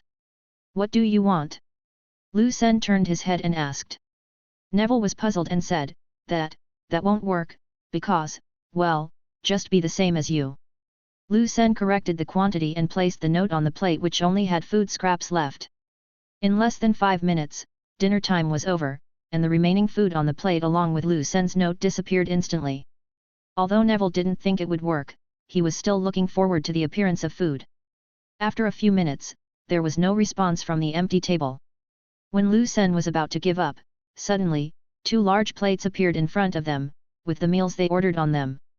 In the empty auditorium, the two happily had a hearty meal. When he was about to leave after eating, Lu Sen suddenly had an idea and took out a pen and paper and wrote, "It's delicious, Lu Sen." Putting the note on the plate, Lu Sen turned and left with Neville, who looked puzzled. Instead of explaining the house elf's hard work down there, he glanced at his watch and made plans to head over to Hagrid. "Neville, I'm going to go to Hagrid's hut. You haven't been there yet? Come with me." Neville thought about it and agreed. His grandmother said that she hoped he would integrate into the group and play with his friends more. The two of them ate some more rock pie chips in Hagrid's hut. Of course, Lu Sen stood outside the hut and sliced them with Neville's wand. At around 8 o'clock, Lu Sen received an owl letter telling him that everything was ready, except for the nods from a few key people, including the headmaster of Hogwarts, Albus Dumbledore. Lu Sen saw that there was still time and decided to go find Dumbledore now. Although Lao Deng can read minds, is treacherous, and arrange people, Lu Sen thought, I can draw the concentration talisman now. Now I should be able to resist the other party's investigation. What am I afraid of? Right? Chapter 18. After returning to the castle, Lu Sen first sent Neville, who couldn't find the way, back to the corridor on the 8th floor leading to the Gryffindor lounge, and then turned and went to the headmaster's office. Lemon tea? Mint candy? Pile of cockroaches. Lu Sen muttered the names of no less than 50 kinds of snacks and desserts to the ugly guardian beast, but he didn't get any of them right. Just as he was about to continue racking his brains to think of the command, a voice appeared behind him. "Are you looking for me, kid?" Lu Sen turned around and saw that the person coming was the most outstanding headmaster in the history of Hogwarts, Albus Dumbledore. "What a coincidence, Professor Dumbledore. I was looking for you. But when I got here I remembered that I didn't know the password at all." "The password changed that day," Lu Sen said in a relaxed tone. Dumbledore smiled and whispered, "Sizzle honey candy." The ugly gatekeeper beast responded, jumped to the side, and revealed a spiral staircase behind it. "Please come in, Mr. Lu Sen," Dumbledore said enthusiastically. "Please go first." Lu Sen replied obediently. Dumbledore didn't insist and walked in first. Lu Sen followed closely behind, but when the other person turned his back to him, he took out the prepared concentration talisman from his pocket, gently patted it on the back of his neck, and covered it with his collar. After getting ready, he followed Dumbledore with confidence and took the spiral staircase into the headmaster's office. Dumbledore was like an old grandfather next door. He kindly poured a cup of hot cocoa for Lu Sen and handed him a plate of small desserts. Of course, he did all this by waving his hands and using magic. If Lu Sen hadn't known that Lao Deng was very good at scheming people, he might have expressed his gratitude with tears. "Then, Mr. Lu Sen, you came to me not to care for the elderly and widowed people, right?" the principal joked. "You're joking. Actually, I have something to discuss with you." Lu Sen took a sip of hot cocoa and found it quite delicious. He continued, "Professor, I'm sure you already know about Hagrid's hut. I didn't damage it on purpose, but I have the materials and supplies ready for reconstruction at home. But there are a few minor issues." Dumbledore opened his favorite pile of cockroaches and chewed one, nodding as he signaled Lu Sen to continue. "First of all, his cabin had some structural defects when it was built, so there is no need to renovate it. I plan to tear it down and rebuild it. Here are my design drawings, please take a look." Lu Sen took out the drawings sent from home from his pocket and handed them to Dumbledore. The old principal stroked his half-moon glasses and took the drawing. "You? Are you sure you didn't take the wrong drawing?" the principal said in disbelief. "Since we are rebuilding, we must strive for perfection. I think this design barely fits the noble and elegant temperament of our Hogwarts. After all, the ranger's hut is also part of the school," Lu Sen explained. Although the principal had seen a lot of storms, he still took off his glasses, put the drawings on the table, tapped them a few times and fell into deep thought. "Please rest assured, I will take care of all the materials and expenses required. Neither Hagrid himself nor the school will have to spend a penny," Lu Sen added. "But kid, what you destroyed is just a small stone house. But isn't the new one you are going to build too expensive? The old principal thought about it. Even though he had no concept of money, he still wanted to confirm whether he was right. No, no, no. This is what I should do. It happens that my family has just established a new construction company. It is my honor to do something insignificant for my alma mater. Lu Sen Feiner said. While the principal was lost in thought, Lu Sen continued, so, I came here today to ask you for instructions. If you can issue a permit to start construction, then we can start construction as soon as this weekend. Dumbledore crossed his hands and looked at the blueprint intently, his two slender thumbs overlapping and circling each other. After thinking for a while, he looked up and said, I'm afraid I have to get the approval of the school board. This is a new building after all. I don't know what to say about these old antiques. Lu Sen said confidently, I wonder how many gold galleons it will take to join the school board? We are willing to pay the membership fee. Dumbledore was a little shocked, but he had to say, I'm afraid that joining the school board is not something that can be solved with gold galleons. It also requires sufficient status. I'm sorry. But I will discuss the building matters with them. I believe the school board will give an old man like me a little face. Lu Sen certainly understood that the school board was composed of well-known figures in the magic world, and at least you had to be from an ancient pure-blood family. But he was just expressing his attitude, and there was no rush. There is one more thing I need your help with. Hogwarts is in a special location after all. It would be very troublesome to transport supplies using conventional means. So I was wondering if I could apply to use the Hogwarts Express. The principal sat up straighter. Wow! I must say, you've got quite a few surprises for me. Mr. Lu Sen. This is no small matter. But it shouldn't be difficult for you. As the greatest wizard of our time, the best wizard in Hogwarts. Lu Sen wanted to repeat a few more of Dumbledore's well-known titles, but was interrupted by the other party. Okay. I see. This is really an idea I've never thought of before. I can write a letter to Minister of Magic Fudge to apply, but I'm not sure if it will work. You are too modest. Everyone knows that Minister Fudge will consult you whenever he has a question. Your little request will definitely be responded to. Lu Sen said happily after getting the answer he wanted. At the same time, I thought to myself, Fudge listens to you now, but he will be different in 2 years when he grows stronger. He will turn a blind eye to Voldemort's return in the future, and will send Umbridge, that toad, to be the headmaster, making the school a mess. Fudge keeps making stupid moves, he is just a two-faced ostrich. Dumbledore paused, blinked, and said, Is there anything else I can do for you, old man? Lu Sen rubbed his hands in disgust. Although the construction company has magicians operating, rebuilding the ranger's hut also has some commemorative significance. Can we let a teacher who is free lend a hand when the time comes? He. It won't waste anyone's time. The new technology will be super fast. The principal agreed readily this time, sure, I'll tell the teachers. After all, we helped build the hut back then, so they probably won't refuse a hand. Lu Sen suddenly had a bright smile on his face. It was worth it to go to the principal this time. All the problems were solved, and he got some for free. No, he got some top-notch labor for free. Strike while the iron is hot, Lu Sen handed over his wand and said in a calm tone, also, the seal of my wand. No. That's great. Hey. No. Lu Sen didn't react and thought the principal also agreed, but he was happy for nothing.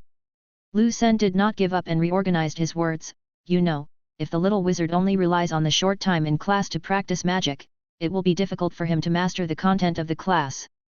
But, from what I understand, you learn quickly and are very active, Dumbledore said as he fiddled with Lu Sen's wand. But, without a wand, life would be very inconvenient. Right? How can a wizard be without a wand? Lu Sen. But you know Chinese magic. Basic problems can be solved with magic. But Lu Sen lowered his head in thought. He couldn't come up with a reason to fool the other party, but when he thought of the residual soul of Voldemort behind Professor Quirrell's head, and that he was now so close to the three little ones, he would inevitably face danger in the future. Lu Sen felt overwhelmed. Professor, can you open up some daily magic? Like illumination.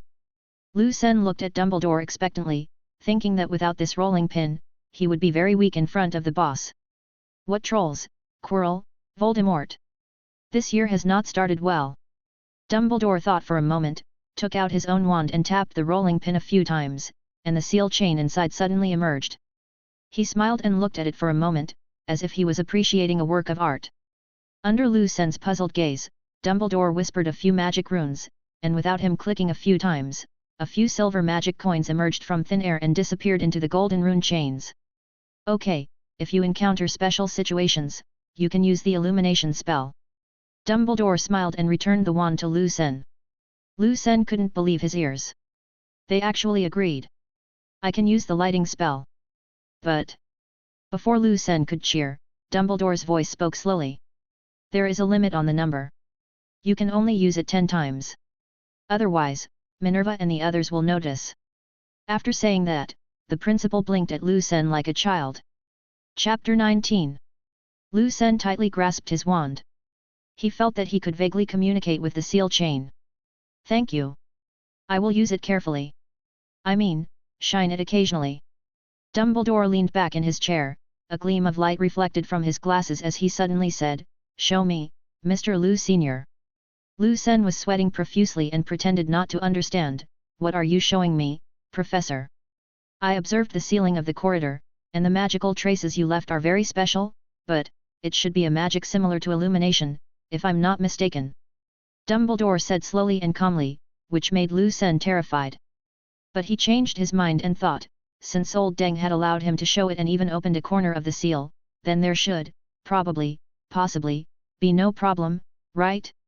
My impression is that although Dumbledore arranged Harry, Snape, himself, and Voldemort, it seems that he never fought against each other over a disagreement. Thinking of this, Lucen breathed a sigh of relief. He looked around quietly again to make sure that Dumbledore showed no signs of murdering him. Since you already know, I'll show you how ugly I am. Lucen didn't waste any words and whispered fluorescent. Shine. Suddenly, a blue-purple flame about 1 meter long was emitted from the tip of Lucen's magic wand. The intense heat of the sword body caused a density difference in the surrounding air, thus distorting the light. This gave the thunder flame lightning sword a hazy and dreamy feeling. Not to mention the purple gold arcs lingering on it, which added a third of majesty and oppression. Dumbledore's eyes became sharp and serious. Even though he was knowledgeable, he was still shocked by the scene before him. He slowly stretched out a hand, and the closer he got, the more surprised he was at the amazing energy emanating from it. As the principal's hand came too close, Lucen moved his lightsaber back slightly to avoid burning the other person. Dumbledore suddenly woke up and retracted his hand that felt the heat, but the reflection in his pupils still flashed with the flame, proving that his gaze had never moved. Seeing that the principal was in a daze, Lucen maintained the output of magic power and just held the thunder flame lightning sword quietly. Until the temperature in the room was as scorching as a hot summer day, and the former headmasters in the frame gradually dispersed from the whispering onlookers, and Lucen's magic output was almost unsustainable, Dumbledore let out a long sigh and came back to his senses from his meditation. Don't stop yet. Lucen was about to disperse the lightsaber in his hand when he heard Dumbledore say. As soon as he finished speaking, the principal came over from behind his desk and used magic to condense a small silver shield with a wave of his hand. The shield had mysterious ancient magic words and beautiful ancient patterns, shining brightly and reflecting the cold light like a substance. Chop it, let me see. Lucen glanced hesitantly at the principal's office, then at the thunder flame lightning sword in his hand. Professor, are you sure? Is it here? Dumbledore smiled confidently, raised his wand above his head, and turned it gently in a circle. Suddenly, a translucent barrier surrounded the open space where the two were like a bubble. Don't worry. It'll be okay. After receiving the assurance from the owner of the room, Lucen felt relieved, took a deep breath, adjusted his spirit, and then simply shouted, "Coming!" The lightning sword in his hand instantly struck the silver shield. Unlike the sound of metal clashing or hot knife cutting butter that Lucen had imagined, the lightsaber and shield collided with each other and made a hum sound. Then a wave of vibrations visible to the naked eye vibrated out, and Lucen felt his magic wand tremble a little, and the thunder flame lightning sword could not break through at all. As his magic power increased, the lightning sword became more violent, slowly transforming into the 40-meter sword mode. But Dumbledore's shield also became brighter, with the magic patterns on it flickering and changing, and he resisted it effortlessly. After a while, Dumbledore smiled and said, "That's it. Then there was a crisp sound, and the shield and lightsaber shattered together. The energy burst out was like two grenades exploding at close range. The swirling airflow made Lu Sen unable to open his eyes, and his cheeks felt stinging. But the next second, everything suddenly returned to calm. Lu Sen opened his eyes and saw Dumbledore holding his collar and gently putting him down.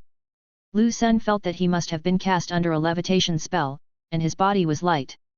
Looking back, I saw purple lightning and silver light still flashing in the bubble-like barrier, but as the barrier shrank, it became dimmer, and disappeared after a few breaths. Lu Sen looked at the principal in surprise, who was looking at him with a smile. It's a rare, very rare talent. I couldn't do this when I was as young as you. Lu Sen said embarrassedly, it's okay, I just changed the frequency of magic output, and then came up with this plasma-like structure in my mind to produce this effect. Dumbledore chuckled and pointed out the shortcomings of Lu Sen's spell casting.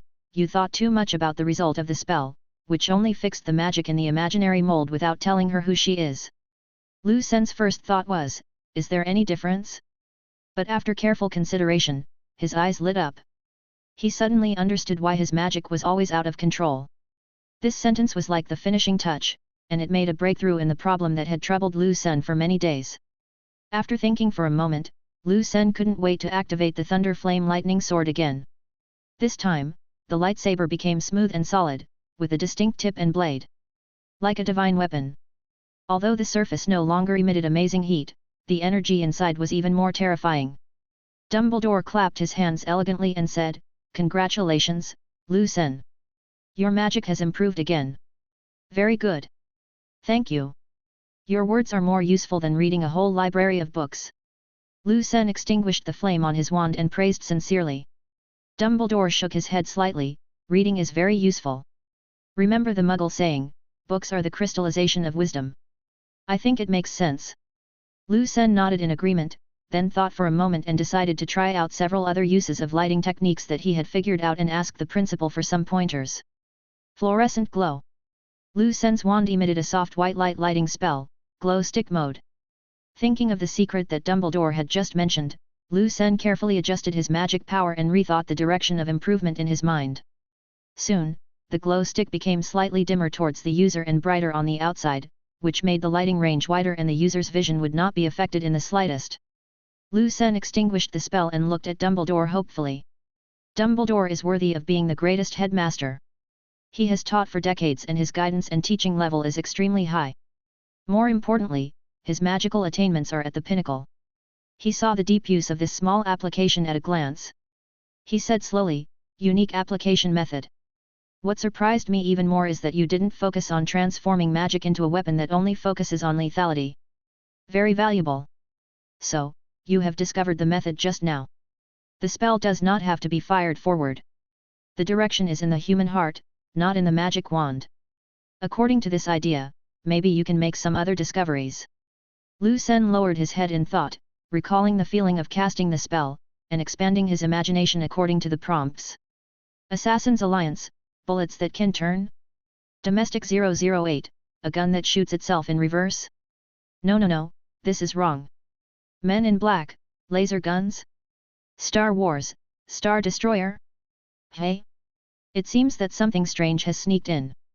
Alien Prometheus, a self-flying illumination probe ball? This is possible. The principal watched Lu Sen rubbing his hands with interest, and suddenly said calmly, 7. Lu Sen? There are 7 more to go. Lu Sen. Chapter 20. Lu Sen walked alone in the silent castle. It was already late when he left Dumbledore's office. There are still 7 times left. Lu Sen fiddled with the wand in his hand in frustration, but when he thought about Dumbledore's guidance, he still felt that he had gained a lot. Lu Sen was very crazy when he learned that performing spells in front of Dumbledore was also counted as within the 10 times. But the headmaster explained that if the seal was changed any further, it would be discovered by Professor McGonagall and Professor Flitwick, so this was the only way. However, Lu Sen, who had suffered a loss, certainly could not let it go. Not only did he beg Dumbledore for a long time and asked him questions about spells, he also practiced the illumination spell with Dumbledore's wand for a while. Lu Sen couldn't remember whether that wand was the Elder Wand among the 3 Hallows, but it felt, okay, similar to his Xiaolei, just with a different style. Just as Lu Sen was thinking about whether he should make a few makeshift wands to play with, he had arrived at the door of the common room. Pig nose. Lu Sen thought about the problem and said the command from a few steps away, but then he almost bumped into the picture frame. He stepped back a few steps and tried to repeat the command, but found that the fat lady was not there. Lu Sen looked around depressedly, but found a curled-up figure in the corner. He was even more surprised when he got closer. Neville. The person lying on the ground was the little fat boy Neville. When Neville opened his eyes, he saw his good roommate Lu Sen coming and he was immediately overjoyed. Great! I've been waiting for a long time and no one has passed by. Why don't you go in? Oh well, the fat lady is out for a stroll. Fat lady? She's here? But I forgot the password. Oh, my god! Where did she go? As the little fat man spoke, he also noticed the empty picture frame. Let's look for it. It's past bedtime, so who would pass by here? Neville hurried to catch up with Lu Sen. He said with some fear, at that time I saw the bloody baron floating over. There were other ghosts. They seemed to be looking for something. It was so scary. Fortunately you came. The two left the door and searched for the fat lady in one painting after another. After searching the entire floor and finding nothing, Neville began to yawn. Lu Sen took off his backpack and said, Neville, don't worry, I have the backpack with me. If it doesn't work, we can live in the backpack for a night. Neither of them planned to search on other floors, so they went into the backpack space to rest. Neville soon began to snore, but Lu Sen was not sleepy at all. He first wrote a reply letter to his family, and then sent it with Hedwig after returning to the dormitory. Next, he took out his notebook and wrote down what he had learned in the principal's office, while at the same time organizing his thoughts and researching other uses of the illumination spell. When Lu Sen yawned, he found that it was almost midnight. At this time, voices were heard outside. Lu Sen hurriedly climbed up the ladder and heard a few people arguing. You! Go back quickly! How am I going to get back? The fat lady isn't here. You shouldn't have come out. Now be it. Listen, you were the one who insisted on following us. This is none of your business. You two are so irresponsible. If you get caught, I don't know how many points the school will lose. Those are all earned bit by me. That's none of your business. What are you doing? Don't follow us. We are going to duel Malfoy. Naive. It's obvious that he lied to you. I have no choice but to follow you. Or else should I just wait here for Filch to catch me? It was Ron and Hermione's voices, and they were shouting very loudly. What are you arguing about? Lu Sen climbed out of the backpack and asked. Lu Sen. Why are you here? We can't find you anywhere. Are you and Neville discharged from the hospital? Harry asked in surprise. Ah, Madame Pomfrey healed us in less than a minute. After that, I took Neville to Hagrid's for a cup of tea, but when we came back, we couldn't get in. We couldn't find the fat lady. What are you doing? Lu Sen asked confusedly at the end. They're going to the trophy room. Malfoy lied to them and said they were going to duel there. It's hilarious. Can't you predict the future? See how many points they will lose. Hermione was like an angry goose. She was so mad at the two of them. Ron said excitedly, we have been looking for you. Lu Sen, if you were here, the coward Malfoy would not dare to duel with us. But it doesn't matter. Calculate it for us. Will he be beaten to a pulp by the two of us? Harry also said with anticipation, yes, give us a prophecy. After hearing the three people's explanation, Lu Sen understood the current situation. According to his memory of his previous life, the three little ones should mistakenly enter the room guarded by the three-headed dog.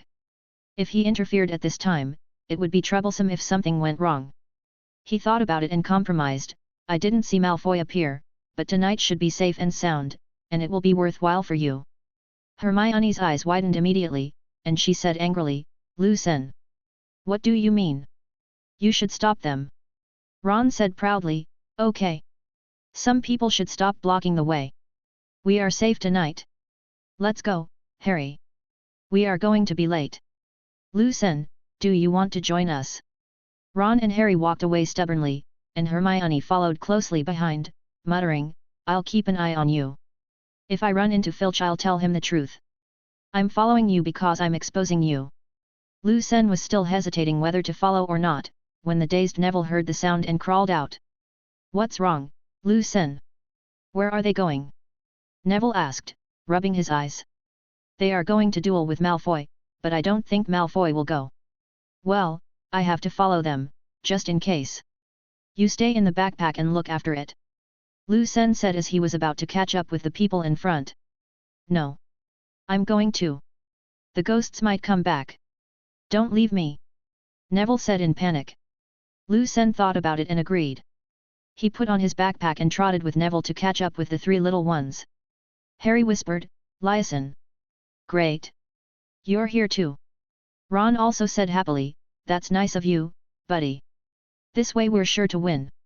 I bet Malfoy will be so scared that he'll drop his wand when he sees you." "Neville?